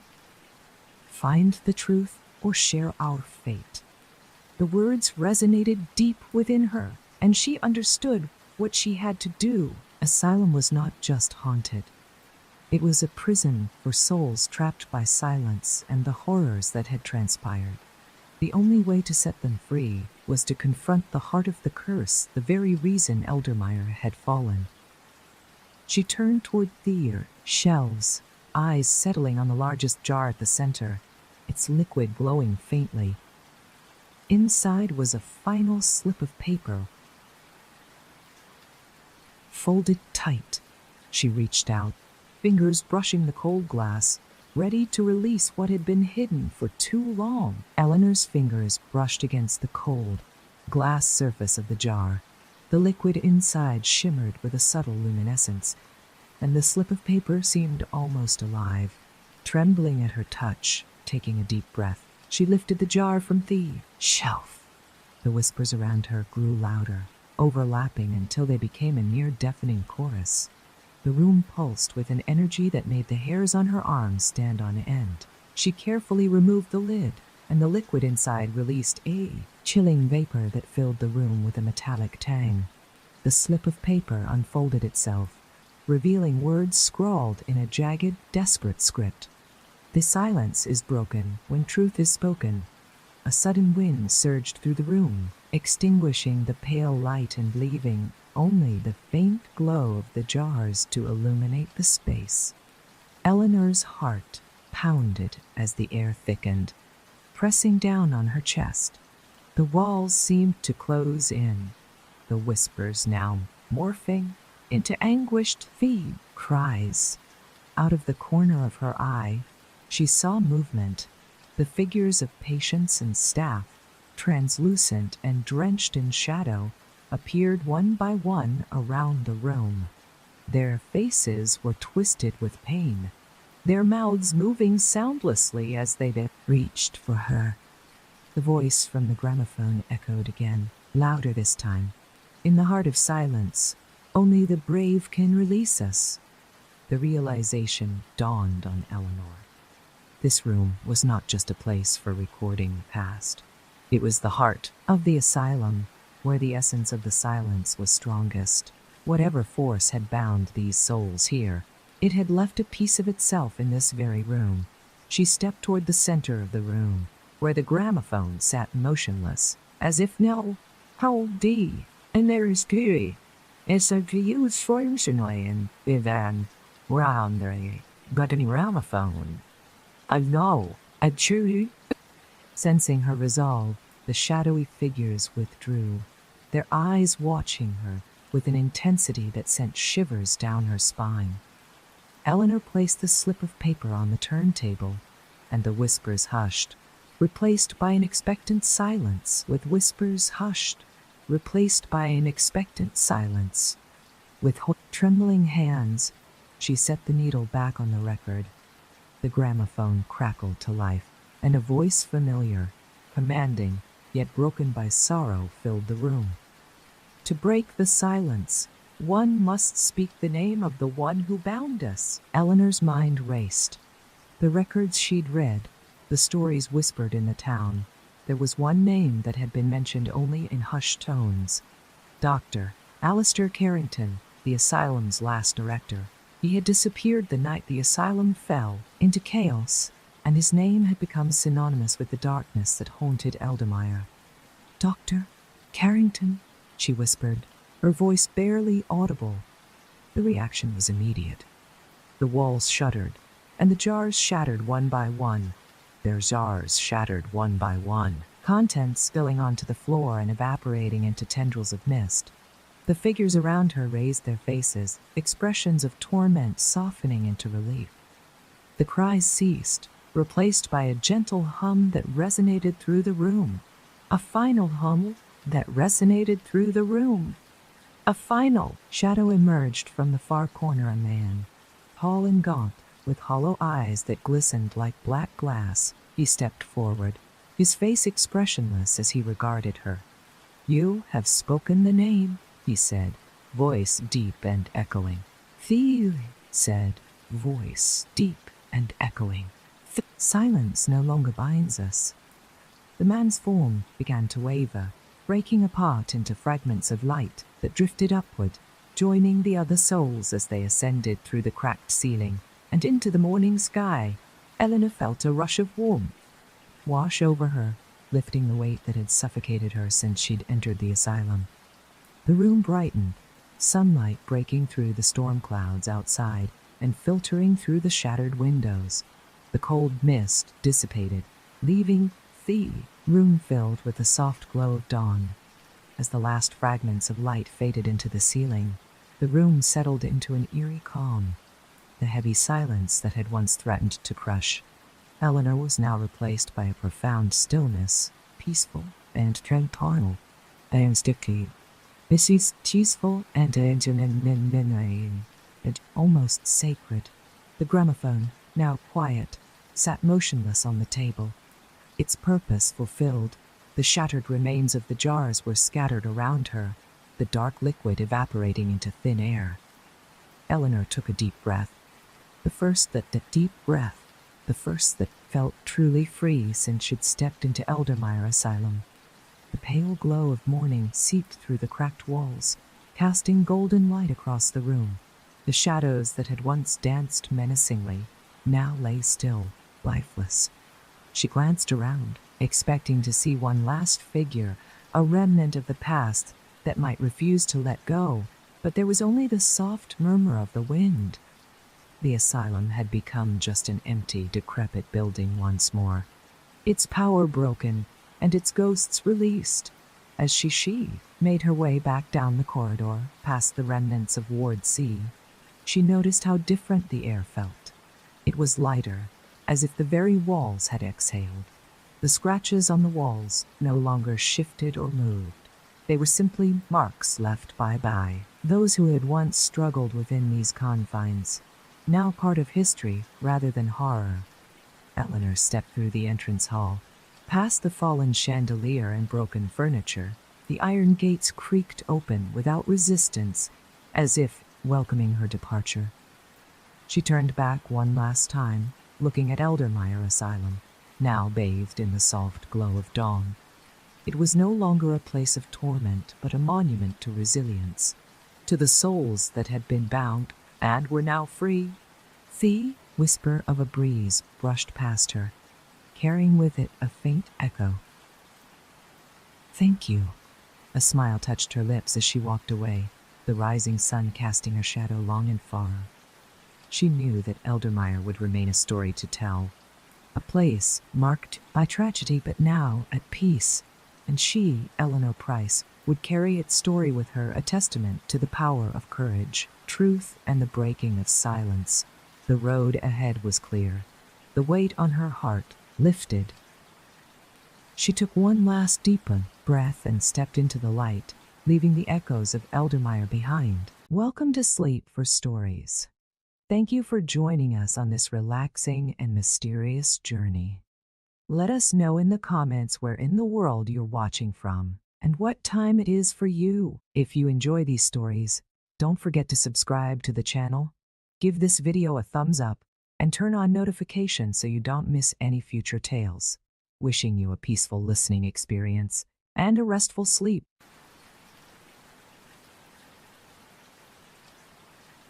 Dr. Marcus Hales stood at the edge of the silent lake, the dense blackroot forest at his back, and a chill creeping up his spine that had nothing to do with the cold. The sun struggled to pierce the thick canopy above, casting fragmented beams of light that danced on the water's surface. The air was thick with moisture and the scent of pine, mingling with something else, something old and unsettling, like damp stone and decaying wood. He glanced at the water, so unnaturally still that it seemed to defy nature itself. It was as if the lake were a polished mirror, reflecting not only the sky, but the secrets it kept hidden beneath.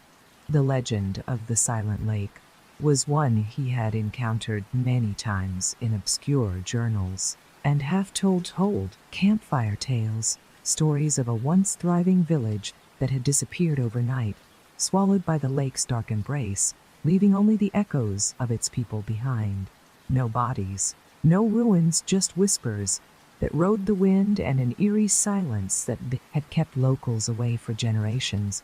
Even Marcus's great-grandfather, an intrepid explorer who had chronicled myths from around the world, had avoided this place, leaving behind cryptic notes that spoke of dangers that should not be disturbed. Are we really doing this? Nora's voice cut through the quiet, shaky, yet laced with excitement.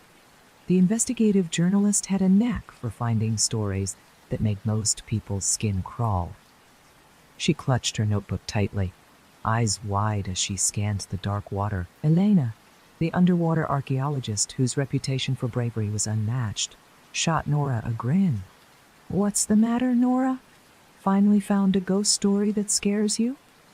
"Not scared," Nora muttered, more to convince herself. Just cautious. Jacob, the historian with a penchant for ancient riddles, was already flipping through old maps and sketches of the area, brow furrowed as he compared notes. The village was called Ebon Hollow, he said, almost to himself. It was known for its ritual ceremonies meant to commune with something they believed lived beneath the lake. No one knows what happened the night they vanished, but the stories say they vanished, heard a sound, like a low hum, that resonated through the earth before silence took everything. Alex, the tech expert and diving specialist, was adjusting the oxygen tanks, the metallic clinks and hisses of gear filling the air. He glanced up, a smirk on his face that belied the tension in his eyes. "Well, I guess we're about to meet whatever hummed them into oblivion," he said, half joking, half serious. Marcus' hand tightened around the leather-bound journal, had brought a relic passed down from his great-grandfather. Its weathered pages were filled with sketches of places he had explored, and on one page, a hastily written note read, "Some doors should remain closed," but the explorer's urge in Marcus was stronger than his caution. The silent lake had kept its secrets long enough. "We're here to find answers," Marcus said, his voice steady despite the knot in his stomach. Whatever happened to Ebon Hollow? It's time the world knew. The sun was dipping, lower now, casting a deep amber hue over the treetops. The lake's surface shimmered, almost invitingly, yet there was something predatory in the way it seemed to watch them, like a beast lying in wait. Elena moved first, pulling on her diving mask and securing her equipment. She shot Marcus a look that said, "Are you ready for this?" He nodded, slipping into his own gear as Alex followed suit. Jacob and Nora stayed on the shore, setting up monitoring equipment and documenting the moment. The soft hum of generators and the clicking of cameras were the only sounds, making the quiet that followed even more oppressive when they ceased. Elena took the first step into the water, the ripples spreading out and disappearing as if swallowed by the lake itself. The air seemed to thicken as Marcus and Alex joined her, the chill biting through their suits as they waded deeper. Finally, with one last glance at the shore, Marcus nodded, and they submerged. The water closed over their heads, muffling the world above, and plunging them into a realm where light and sound were twisted, filtered through layers of murky, green-tinged water. The descent began, the rhythmic sound of their breathing and the occasional hiss of air from their tanks, the only reminders of life. The world above faded away as Marcus, Elena, and Alex sank deeper into the water's embrace. The first 20 feet were dappled with fractured light, allowing glimpses of the silty lake bed and drifting strands of algae that danced lazily in the current. But as they descended further, the light thinned, replaced by a dim green that grew darker with each pulse of their flashlights. The lake, once inviting and serene from above, now felt vast and unforgiving, as if it were an ancient beast that had swallowed them whole. Marcus kept his breathing steady, the rhythmic sound in his ears a lifeline against the oppressive silence. He glanced at Elena, who was leading the descent, her figure framed by the halo of her headlamp behind them. Alex floated with ease, one hand adjusting a sonar device strapped to his arm.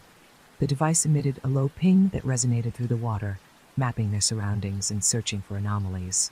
The pings came back clear at first, just the undulating contours of the lake floor and scattered debris. But as they continued, the readings became erratic, the sonar tracing shapes that defied logic. "Marcus, look at this." Alex's voice crackled through the comms, tinged with both excitement and confusion. The screen on his device pulsed, showing the outline of what appeared to be structures buildings that rose up like jagged teeth from the silt. Elena turned, eyes wide behind her mask. Could it be? The remains of Ebon Hollow. Marcus felt his pulse quicken. The idea that they might have actually found it, the sunken village lost to myth and time, was almost too much to grasp. He nodded, signaling for them to move forward. The silence around them thickened as they pushed deeper, the water pressing against them like a living thing. Suddenly, a shadow shifted at the edge of Marcus's vision.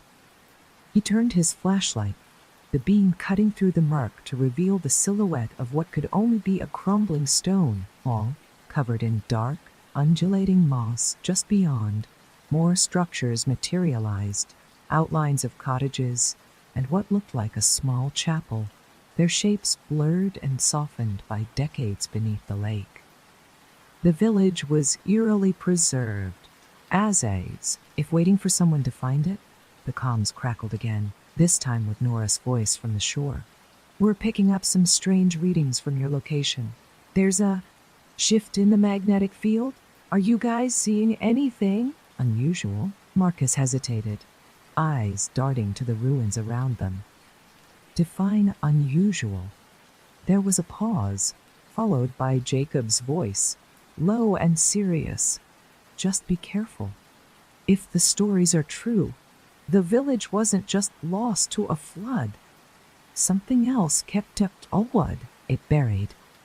Before Marcus could respond, Elena swam forward, her flashlight catching on an old wooden sign, barely legible beneath a thick coating of algae. She brushed it with her gloved hand, revealing the words, "Welcome to Ebon Hollow," carved in ornate script. The sight sent a shiver down Marcus's spine. They had found it. Alex's voice broke through again, this time strained. "Marcus, I'm getting weird feedback here. It's like something's moving." His sonar pinged? His sonar pinged, erratically, the screen lighting up with shifting shapes that didn't match the stillness around them. A sudden current swept past them, tugging at their suits and stirring up a cloud of silt that momentarily blinded them. Marcus's flashlight wavered, casting frantic beams that illuminated ghostly tendrils of algae and the hollow windows of sunken homes. When the silt settled, the silence returned, deeper and more oppressive than before. But then, just as the water stilled, a new sound emerged. It was low and guttural, a hum that resonated through their chests and vibrated the water around them. It was the sound from the stories, the hum that had signaled the village's doom. Marcus felt a chill crawl down his spine. We need to get out of here," he said, the urgency sharp in his voice. But before anyone could respond, the hum grew louder, shaking the water like a living heartbeat. And then, from the darkened doorway of the chapel, something moved. Elena stops by New James. Elena's flashlight flickered, casting erratic beams across the ruined facade of the submerged chapel. The movement within was subtle at first, a shadow shifting just beyond the threshold, a fleeting glimpse of something impossibly large and ancient. The hum resonated through the water, growing in intensity until it seemed to press against their chests, each vibration syncing with the pounding of their hearts. Marcus's fingers tightened around the journal clipped to his suit. He tried to steady his breathing, but the comms crackled again, filled with static and voices that weren't supposed to be there, whispers that spoke in a language long forgotten, woven through with urgent, mournful tones. "Elena, Alex, we need to fall back now," Marcus said, trying to mask the tremor in his voice. The silence that followed was filled only by the hum, now pulsing like a drum beat deep in the earth. Elena turned, eyes wide, but she hesitated, her gaze locked on the chapel's doorway. "Marcus, do you hear that? It's calling to us." The words hung between them, heavy and inexplicable. Before Marcus could respond, Alex's voice burst through the comms, strained and sharp. "Movement behind us? Something's circling." Marcus swung his flashlight around just in time to catch the flicker of motion, a dark shape sliding through the silt, serpentine and deliberate. The water seemed to shudder as the shape moved, disturbing the thick, ancient sediment that had settled over Ebon Hollow like a shroud from the shore. Nora's panicked voice cut through. "Get out of there now!" "The readings just spiked. The field around you is shifting." The hum crescendoed, and with it, the village seemed to awaken. The doors of long-submerged homes creaked open, silt and debris swirling as if pushed by unseen hands. The windows of the cottages were hollow eyes, watching, waiting. The water felt alive, charged with an energy that set Marcus's teeth on edge. "Alina, we're leaving," Marcus shouted, his voice tight as he reached for her arm. But before he could touch her, the doorway of the chapel erupted in a burst of movement. A figure emerged, shrouded in darkness, its form obscured by the swirling silt. It stood by the swirling silt. It stood unnaturally tall, its limbs elongated and thin, fingers that tapered to points waving as if conducting the symphony of the hum. The figure's eyes opened two cold white orbs that glowed with an unearthly light. They locked onto Marcus, and in-ocked onto Marcus, and in that instant, he felt an unbearable pressure in his head, a voice not his own, pressing into his mind. "You should not have come," Elena gasped, the sound muffled by her mask. The voice, though silent to the ears, filled their comms with a static-laced presence, words etched into their thoughts. The figure moved, gliding through the water with impossible grace, its movements disjointed and alien. Alex's sonar screamed with feedback, the device flashing erratically. "We need to move now," he shouted, already propelling himself backward. The shadows that had circled them now coalesced, taking forms that shifted and blurred, reflections of villagers caught in an eternal, restless dance. Elena's gaze broke from the figure, and she shouted, "So I'm," grabbed Marcus's arm. "We have to go." Her voice was a lifeline, snapping him out of the trance that held him.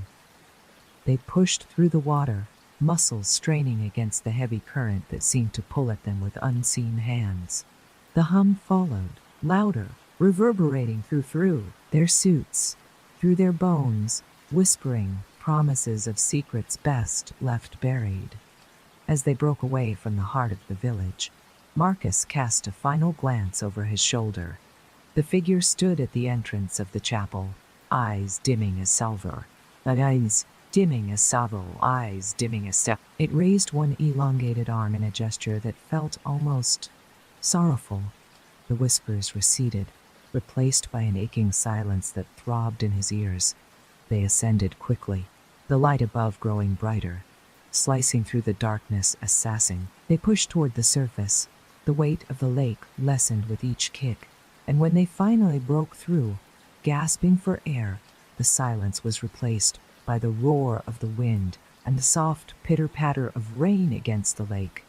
Nora and against the lake. Jacob rushed to the edge of the water, eyes wide with a mix of relief and horror.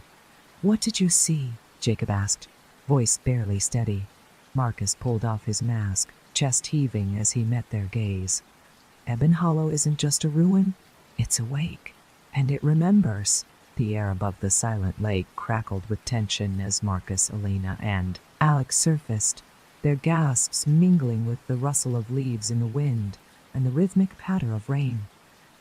The water around them was eerily still, as if the lake itself had paused to watch them, waiting for their next move. Marcus pulled himself and paused to watch them. Waiting for their next move, Marcus pulled himself up onto the makeshift dock, his hands shaking as adrenaline coursed through his veins. The journal he had kept close was now damp, pages curling and ink smudging, but it didn't matter. The real record was what they had seen and felt beneath the surface. Jacob and Nora rushed to meet them, their eyes wide with worry. Jacob's face was pale, the historian's usually steady demeanor fractured by the tension. "Did you find it?" he asked, voice taut. He already knew the answer from their frantic comm chatter, but needed to hear it spoken aloud, as if saying it would make it real. Marcus met his gaze, nodding slowly. "We found it. Ebon Hollow is down there, and it's alive?" The words hung in the air, sending a shiver through the group. Elena, her expression haunted, glanced back at the water. There was something in the chapel, she said, more to herself than anyone else. Something that she pictures could show to anyone else. Something that looked at us like it knew who we were. Nora, ever the skeptic despite her love for ghost stories, pressed further. What did it do? Did it try to communicate with you? X, still catching his breath, shook his head. Not in words. It spoke in a way that wasn't sound. It was inside our heads. His voice dropped, eyes unfocused as he replayed the memory. It said we shouldn't have come. The campo fell silent. The soft rustle of the forest around them felt suffocating, the usual chirps and calls conspicuously absent. Marcus leaned against a wooden post, staring at the journal. His great-grandfather's warnings echoed in his mind. Someday, his great-grandfather's warnings echoed in his mind. Doors should remain closed. But they had opened that door, and now there was no turning back. Night fell over the lake with an unnatural swiftness, the sky turning from overcast gray to a deep, velvety black. The expedition team had retreated to their base camp, a circle of tents and a small fire that crackled and popped, throwing flickering light against the trees. The warmth was welcome, but it did little to dispel the chill that had settled in their bones. Nora sat by the fire, scribbling furiously in her notebook, trying to piece together the disjointed fragments of what they'd witnessed. Her pen stilled when she heard it, a soft, almost imperceptible hum that made the hair on her arms stand on end. She looked up, eyes up, darting to the water's edge where the dark surface reflected nothing but the pale light of the moon. Did anyone else hear that? She whispered, voice trembling. Jacob's head snapped up, eyes narrowing as he listened. The hum grew louder, resonating like a heartbeat that throbbed in the very air. Marcus felt it too, a vibration deep in his chest that seemed to sync with his chest, that seemed to sink within the beat of his own heart. He exchanged a glance with Elena, who was already reaching for her gear, instincts driving her to action before anyone could react. The water at the lake's edge rippled, small waves lapping at the shore with a hypnotic rhythm. The sound was almost soothing, if not for the underlying hum that accompanied it. Then, out of the stillness, a voice emerged, not spoken, but a whisper that seemed to drift from the trees, the water, the very ground beneath their feet. Why have you come? Jacob's mouth moved, but no sound came out.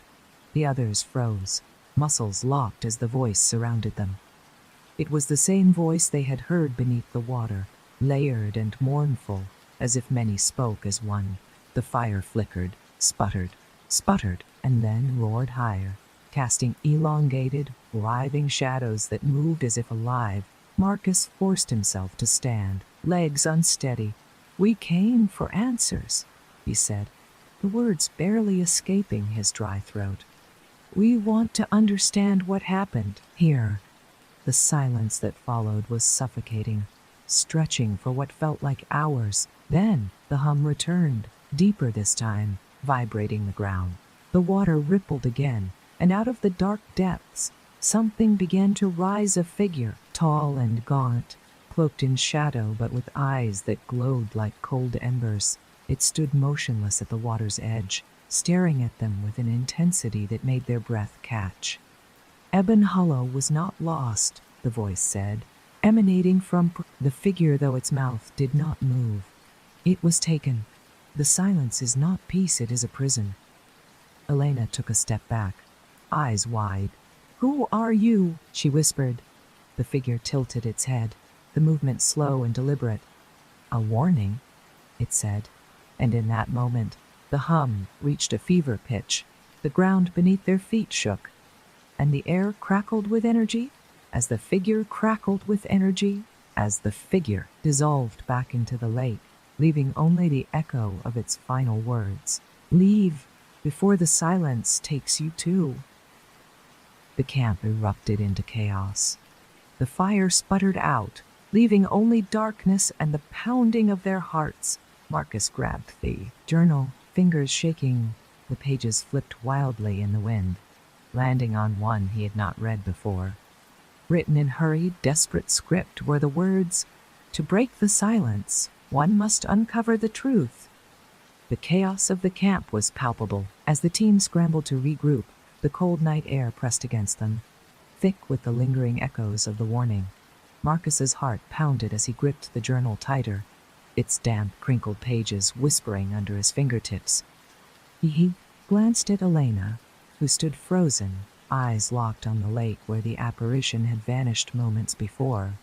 The fire, now reduced to smoldering embers, cast faint shadows that seemed to shift of their own accord. "We need to leave," Alex said, his voice breaking the tense silence. He was already packing up his equipment, movements jerky with urgency. "Whatever that was, it's not something we're prepared to face." "No," Marcus said, surprising even himself with the firmness of the firmness of the firm. His tone. The others turned to him, eyes wide with disbelief. "We can't just leave. Not now. We're closer than anyone has ever been to understanding what happened here." Jacob stepped forward, the lines of worry etched deep into his face. "Marcus, you saw it. We all did. This isn't just a story, it's something more. Something dangerous." Elena shook her head, a steely resolve replacing the fear in her eyes. "But we can't walk away if we do. The truth stays buried, and whatever holds Eben Hollow will continue. We need to find out what binds this place." Nora swallowed hard, her pen and notepad clutched tightly against her chest. "And if we don't make it out?" The question hung in the air, unspoken fears now given voice. Marcus opened the journal again, fingers flipping to the page with the hastily scrawled warning. "To break the silence, one must uncover the truth." His great-grandfather had known something, and whatever it was had kept him from venturing into the lake. But Marcus felt the weight of generations pressing on him, urging him to see it through. "We need to go back," he said finally, the decision sinking in like a stone. To the chapel. That's where it all began, and that's where we'll find our answers." The team's return to the water was marked by a somber silence. The only sounds the soft rustle of their gear and the muted lapping of waves. The moon hung low, casting a silvery sheen over the lake that made it appear both serene and menacing. One by one, they submerged, the icy water biting into their skin despite their wetsuits. This time, the descent felt heavier. The darkness seemed thicker. Green-tinged light swallowed more quickly by the depths. Marcus kept his eyes forward, focused on the chapel's silhouette as it came into view, standing sentinel amidst the ruins of Eben Hollow. As they neared the entrance, the hum returned, low and insistent, vibrating through their bodies. Marcus glanced at Elena, who nodded, the beam of her flashlight unwavering, as she led them inside. The interior was a haunting echo of what it once must have been pews upturned. A stone altar cracked down the middle, and the walls covered in dark, shifting algae that seemed to pulse with life. On the far wall, behind the altar, a mural was partially visible. Marcus moved closer, the light from his torch revealing scenes of the village. The people gathered in what appeared to be a ritual. At the center stood a figure draped in shadow, arms raised as the others looked on, expressions of awe and fear etched into their painted faces. "This is it," Jacob said, his voice ed. Jacob said, his voice ed, crackling through the comms, the ritual that doomed them. Suddenly, the whispers began again, soft at first, but growing louder, filling the chapel with a cacophony of voices. They spoke in fragments, overlapping in a symphony of despair. They called to it. They brought it forth, and it answered. Elena turned, her light catching movement near the altar. A faint shimmer appeared, And then, as if stepping through a veil, the spectral figure from before materialized, its eyes, those cold, white orbs, fixed on them, and the voices fell silent. Marcus felt an unnatural pressure build in his chest, as if the water itself had turned to stone. The figure raised a long skeletal hand, pointing to the mural. The whispered voice from before returned, singular and commanding. Only by understanding the past can the silence be broken. Elena's flashlight fell on an inscription below the mural, the letters worn but legible. She read aloud, her voice worn but legible, shaking. In the heart of silence, we bound ourselves to what lies beneath, to break the silence, speak the name, and release what was taken. A chill ran down Marcus's spine. The hum grew louder, resonating in a way that made the walls vibrate. It was as if the lake itself had awakened, responding to the words. The spectral figure's form flickered, its eyes narrowing as it uttered one final chilling command. Speak or be consumed. The echo of the figure's command reverberated through the chapel, settling like a weight in the chest of every team member. Marcus exchanged a glance with Elena. The fear in her eyes mirrored in his own, but there was no turning back now. They had come too far, and the truth far. And the truth was close, so close that it burned in the back of Marcus's mind. Jacob's voice came through the comms, strained and urgent. Marcus, whatever that inscription means, we need to figure it out now. The mural's haunting depiction seemed to shift under the beam of their flashlights, as if the figures painted on the wall were trapped in an eternal loop of their last fateful moments. Marcus's gaze fell on the shadowy figure at the center, its face obscured but its form unmistakable. A leader, or perhaps a priest, who had invoked something dark and unfathomable. Speak the name, Elena whispered, more to herself than anyone else, her eyes fixed on the mural. But whose name? Who did they summon? Nora's voice, shaky and barely above a whisper, crackled over the comms. Marcus, the journal. Look at the journal. With trembling hands, Marcus opened the water-damaged pages, searching for a clue, anything that would give them the answer. Near the back, in a section that had been nearly overlooked, was an entry scrawled hastily in his great-grandfather's familiar handwriting. In the silence of the lake, there is one name they feared to speak, the name that binds and feared to speak, name that frees. Alastor. Marcus's blood ran cold. Alastor, a name spoken only in whispers by the few who dared recount the legend. The villagers had worshipped it, sought its power, and paid the ultimate price. Alina, it's Alastor. Marcus, Elena, it's Alastor, said, the weight of the revelation heavy in his voice. We have to say it. The spectral figure shifted, its eyes narrowing as if it understood. The hum grew deeper, resonating with an almost painful intensity.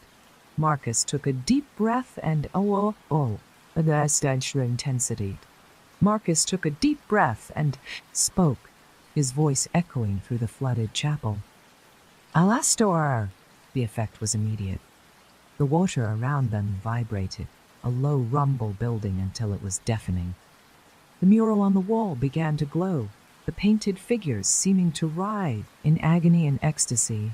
The light intensified, spreading across the walls and floor, illuminating symbols that had been hidden beneath years of silt and darkness. The spectral figure remained motionless, its expression unreadable as the glow surrounded it.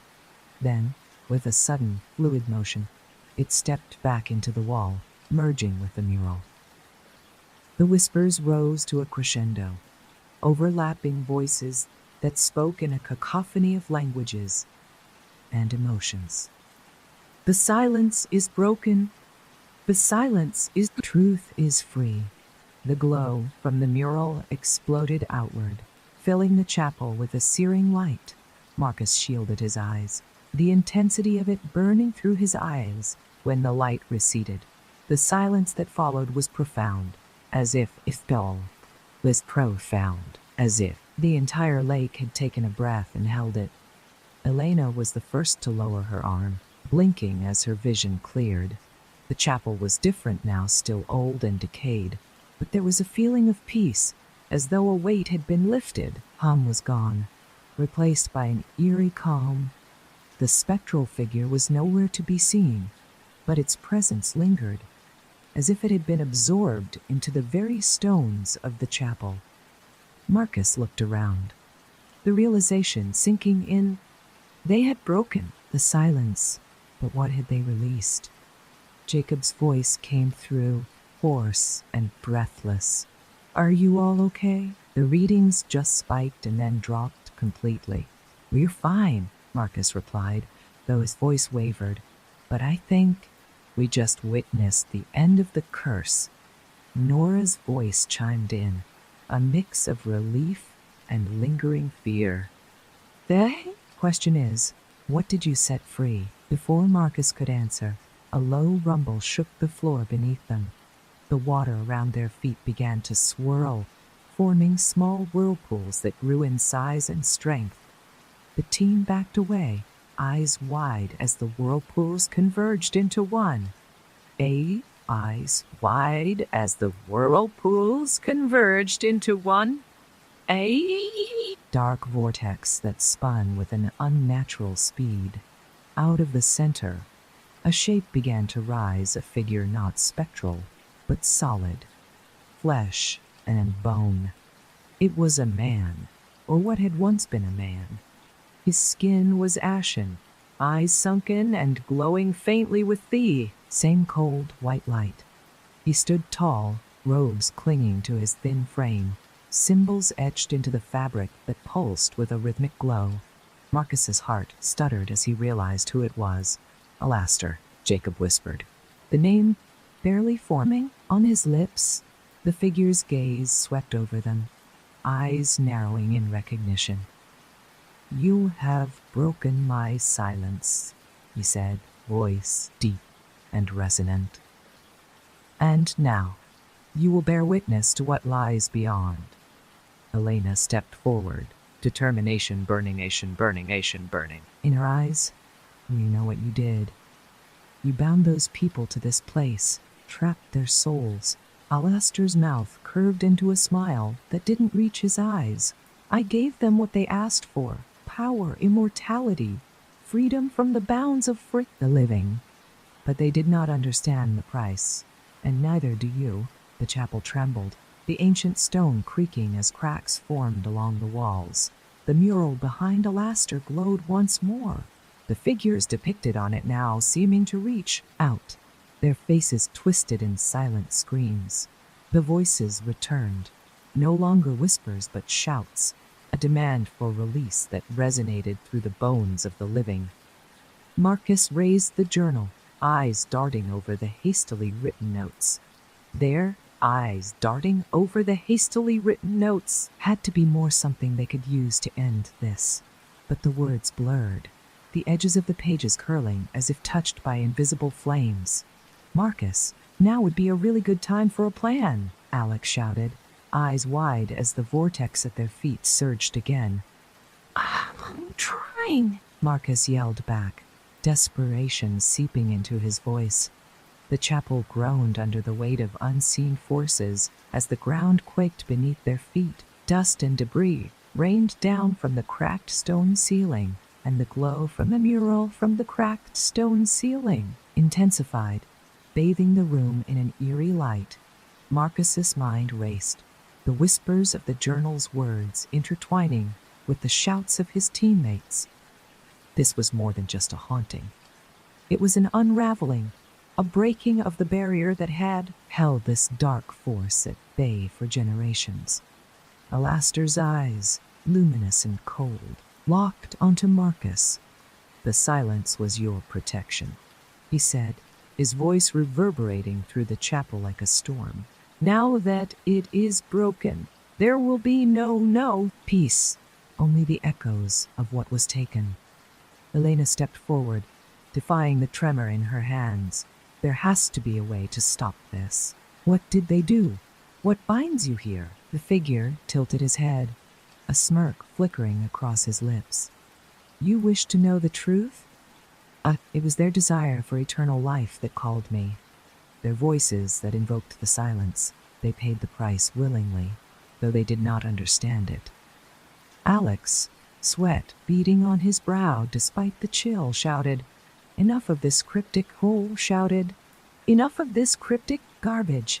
Tell us how to end it." A flicker of anger crossed Alastair's pale features, and the whirlpool at their feet surged, sending up a spray of water that clung to their clothes like ice. The voices in the mural screamed in silent agony, the figure's eyes rolling back as her, their hands pressed against the painted barrier, as if trying to claw their way out. Marcus flipped through the journal, his fingers tracing every hastily written line, until one entry caught his attention. It was nearly smudged beyond recognition. But the words rang clear in his mind. Only by reversing the invocation can the silence be restored. A willing voice must speak, not of greed, but of release. He swallowed hard, the meaning sinking in. To end this, someone had to offer themselves as the vessel to reverse the curse willingly, with no promise of reward, only sacrifice. He looked up at the others, dread pooling in his chest. The price had been clear all along. "We have to reverse it," Marcus said. Voice said, tight. Someone has to speak and offer release, not power. Elena's eyes widened as the realization set in. Marcus, no. There has to be another way. There isn't, Marcus said, resolute. He stepped forward, the journal clutched to his ears, chest as he met Alastair's unwavering gaze. This ends now. The figure's expression shifted, the smirk fading into something akin to curiosity. The whirlpool calmed, the air around them holding its breath as Marcus spoke. By the voice of the living, I call for release, Marcus said, each word steady and deliberate. Not for power, but for peace. The glow from the mural pulsed, and the cries within it softened to whispers. The chapel walls vibrated, cracks splintering like spiderwebs across the stone. Alastair's form flickered, eyes narrowing, as if assessing Marcus's intent. You dare challenge what was done? Alastair's voice was quieter now, almost introspective. I do, Marcus said, louder this time. Let them go. Let this place be at peace. A silence deeper than any they had felt before descended, pressing into their ears and chest like a suffocating weight. Then, with a sudden, blinding flash, the mural fractured, pieces falling away to reveal an endless expanse of darkness. Beyond, the painted figures dissolved, their cries turning into sighs of relief as they vanished. Alastair's form wavered, the glow in his eyes fading to an ember. He nodded once, a silent acknowledgement, before disintegrating into the same light that had carried the others. The waters stilled, the swirling vortex collapsing in on itself until it was nothing more than a ripple. The silence that followed was profound, not the oppressive weight it had been, but a calm, serene stillness. The first light of morning pierced the cracked windows of the chapel, casting beams of warmth across the stone floor. Marcus sank to his knees, exhaustion weighing him down. Elena rushed to his side, pulling off her mask and wiping away the tears that mingled with lake water on her face. You did it, she whispered, voice thick with voice. Relief. Jacob and Nora appeared at the entrance, eyes wide as they took in the scene. The sense of dread that had gripped them since their arrival had lifted, replaced by a peaceful hush. The whispers were gone. The lake had been silenced, but this time it was a silence born of freedom, not fear. Marcus looked at the journal, now open to the last page, where the final words glistened in the dim light. Peace comes when the echoes fade. He closed the book, a small smile breaking through his exhaustion. The curse had been lifted, the souls released. Ebon Hollow would remain a story, but not one of horror and suffering. It would be a tale of resilience, sacrifice, and the enduring search for peace as the team stepped for peace out into the morning light. The lake mirrored the sky, calm and clear. The silence that greeted them was no longer ominous, but a promise of a new beginning, free from the echoes of the past. Liam Parker had always been drawn to the unusual. As an independent journalist, he thrived on uncovering hidden corners of urban legends and forgotten tales. His career had taken him from abandoned asylums to cursed forests, each place leaving up its mark on him. But nothing had prepared him for what he found in his mailbox that crisp autumn morning. The envelope was unlike any he had seen. Aged parchment sealed with wax, the emblem of an ornate eye pressed into the deep red. His fingers tingled as he broke the seal, the scent of old paper and something metallic wafting up to meet him. The card inside was simple, yet elegant, with gold embossed lettering that shimmered in the dim light of his small apartment. You are invited to the midnight market. When the last chime of midnight rings, follow the old train tracks beneath the city. Discover what lies hidden. The words made his pulse quicken. The midnight market was the stuff of whispered tales, spoken of only in the shadowy corners of underground clubs and in the margins of obscure forums online.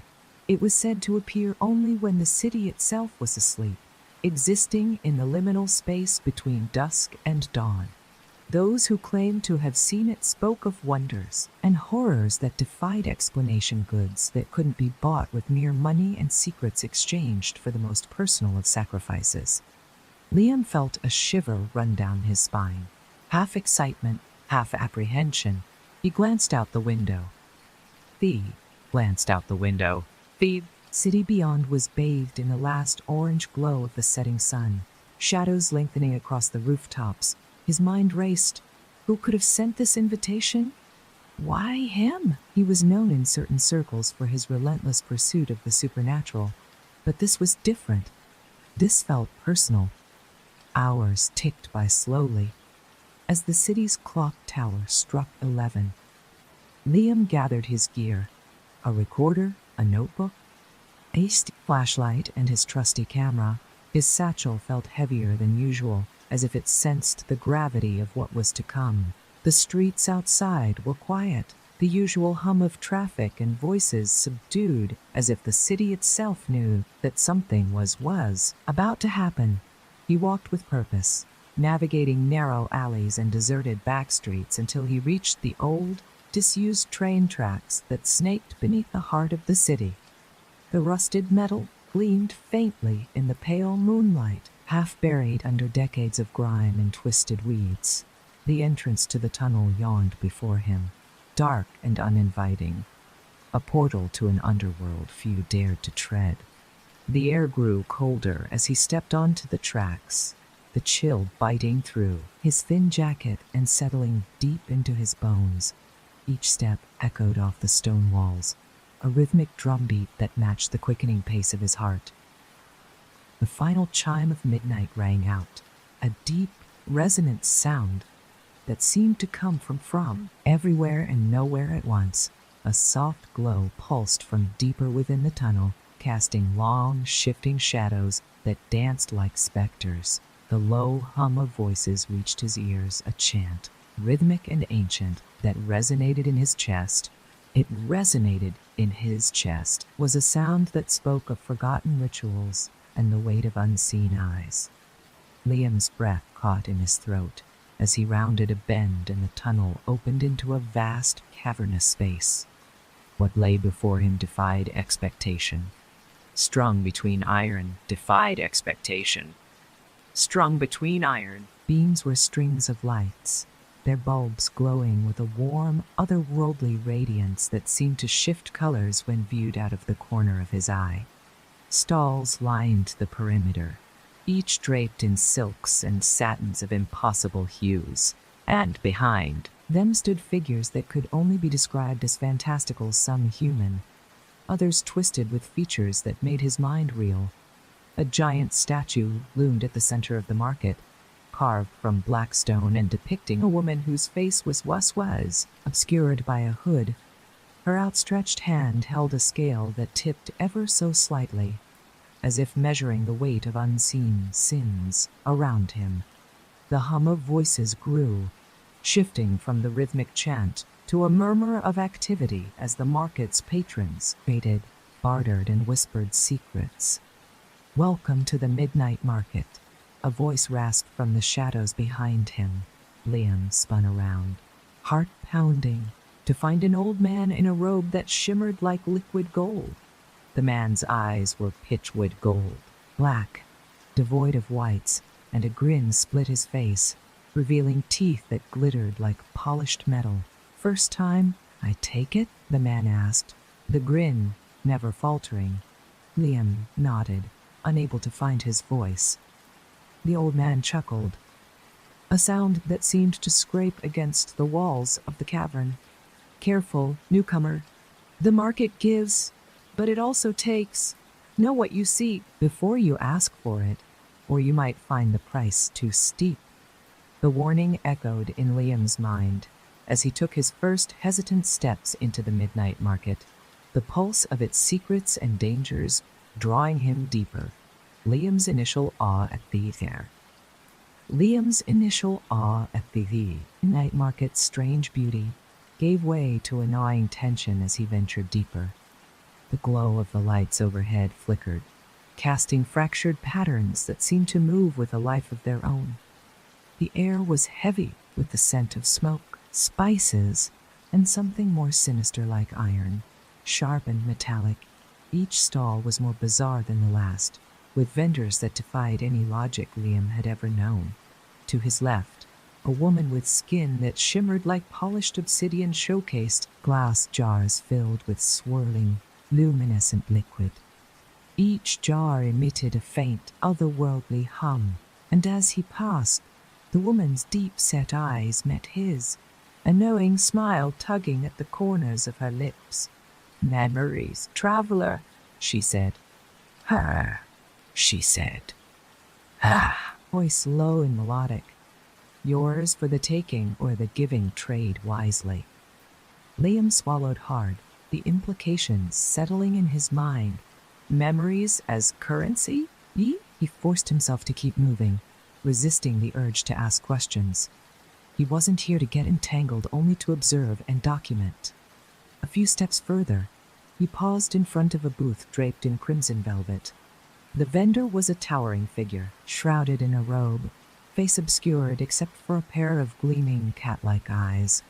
The stall was filled with odd trinkets, rings, brooches, and necklaces that seemed to whisper as they caught the light. Amulets of binding, talismans of truth, the vendor intoned, voice deep and resonant. Objects that can protect or betray, depending on how they're used. Choose with care. A sudden commotion drew Liam's attention to the center of the market, where the massive statue stood, its hooded face casting deep shadows over the crowd. A figure stumbled backward, clutching something close to its chest.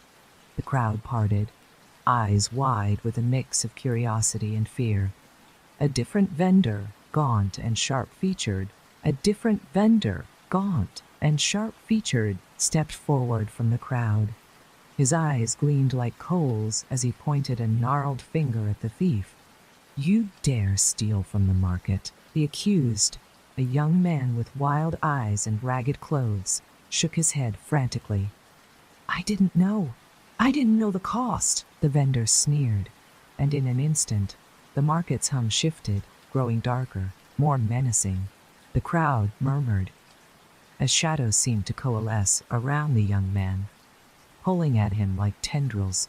Liam watched, heart thundering, as the figure was swallowed by darkness, the echo of his screams lingering for just a moment before the market resumed its usual rhythm. as if nothing had happened. "Remember, traveler," the old man in the gold robe whispered from behind Liam. The old man in the gold robe whispered from behind Liam. "There!" Market takes as easily as it gives. The air seemed colder now, and Liam's hand instinctively went to the satchel at his side, as if seeking reassurance. He knew he needed to find out more, but each passing moment chipped away at his resolve. He moved on, his eyes darting to the countless wares and the beings who peddled them. Some stalls sold items that glittered with promised tiny bottles labeled distilled courage, powders with the shimmer of stardust, and scrolls that promised theory, reading of one's fate. Others were darker, with shadowy figures offering contracts written in looping, spidery script. Liam stopped at a booth shrouded in black silk. The vendor, a figure whose face was hidden behind an elaborate mask of bone and feathers, met his gaze. The stall was nearly empty, save for a single large book bound in cracked leather and etched with runes that seemed to move when looked at directly.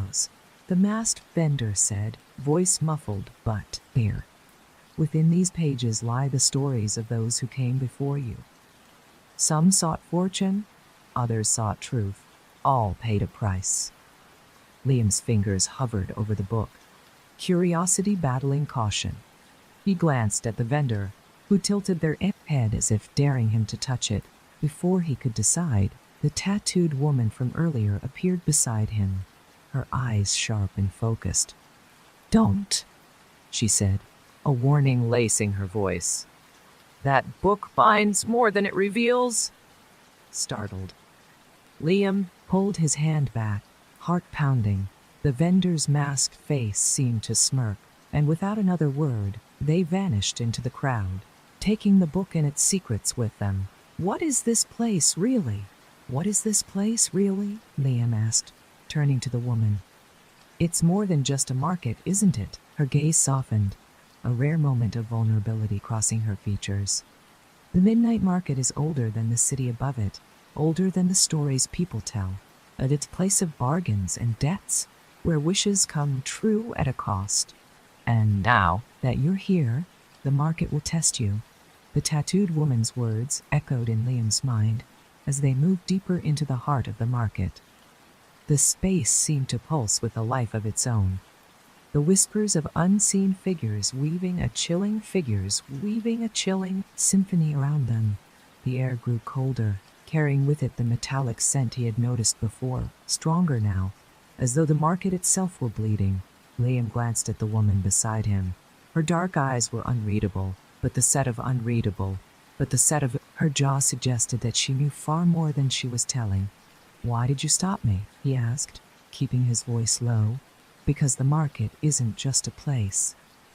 It's a force," she replied. "Everything here binds, every word spoken, every trade made. That book you almost touched contains the echoes of those who dared too much." Liam felt the weight of her words, a chill settling over him that had nothing to do with the air. "Why help me?" he pressed. Her expression softened. "Just a fraction, because once I was like you, curious, bold, and blind to the consequences. I made a trade that left me bound here, serving the market's will." She turned her arm to show a mark hidden. Among the intricate tattoos, a spiral enclosed by an eye, the same symbol that had haunted him since he arrived. Before he could ask more, a deep, resonant chime echoed through the cavern. The lights above flickered, casting long, jagged shadows across the stone floor. The crowd fell silent, all eyes turning toward the statue at the center of the market. The hooded figure seemed to come alive, its stone arm raising slightly, and a voice that rumbled like an ancient river filled the air. "A bargain has been struck, and a debt must be paid." Liam's breath caught as a figure stepped forward, hooded and cloaked in midnight blue.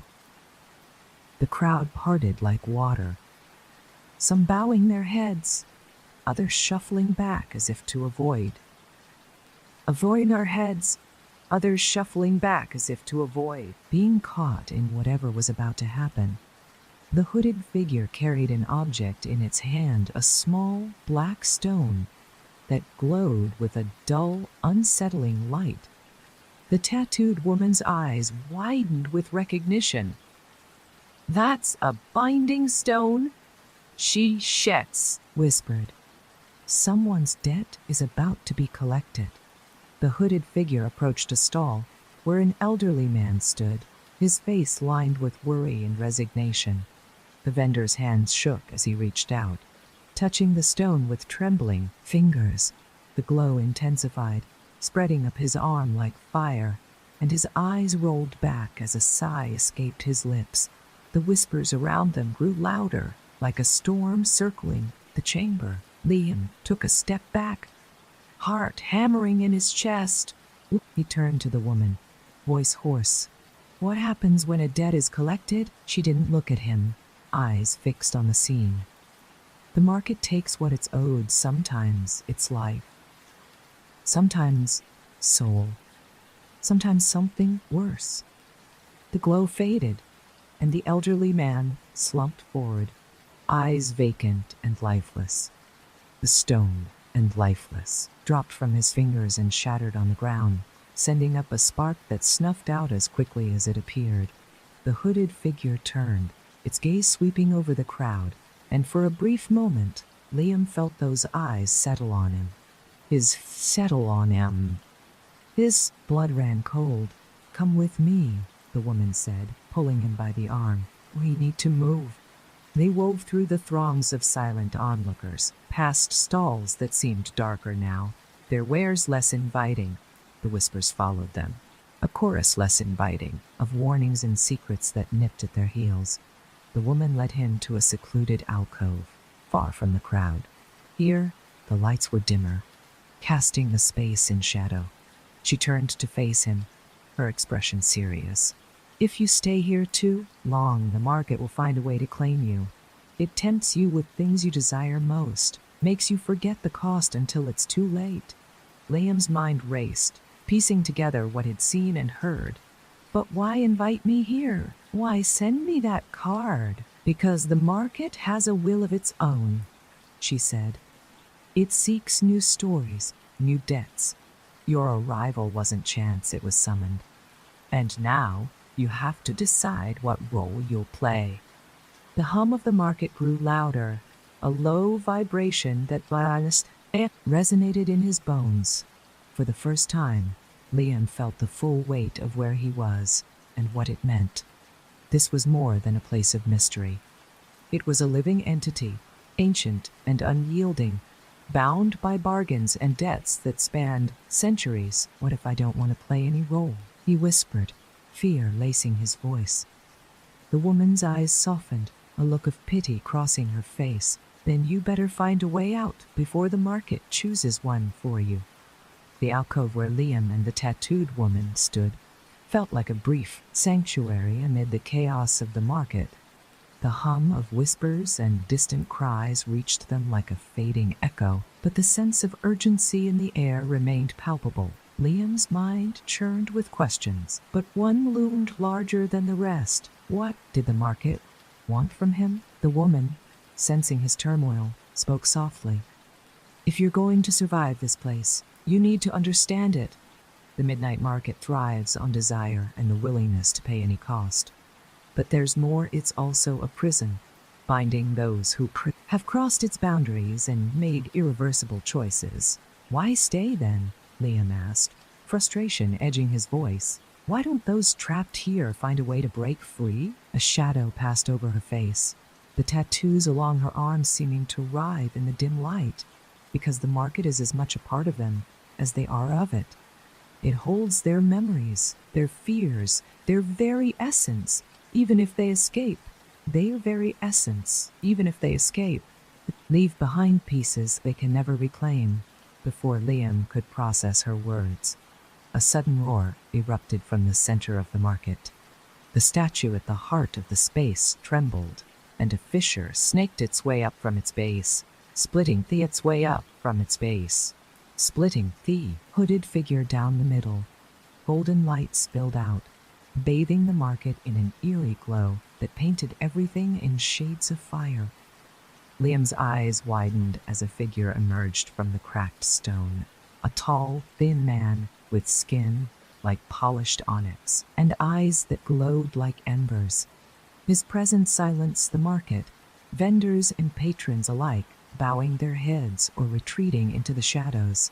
The tattooed woman stiffened, a flicker of fear crossing her face. "That's him," she whispered. The warden of the market, the warden's voice, deep and resonant, filled the cavern. A debt unpaid festers like an open wound. Tonight, we shall see who dares to defy their bargain.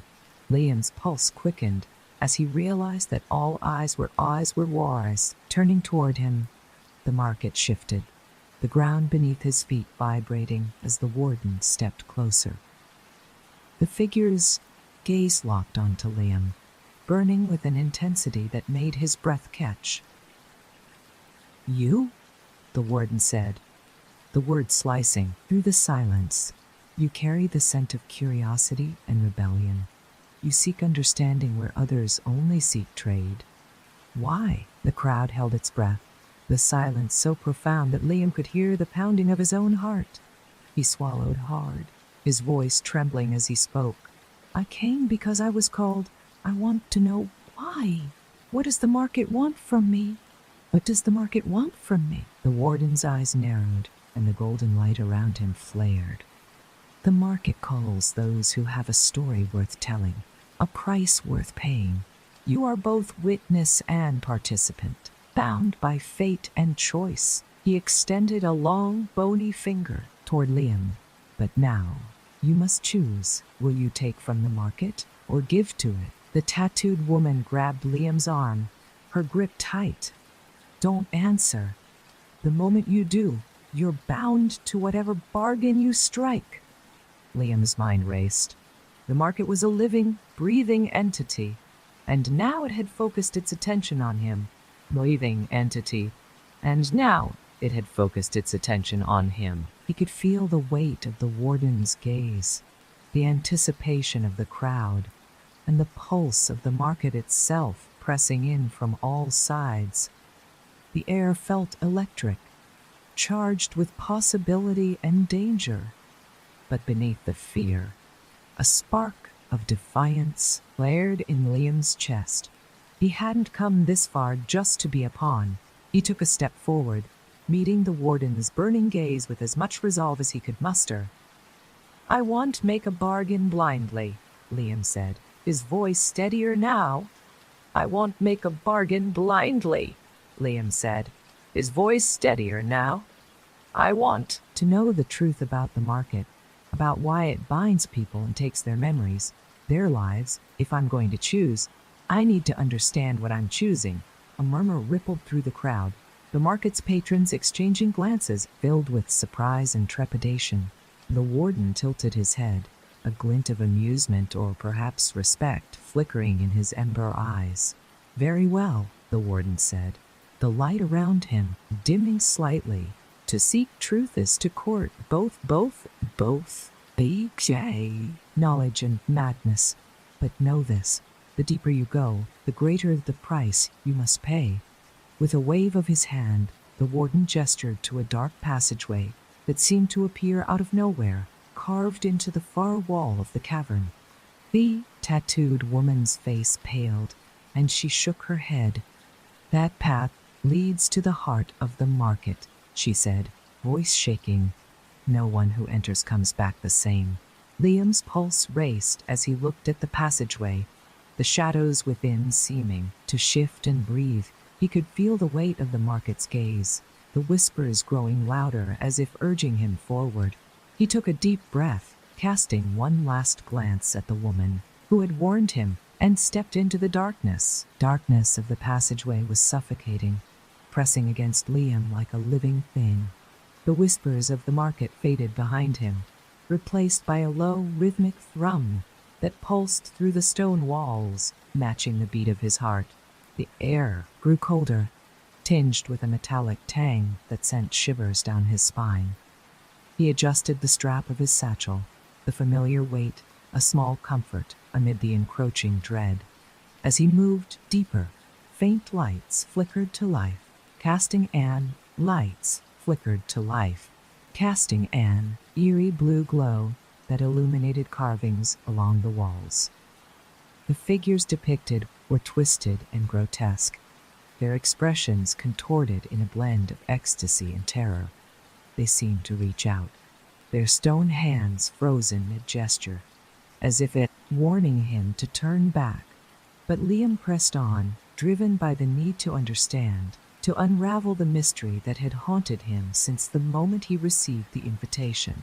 He thought of the warden's eyes, the way they had pierced through him with that mix of challenge and expectation. He couldn't help but wonder what lay ahead and what the market truly wanted from him. The corridor opened into a vast chamber unlike anything he had seen before. It was circular, with a high vaulted ceiling that seemed to disappear into darkness. In the center stood an altar made of black obsidian, its surface polished to a mirror-like sheen.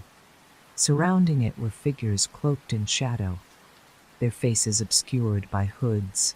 They moved in a slow, deliberate circle, chanting in a language Liam did not recognize.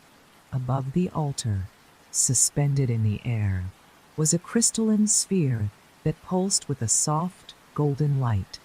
Inside, faint shapes shifted, faces that flickered in and out of focus, mouths open in silent screams or whispers.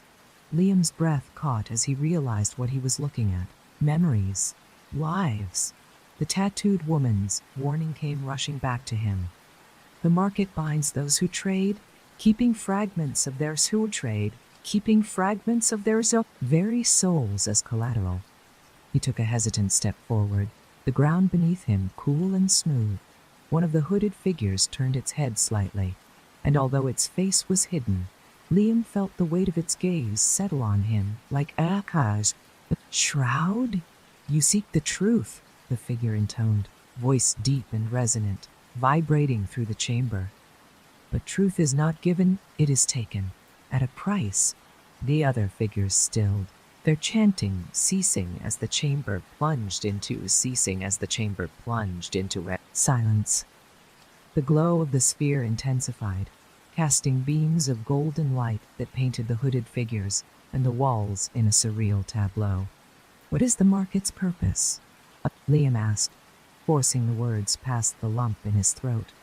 His voice sounded small in the vastness of the room.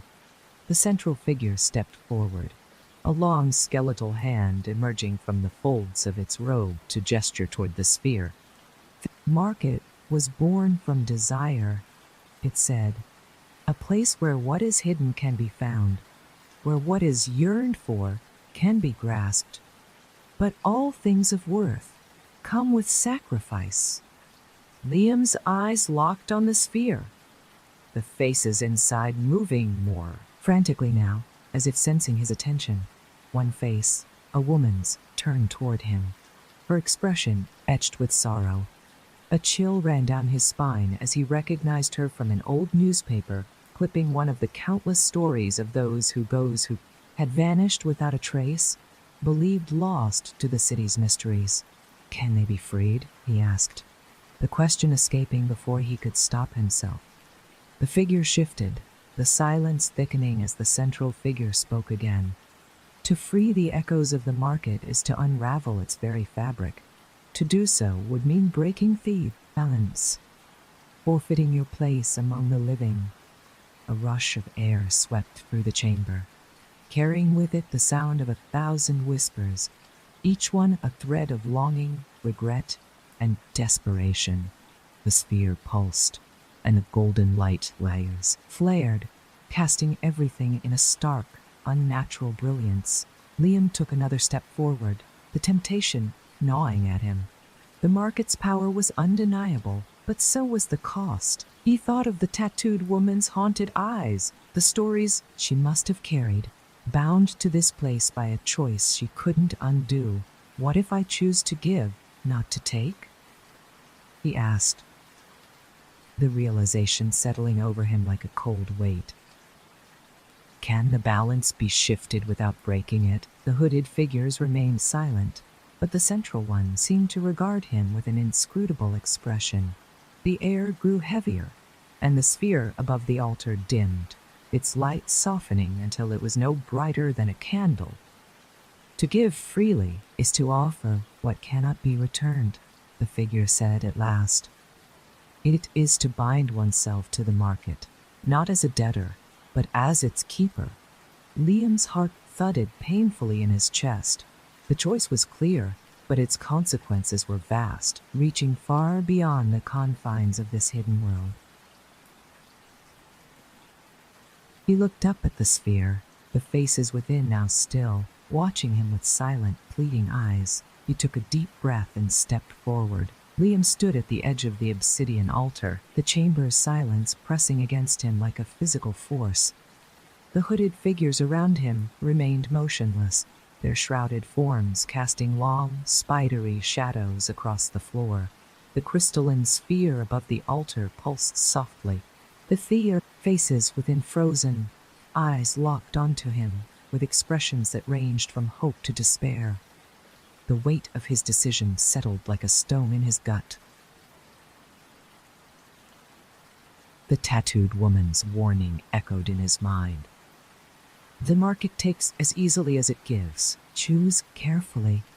But this was different. He wasn't here to bargain for power or knowledge. He was here to understand, to uncover the market's true nature and the price it exacted. The central figure stepped closer, its skeletal hand extending toward the sphere.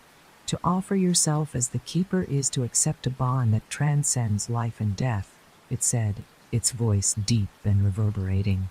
It is to guard the echoes, to become part of the market's very essence. Liam's throat tightened as he glanced at the glowing sphere. The faces inside shifted again, their silent mouths forming words he couldn't hear, but felt deep within his chest.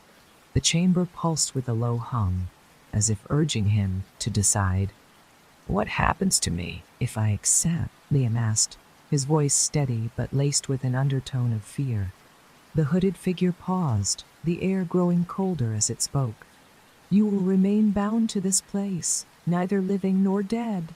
You will be the guardian of the market's secrets, its stories, its whispers. But you will have the power to change the balance, to offer peace to those trapped within. A murmur rippled through the other figures, a soft chorus of agreement or perhaps warning. The light from the sphere intensified, casting a warm glow that contrasted with the icy chill creeping up Liam's spine. He glanced back at the passageway he had come through, the faint glow of the market beyond now distant and unreachable. The temptation to turn and run was strong, to leave this hidden world behind and forget its strange allure. But then he thought of the faces in the sphere, the countless lives bound by their choices, unable to find peace. The young man whose screams had been swallowed by the market, the tattooed woman's haunted eyes, each one a testament to the market's power and the price of ignorance. He met the gaze of the central figure, resolve hardening in his chest. I accept, Liam said, the words leaving him with a finality that sent a shiver down his spine. The figure's hand moved to the sphere, and a wave of golden light burst forth, flooding the chamber with warmth and brilliance. The hooded figures began to chant, their voices blending into a harmonious hum that resonated deep within Liam's core. The faces in the sphere turned toward him, their expressions shifting from despair to something else: relief, gratitude, hope. The light enveloped Liam, filling him with a sensation that was both excruciating and transcendent. Memories not his own flooded his mind, lives lived, choices made, bargains struck and broken. He felt the pain of loss, the thrill of discovery, the weight of regret. It was overwhelming, a torrent of emotion and experience that threatened to drown him. But then, As suddenly as it began, the flood receded, leaving a quiet calm in its wake. The chamber dimmed, the golden glow fading to a soft, steady light. Liam opened his eyes. The sensation of the aquagia of his eyes raised stars and weakened his eyes. The sensation of the market's pulse now intertwined with his own.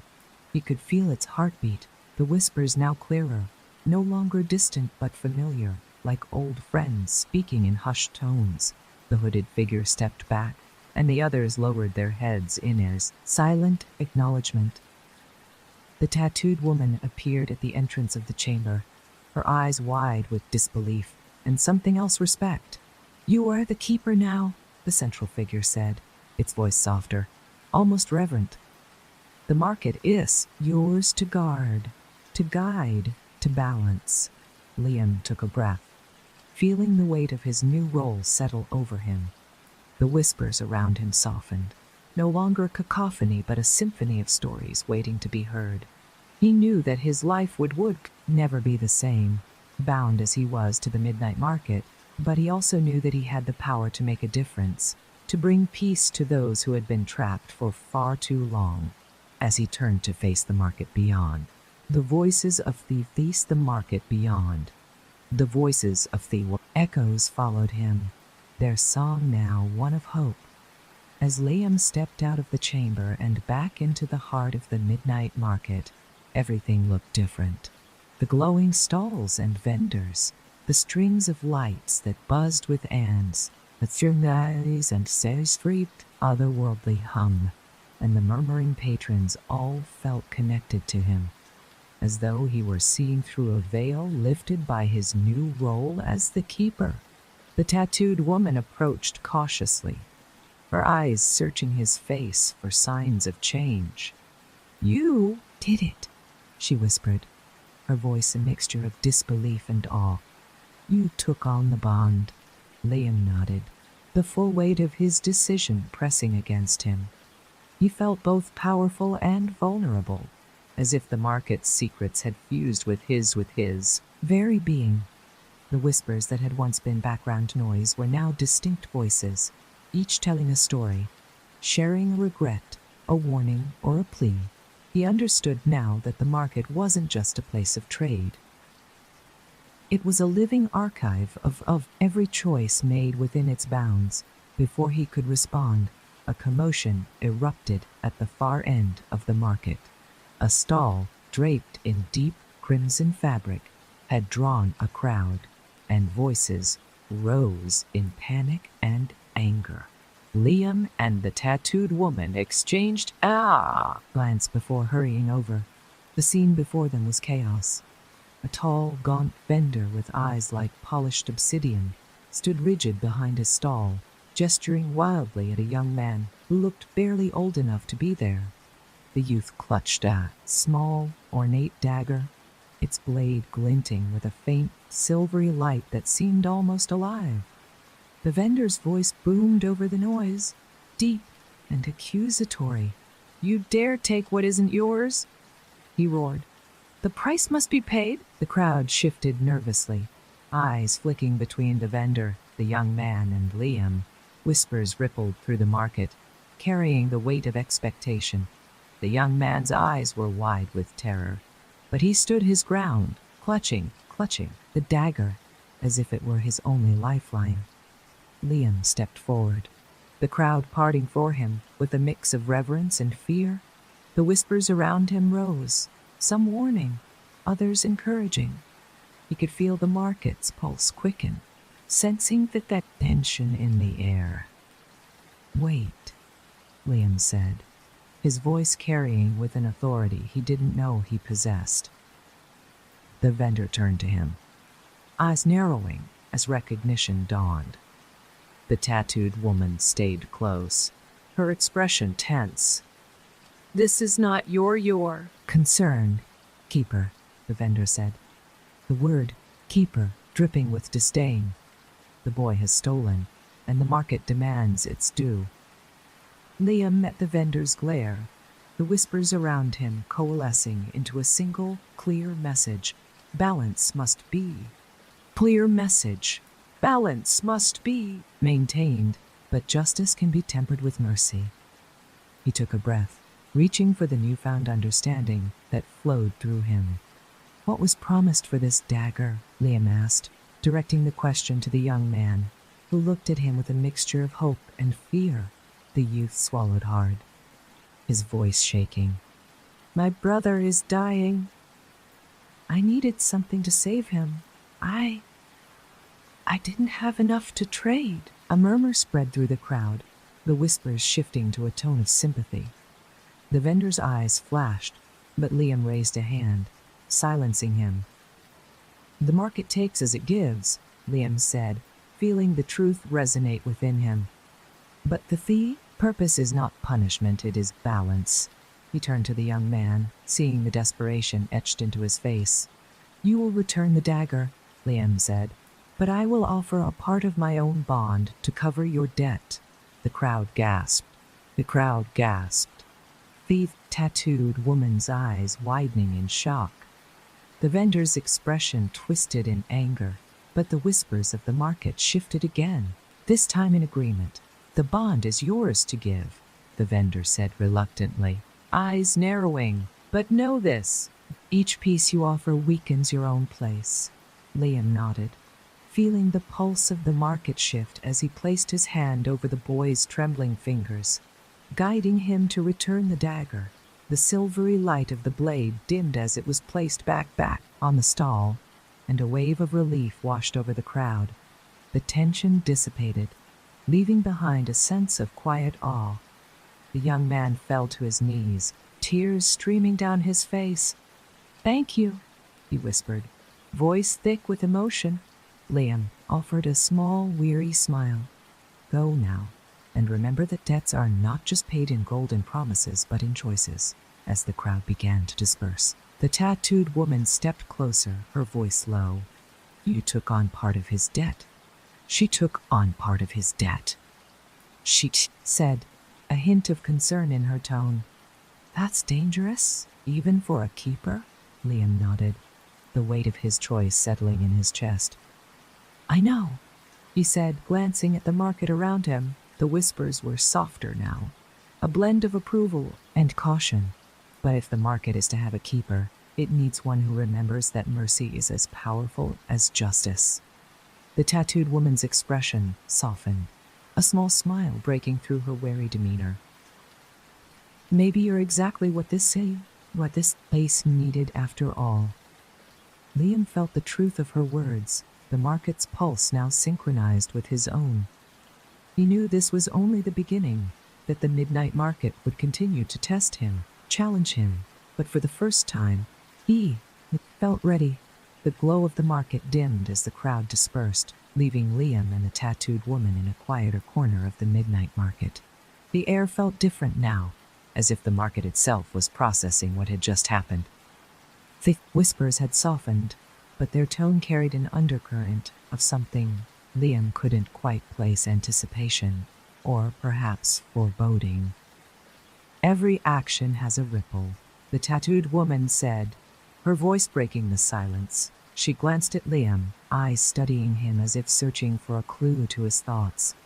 Taking on the boy's debt was noble, but the market doesn't forget. I know, Liam replied, the weight of his choice pressing on him. He could feel the subtle shift within himself, the part of his essence that now carried the boy's burden. It was like a shadow at the edge of his consciousness, a reminder that his place as keeper came with sacrifices. He was only beginning to understand. The woman leaned closer, her voice barely above a whisper. The warden will watch you more closely now. You broke tradition by offering mercy. Some will see it as a challenge.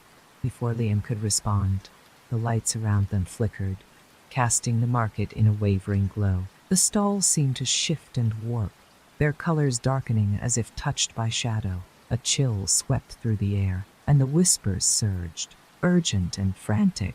The market tests its keepers, the woman said, eyes narrowing as she scanned.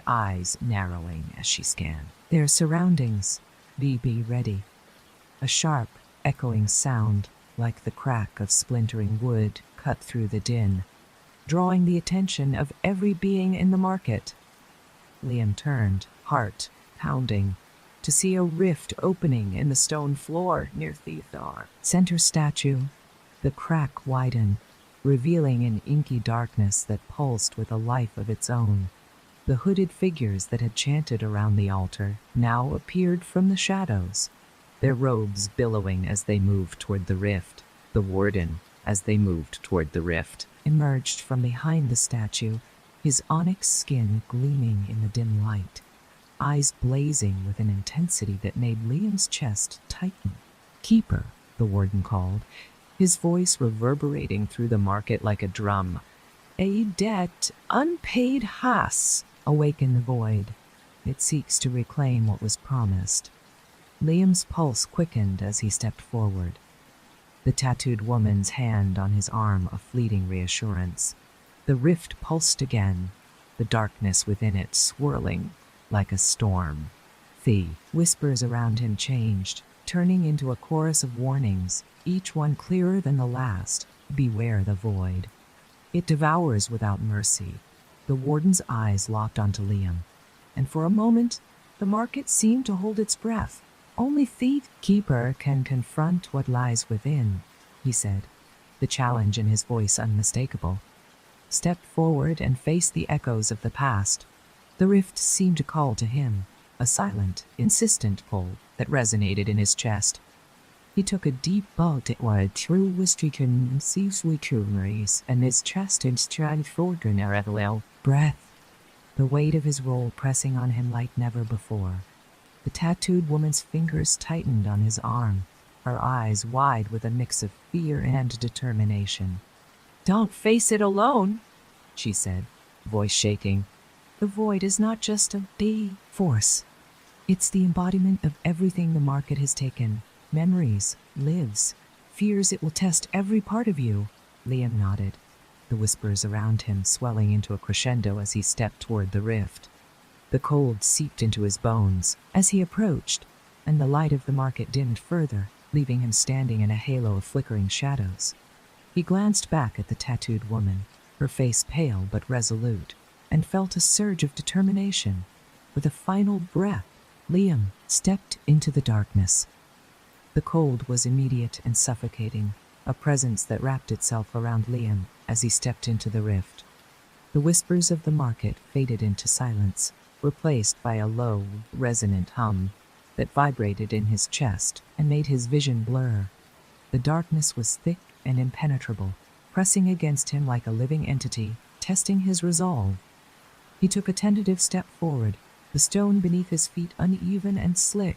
A faint, shifting light appeared in the distance, flickering like a candle in a storm. As he approached, the light expanded, revealing a vast expanse filled with shadowy figures that moved like smoke. They had no defined shapes, only the suggestion of faces and hands reaching out, grasping at the void around them. The hum intensified, and Liam felt a sudden sharp pain in his temples. Memories that weren't his own flooded his mind, flashes of faces, voices crying out in desperation, hands clutching at empty air. He gasped, stumbling backward as the figures closed in, their whispers now audible and full of anguish. "Help us, release us." The plea sent a shiver down his spine.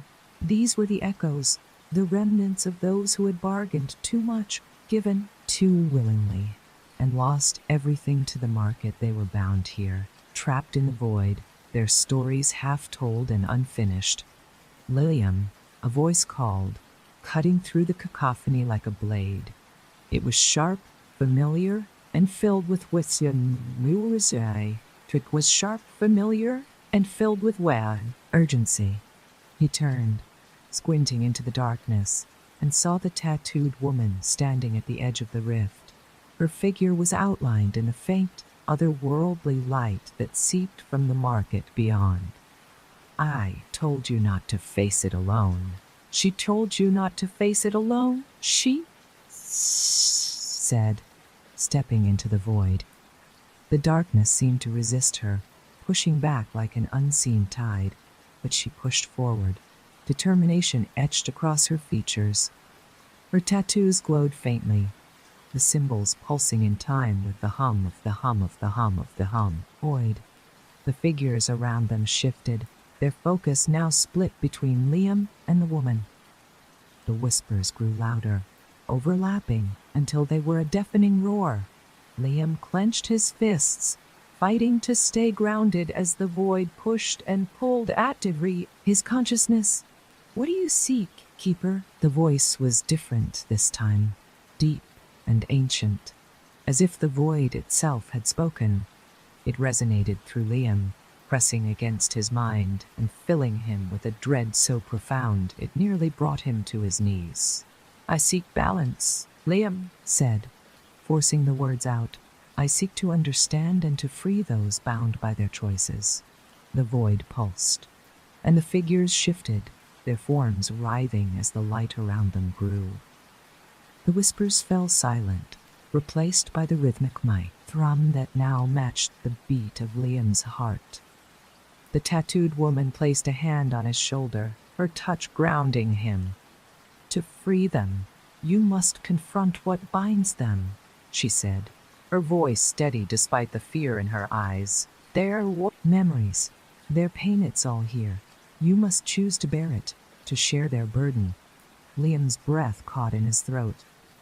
He looked at the figures, their shadowy forms reaching out, eyes pleading for release. The weight of their suffering pressed down on him, a tide of despair that threatened to consume him. But beneath it, he felt something else, a spark of hope, fragile but present. He nodded, meeting the gaze of the closest figure. "I choose to share their burden," he said. The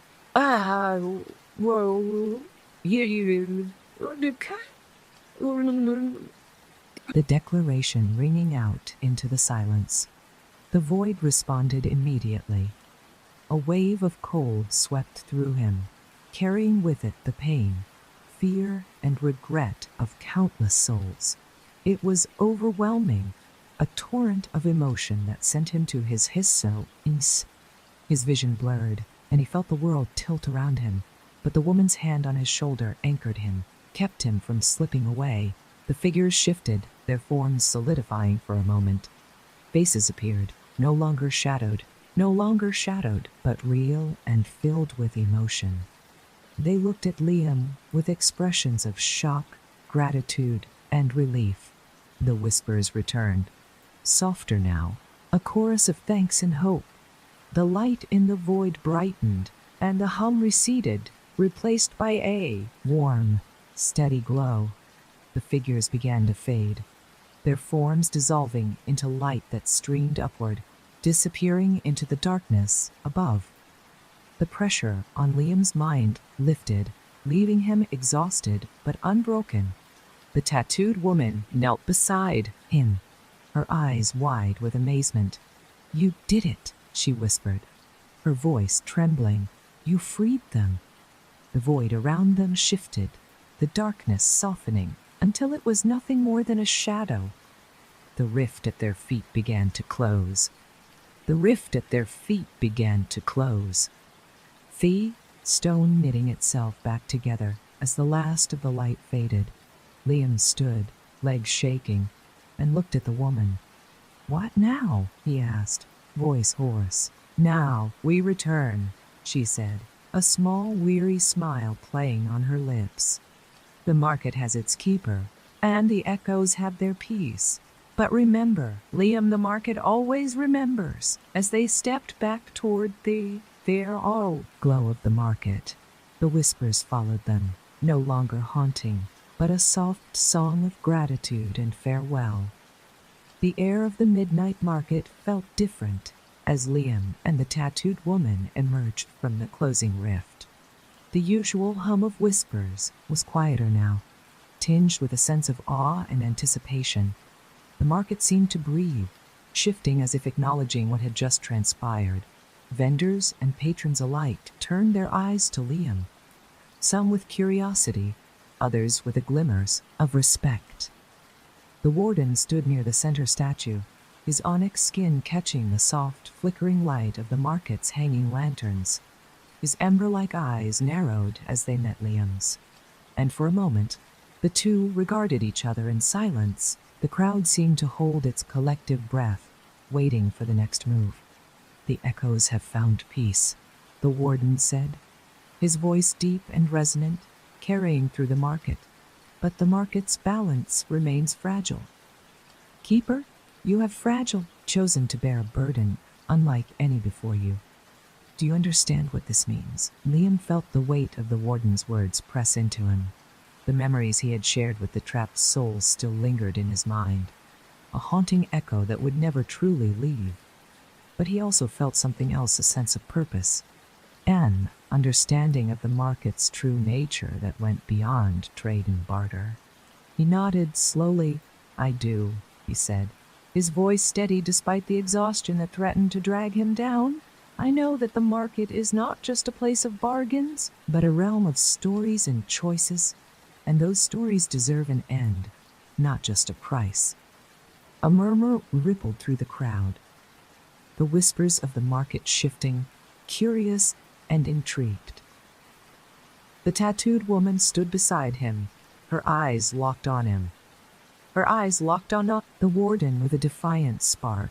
The warden's gaze softened, and he inclined his head ever so slightly. "Then, you will guide it, not as a ruler, but as a guardian. The market will test you, push you, and at times defy you, but it will also reveal its secrets if you prove worthy." Before Liam could respond, a sudden rush of wind swept through the market, extinguishing the lanterns and plunging the space into near darkness.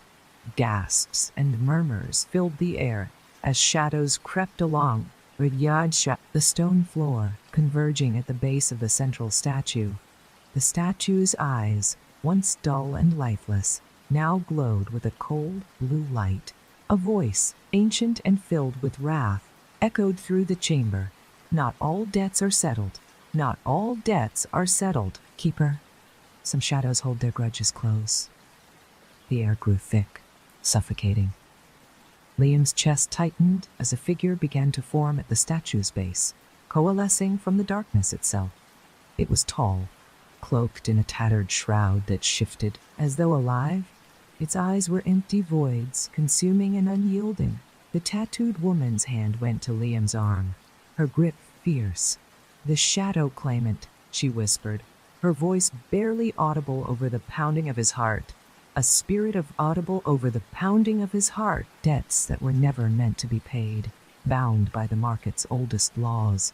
The claimant's gaze turned to Liam, and the whispers in the market surged, chaotic and panicked. The figure's voice was a low growl, like the rumble of distant thunder.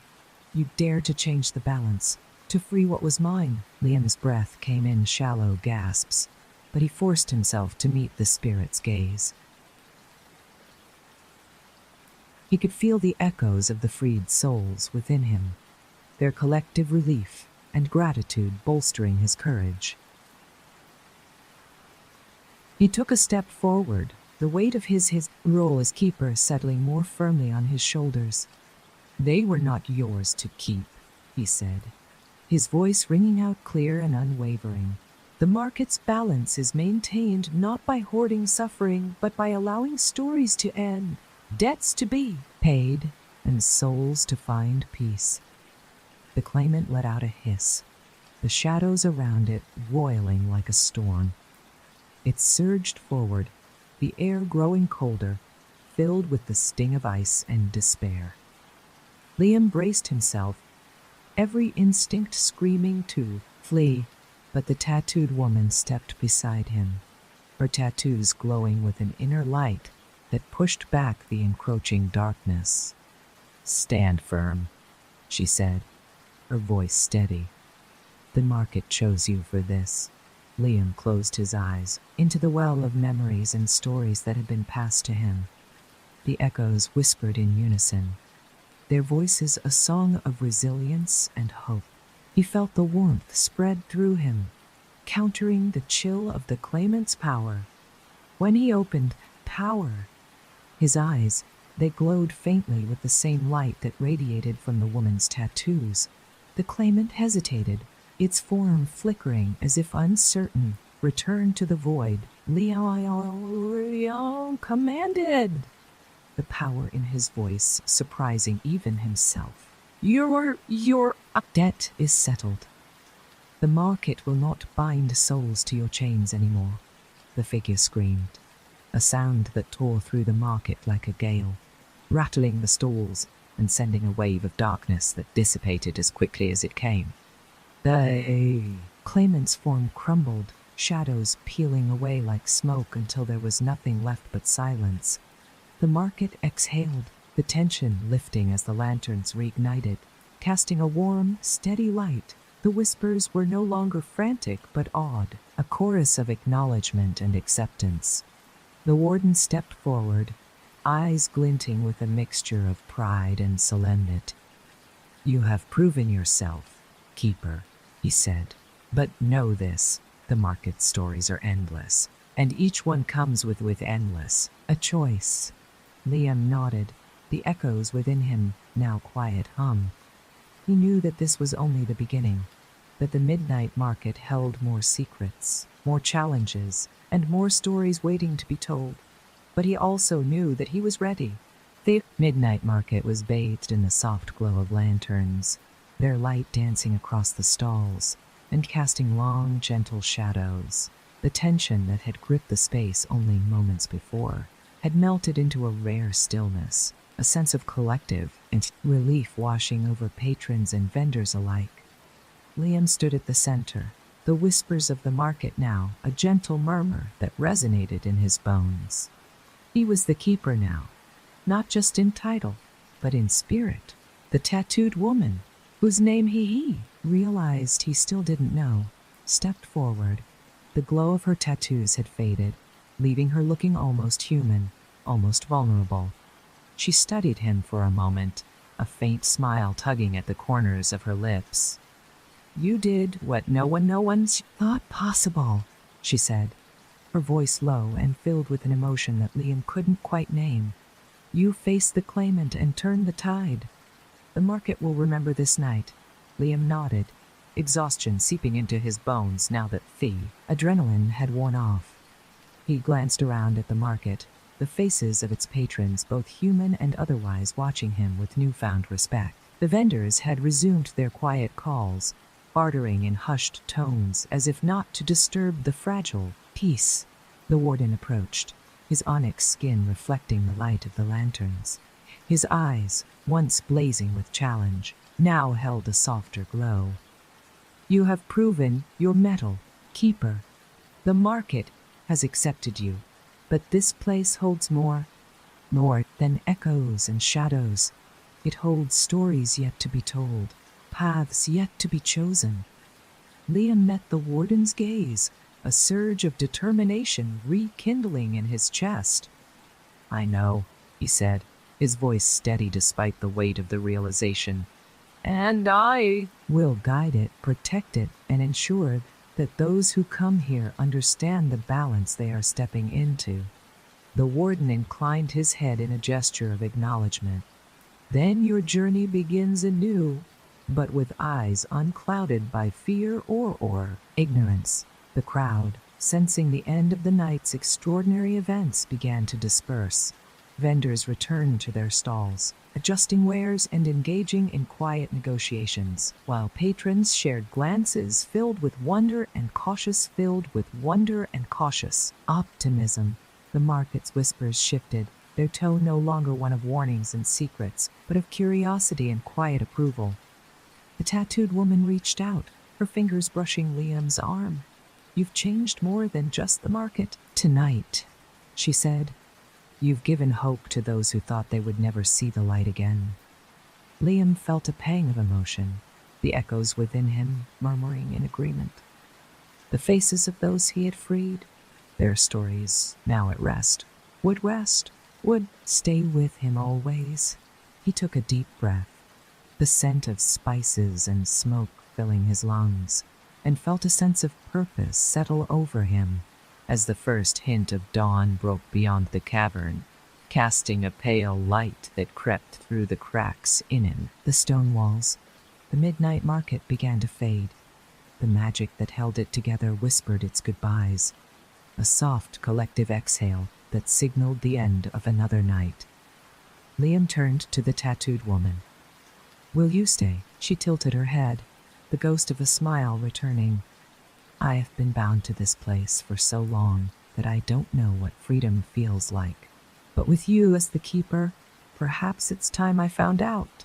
He nodded, understanding in his eyes. "Then find your story, and know that the market will always welcome you." With that, she stepped back, disappearing into the crowd that ebbed and flowed like a living tide. Liam watched her go, feeling a strange mix of loss and anticipation. The market was his now, its secrets intertwined with his very being. But he knew that each night would bring new challenges, new faces, and new stories waiting to be told. As the last of the patrons faded into the city beyond and the glow of the of the college articulations and oratorium over a telltale in the prepared south to street. The market dimmed. Liam stood alone at its heart, the whispers now a gentle hum in the back of his mind. The midnight market had a keeper, and its echoes were at peace, but the dawn held its own secrets, and Liam was ready to face whatever came next. Welcome to Sleep for Stories. Thank you for joining us on this relaxing and mysterious journey. Let us know in the comments where in the world you're watching from and what time it is for you. If you enjoy these stories, don't forget to subscribe to the channel, give this video a thumbs up, and turn on notifications so you don't miss any future tales. Wishing you a peaceful listening experience and a restful sleep.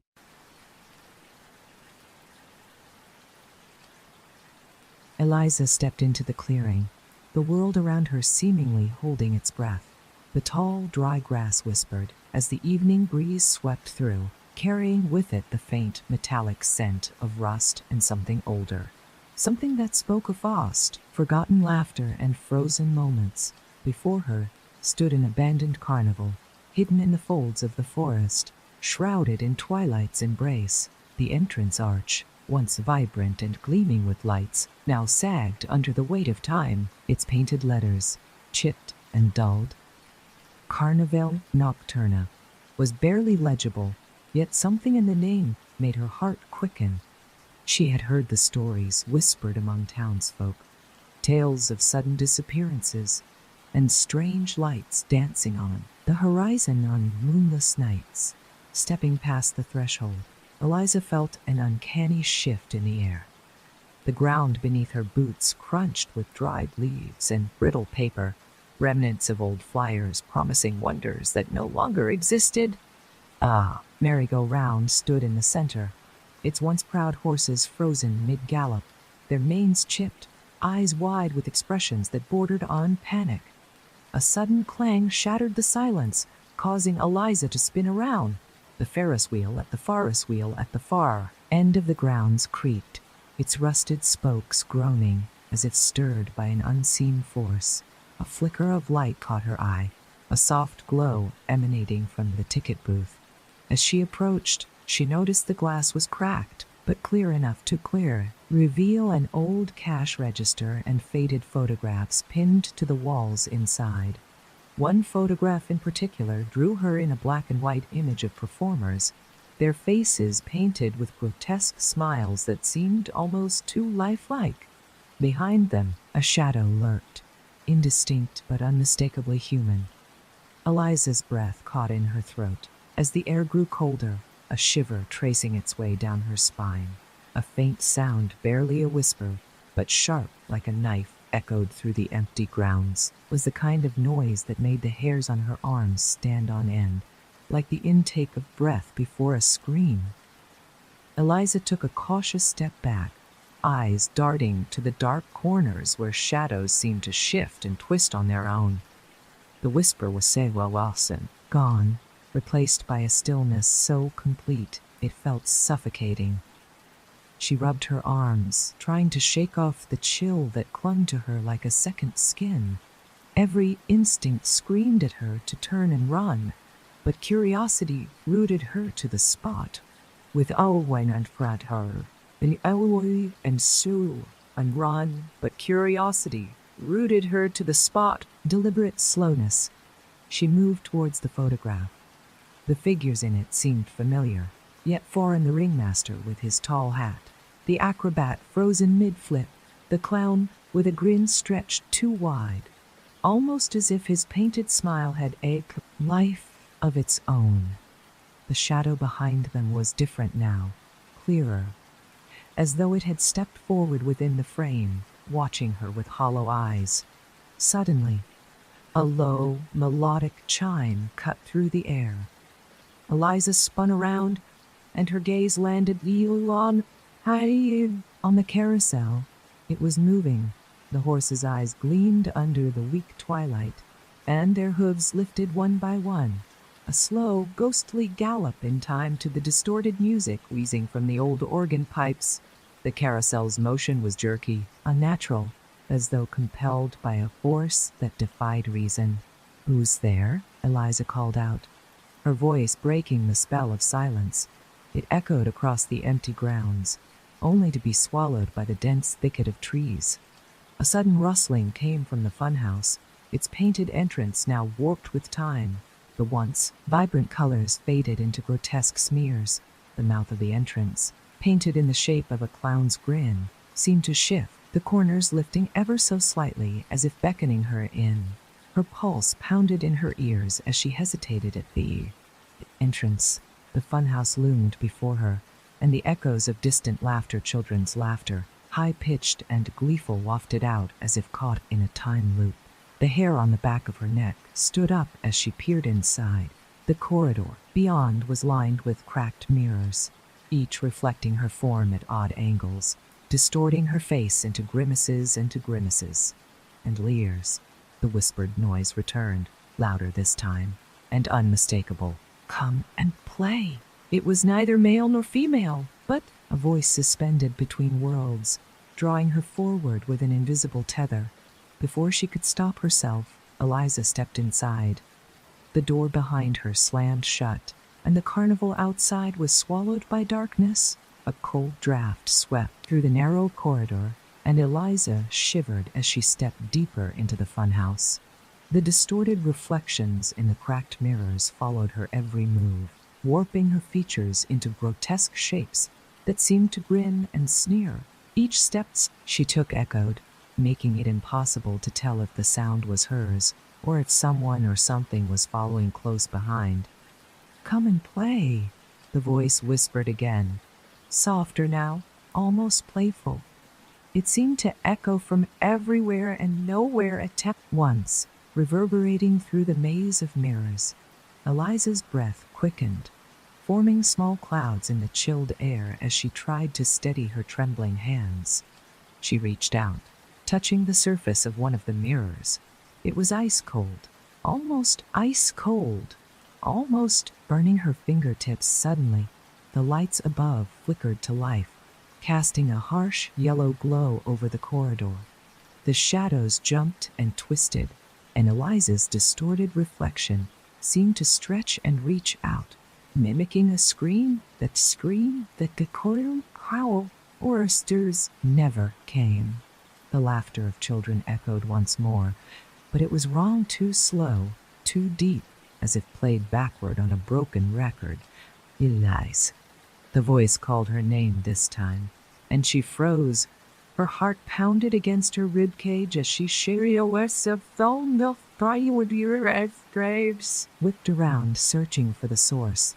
The reflections shifted again, and in one, she saw not just her own terrified eyes, but another figure standing just behind her.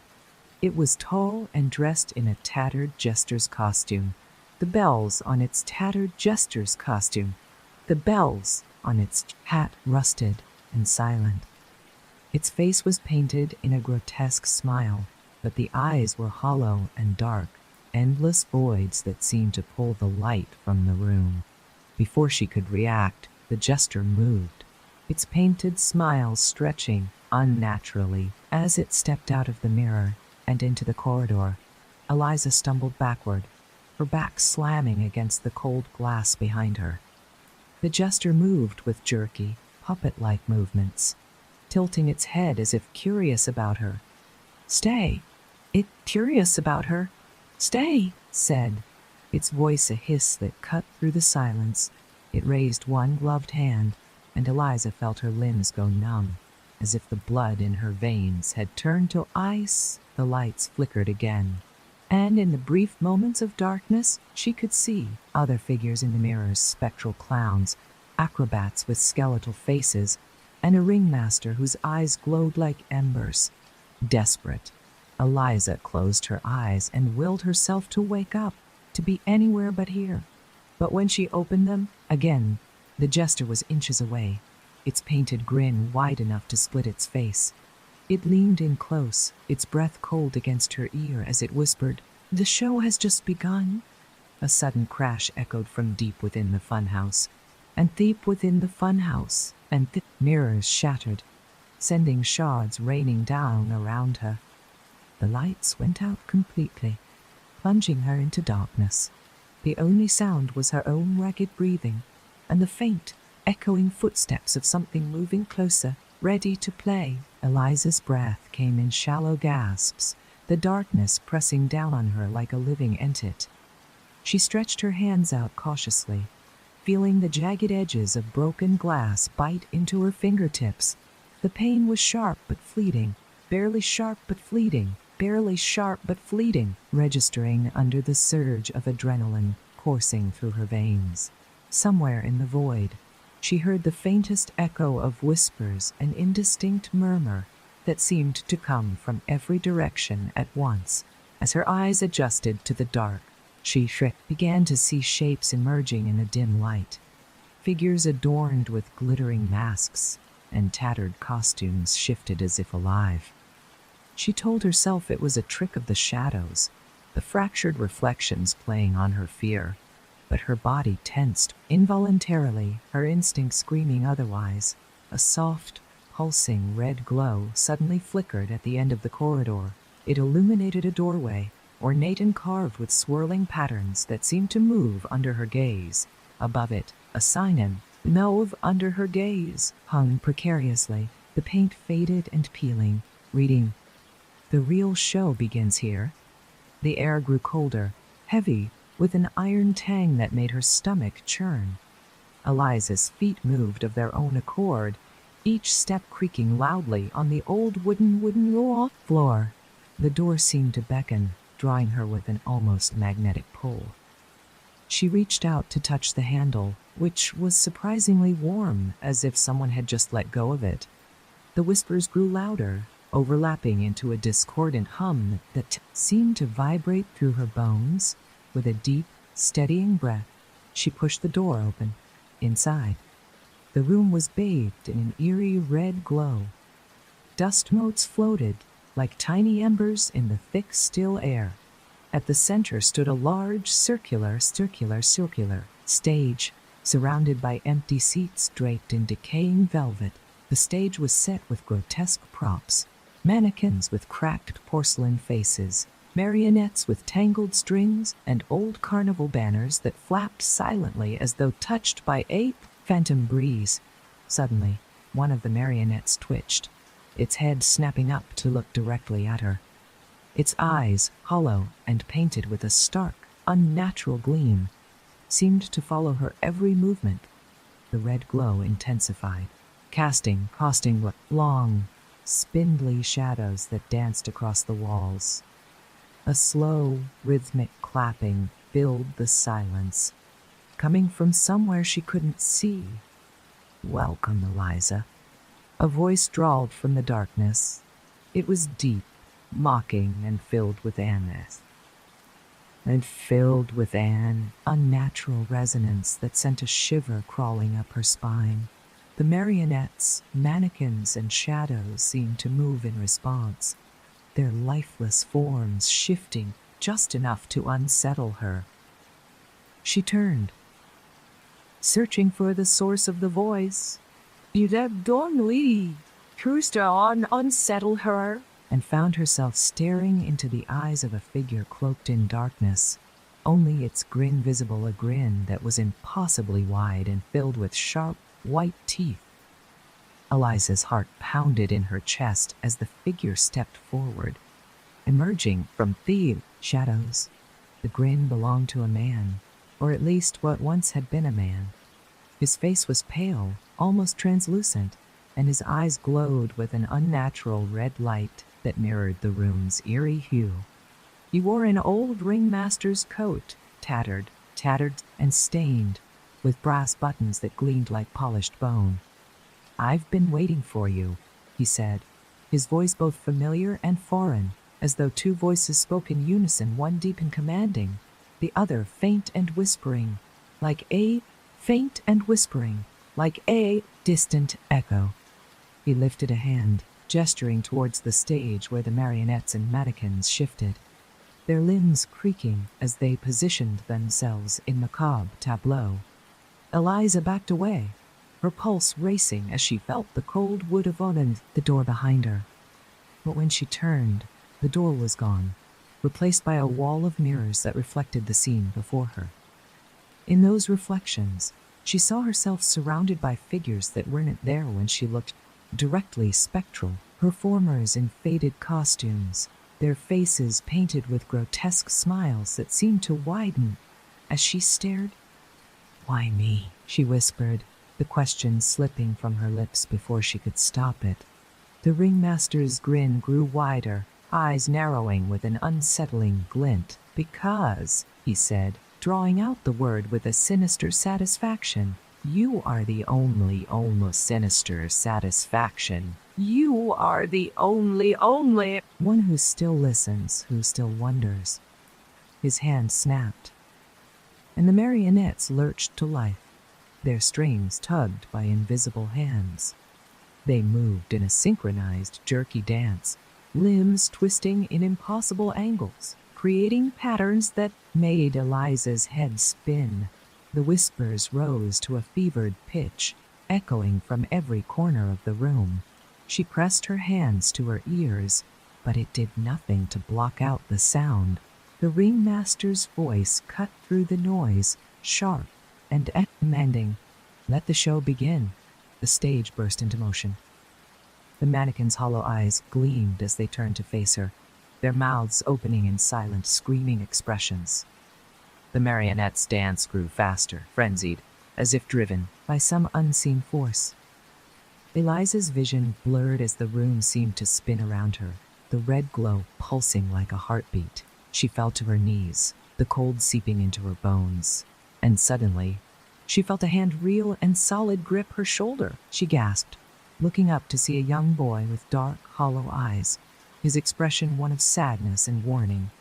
"Leave while you still can," he whispered, and the room seemed to shudder at his words. But before Eliza could react, the ringmaster's laughter filled the air, and everything went dark.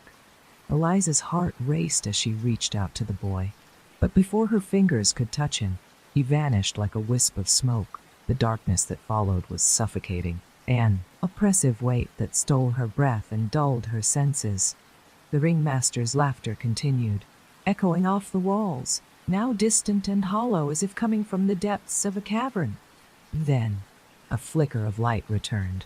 Not red this time, but a pale, sickly blue that bathed the room in an otherworldly glow. The mirrors reflected this new light, and in their glassy depths, she could see her own terrified eyes staring back at her, surrounded by the ghostly figures of the performers, who seemed to close in from all sides. The marionettes had stilled, their lifeless forms tangled and limp on the stage. The mannequins, however, were no longer in their original places. They stood in a circle around her, their expressions twisted into grotesque masks of joy and horror. Their hollow eyes seemed to bore into her, empty yet full of malice. "Do you see now, Eliza?" The ringmaster's voice came from everywhere and nowhere, a whisper that slid across her skin like ice. "You are part of the story, part of the show that never ends." Her pulse thundered in her ears, drowning out the whispers and the creaking of guave. The stage. Eliza pushed herself to her feet, trembling but determined. She wouldn't let the madness consume her. The boy's warning echoed in her mind. Leave while you still can. She scanned the room, looking for any sign of an exit.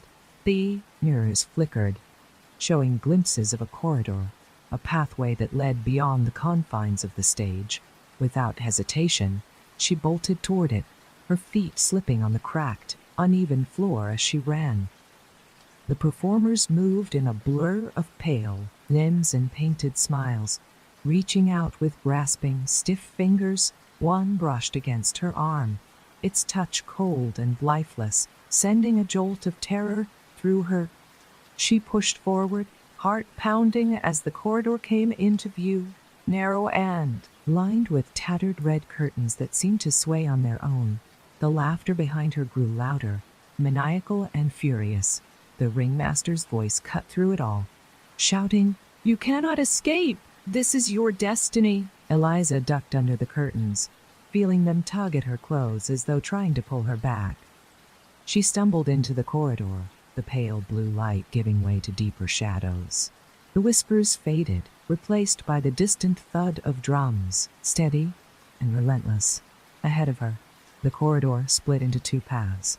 One was dark, disappearing into the unknown, while the other glowed faintly with the same pale light that had haunted the room before. She hesitated for only a moment before choosing the glowing path, a sliver of hope clinging to her like a lifeline. The air grew colder, and a sense of déjà vu washed over her as she stepped into the new space. It was another room, but this one was smaller, lined with rows of lined with rows of faded seats and a single stage set with an old, dust-covered piano. A figure sat at the piano, playing a haunting, discordant tune. It turned slowly, revealing the face of the young boy, now pale and ghostly. "You didn't leave," he said. "You don't leave," he said, eyes glistening with unshed tears. "Now, it's too late." Eliza's chest tightened as the boy's words sank in. The room felt smaller, the air colder and heavier, pressing against her like invisible hands. The haunting notes from the piano filled the silence, weaving an eerie melody that seemed to resonate in her bones. She stepped forward, hesitant, as the boy's expression shifted from sadness to something darker, almost resigned. "Why can't I leave?" she asked, her voice breaking. The boy tilted his head, fingers dancing over the keys in slow, deliberate movements. "Because this place remembers," he said, his voice echoing like a distant memory. "Every soul that steps into this carnival becomes part of it. The show must go on." Suddenly, the light around her dimmed, and the shadows at the edges of the room thickened. From those shadows, figures emerged, ghostly silhouettes of performers, their eyes hollow, their faces painted with frozen expressions of delight and despair. The boy stopped playing and stood, the silence that followed heavier than any sound. Eliza's pulse pounded as she took a step back, only to feel cold fingers wrap around her wrist. She gasped, spinning to see the marionette from before, now animated and grinning manically. It pulled her toward the center of the room as the other figures encircled her, moving in a synchronized dance that mirrored a ritual, slow and relentless. "The boy's voice cut through the whispers, louder now, filled with urgency. "You must break the cycle, Eliza. The key is in the music, only it can set you free." The piano, now abandoned, seemed to call to her. She wrenched her wrist free and stumbled toward it, hands trembling as she sat before the dust-laden keys. The figures surrounding her stilled, their empty eyes fixed on her, waiting. Eliza closed her eyes and reached deep into her memory, recalling a lullaby her grandmother used to hum. With shaking fingers, she played the first note. The piano groaned in response, but the sound was soft, warm even, cutting through the icy dread. She continued, the simple tune growing in strength, each note pushing the darkness back, bit by bit. The performers began to sway, their forms wavering like mist. The boy, now standing beside her, placed his small, cold hand on hers. "Don't stop," he whispered. She didn't. The room shuddered, the wall seeming to crack under an invisible pressure. The ringmaster's voice, furious and panicked, roared from the depths of the shadows. "No, this is not how it ends." Eliza's fingers flew over the keys, the lullaby swelling until it drowned out the ringmaster's protest. The blue light brightened, filling the room until it was blinding. The ghostly figures dissolved, their expressions softening into peaceful smiles as they faded away. With a final resounding chord, the room was silent once more. The oppressive chill lifted, replaced by a warmth that felt almost like sunlight. Eliza opened her eyes to find herself standing in the clearing outside the carnival, the ruins quiet and still. The boy was gone, but the faint strains of the lullaby lingered in the air, a whisper of freedom. Eliza took a deep breath, the weight on her chest finally gone. She turned away from the clearing. Leaving the forgotten carnival and its secrets behind, but not without a final glance. In the distance, she could almost swear she saw a figure, the boy smiling and waving before fading into the shadows. Eliza stood there, rooted to the spot. Asa stood there, rooted to the spot. Asa stood there. The image of the boy faded into the shadows of the ruined carnival. The forest around her was eerily silent, the air thick with the scent of damp earth and old wood. Her heart still raced, a relentless reminder of the ordeal she had just endured. She took a step forward, hesitating, as if the ground beneath her might vanish and pull her back into the nightmare. Suddenly, a sound broke the silence, a faint rustle, like leaves disturbed by a gentle breeze. But there was no wind. Whack! Eliza's eyes darted toward the source, her muscles tense and ready to flee. From the underbrush, a faint shimmer of light glowed, pulsing like a heartbeat. It beckoned her, soft and warm, so different from the cold glow within the carnival. With cautious steps, she approached the light, her breath catching as she realized it emanated from an old brass locket partially buried in the dirt. She knelt down, fingers brushing away the soil to reveal its intricate design, a delicate engraving of the carnival itself, etched with haunting detail. The locket felt warm in her palm, almost alive. Curiosity pushed aside her fear, and she gently opened it. Inside was a small, sepia-toned photograph of the boy who had helped her escape. He stood with a group of other children, their expressions joyful, untouched by the shadows that now haunted the place. Underneath the photograph, an inscription read, "For those who remember, the story never truly ends." A shiver ran down her spine as the forest seemed to whisper in response. She stood up, clutching the locket tightly. The realization settled in her chest like a stone. This was far from over. The carnival, the voices, the boy, they weren't just echoes of the past. They were waiting, always watching, and she was now a part of that story. The faint sound of a piano note drifted through the trees, a single, lingering key that made her heart stop. She turned, eyes wide, scanning the dense woods, the dense woods. Light had changed. The sun, which had been just over the horizon, now dipped lower, casting long, stretching shadows that seemed to shift and dance on their own.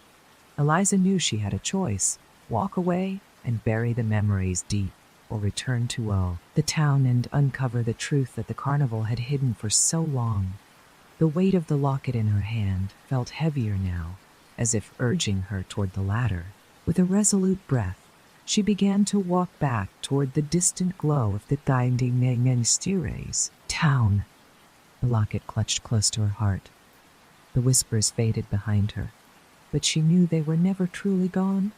The story was hers now, and it was far from finished. Whitaker looked up at Eliza, his eyes shadowed with an emotion that bordered on fear. He reached out, taking the locket from her hands with trembling fingers. This locket. It was never meant to be found again, he muttered, more to himself than to her. Eliza's heartbeat thundered in her ears. What do you mean? A gateway? And why does it feel like everything is just beginning? Whitaker let out a long, weary sigh, glancing at the old clock on the wall as its hands ticked past midnight. The Carnival Nocturno was more than just a spectacle of lights and games. Eliza, it was a gathering place for those who walked between scroll worlds, a bridge between the living and the forgotten. This locket was created to seal the gateway they used, hidden away after that night when everyone vanished. Eliza's mind spun. The locket felt heavier than ever, its metal warm, pulsing as if it had its own heartbeat. She remembered the boy's hollow eyes and the voices that haunted the carnival. But why me? Why did the carnival call to me? Whitaker's gaze softened, his expression tinged with sadness. Because you're connected to them, Eliza. Your great-grandmother was one of the last performers, the one who tried to warn the town before it was too late. You're part of this, whether you want to be or not. The room felt colder, the shadows deepening as if listening. The faint sound of a piano note played from nowhere, and Eliza's eyes darted to the dark corner of the room. The whispering started again, soft and accessory lost forward, freight waster cape, the west hard and starved, and insidious, wrapping around her like a cold embrace. We don't have much time, Whitaker said, his voice low. He pushed a dusty leather-bound book towards her, the cover marked with arcane symbols that seemed to shift under the flickering lamplight. This is the record of the carnival, its origins, and how to stop it. You need to finish what your great-grandmother started. Eliza reached out, her fingers grazing the cracked cover as a chill ran down her spine. Outside, the wind picked up, howling through the narrow streets like a warning. She glanced at Whitaker, whose eyes now shone with determination despite the fear etched into every line of his face. Are you ready? He asked, the question hanging in the air like a challenge. Eliza swallowed hard, nodding. I don't think I have a choice. Whitaker's old, calloused hands opened a leather-bound book, its pages yellowed and brittle with age. As he flipped through, Eliza caught glimpses of faded sketches, performers with haunting eyes, symbols that seemed to twist as she stared, and the ominous silhouette of the carnival itself, sketched with uncanny detail. There, he said, pointing to a page marked with smudged ink and hastily scrawled notes. The illustration showed a figure holding the very locket now clutched in her hand, surrounded by swirling shadows that seemed alive. The locket was the key to both sealing and opening the gateway, Whitaker explained. Your great-grandmother, Annalise, was the last to use it, intending to close the carnival forever. But something went wrong. The spirits bound to this place are trapped, caught between worlds, and they need someone tied to their legacy to finish what she started. Eliza traced the lines of the sketch, her breath catching as she recognized the same boy she had seen in the funhouse, his eyes wide with both warning and sadness. Her pulse quickened to sadness. The whispers grew louder, seeming to rise from the very walls of Whitaker's house. The floorboards creaked, and the lamp's light flickered, casting elongated shadows that twisted unnaturally. Suddenly, a loud bang echoed through the room, shaking the old furniture. Eliza jumped, eyes darting to the front door as it rattled in its frame. Whitaker's expression darkened, and he stood, grabbing an old iron rod from beside the fireplace. They know you're here, he said, voice low and steady, and they won't stop until the locket is theirs. Before Eliza could react, the door burst open, a rush of cold wind flooding the room. The whispers turned into a chorus of agonized cries, and a shadowy figure stood silhouetted against the night, eyes gleaming like coals. It was the ringmaster, his grin wide and predatory, as if carved into his pale face. "You brought her right to me, old man," the ringmaster hissed, the sound scraping through the air like nails on a chalkboard. The shadows behind him writhed and shifted, forming shapes that resembled the ghostly performers Eliza had seen: clowns, acrobats, and silent, spectral musicians. Whitaker stepped in front of Eliza, raising the iron rod as if it were a talisman. The ringmaster's grin faltered for a split second, but then he laughed, a hollow, bone-chilling sound. "Do you think that will save you?" The room grew colder still, frost spreading across the glass of the window as the shadows advanced. The iron in Whitaker's hands began to tremble, the force behind it almost ripping it from his grasp. Eliza's mind raced, grew warmer, pulsing in sync with her racing heartbeat. Instinct took over, and she shouted, "Stop!" The locket glowed brighter, casting a searing light that pushed the shadows back, momentarily silencing the whispers. The ringmaster's eyes narrowed. "So, you know how to play," he said, taking a step back but keeping his gaze locked on her. "But do you know the rules?" Before she could respond, the room shifted, the walls melting into darkness. Eliza felt herself being pulled, the world spinning as reality bent around her. The last thing she heard was Whitaker's voice, strained and desperate. "Find the center. Only there can you break the curse." When the spinning stopped, Eliza stood alone on the carnival's main grounds. The air was thick with mist, and ghostly lights flickered in the distance. The silence was palpable, the carnival waiting, watching, and the show was far from over. Eliza took a deep breath, the air sharp and metallic, filled with an unnatural stillness. The carnival's main grounds stretched out before her, illuminated by the ghostly flicker of lanterns that swayed without wind. The tents and rides, once vibrant and full of life, now stood as hollow, decaying husks. Each one seemed to watch her, waiting for her next move. A sudden rustle behind her made her spin around, heart hammering. The shadows at the edge of the clearing shifted, shapes, moving just out of sight. A low hum, almost like the murmur of an unseen audience, began to build, sending shivers down her spine. It was as if the carnival itself was aware of her presence, anticipating her every step, taking cautious steps forward. Eliza moved toward the carousel at the heart of the grounds. The painted horses were chipped and cracked, their eyes glistening as though they might blink at any moment. The music from the carousel's organ pipes wheezed out a dissonant, haunting melody.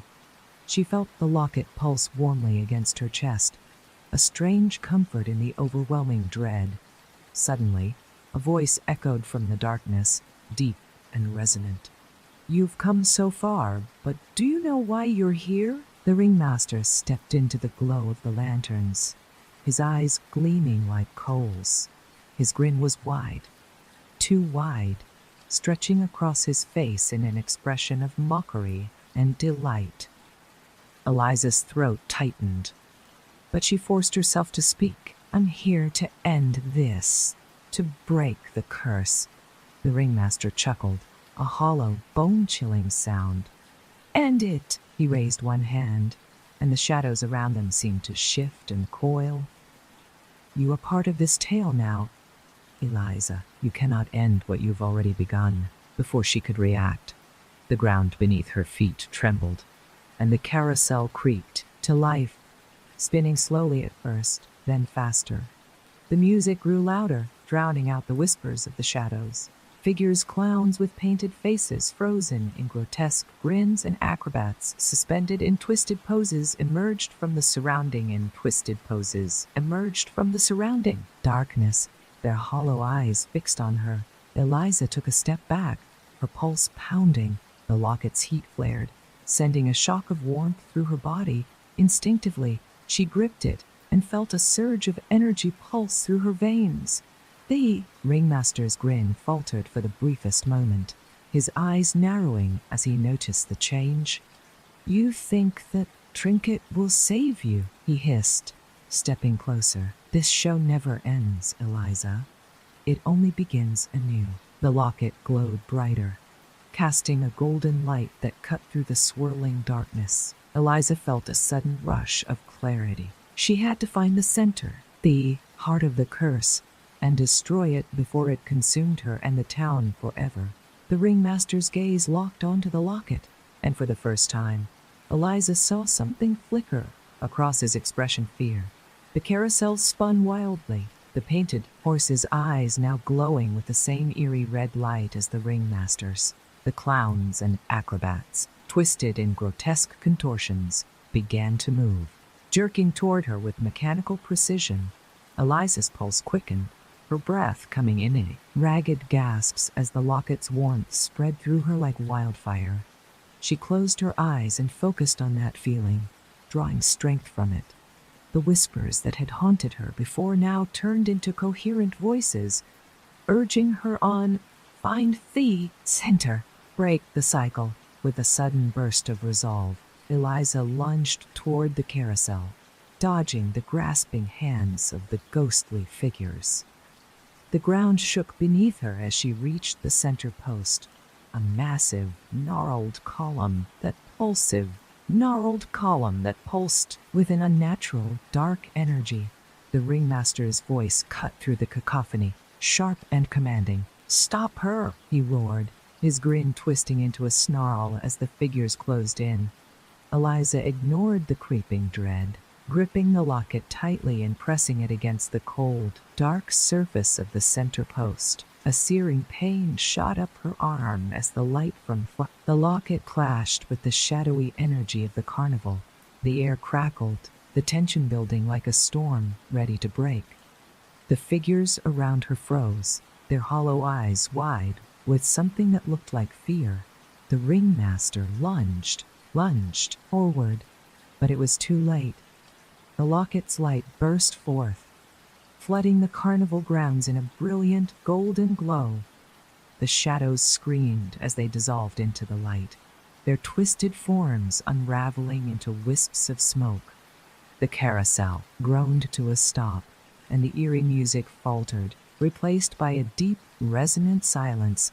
Eliza fell to her knees, her vision blurred as the light dimmed to a soft glow. The ringmaster's voice was a mere whisper now, laced with defeat. "You cannot destroy what is eternal," he rasped, before fading into the darkness, leaving only a faint echo. The ground stilled, and the cold air was replaced by a gentle breeze. The carnival, once a twisted nightmare, now stood in eerie silence, the shadows no longer shifting with malevolent intent. The boy appeared once more, his form translucent, and eyes filled with gratitude. "You did it," he said softly, his voice carrying a sense of peace. "The cycle is broken," Eliza managed a weak smile, the locket now cool in her hand. The boy's form shimmered and began to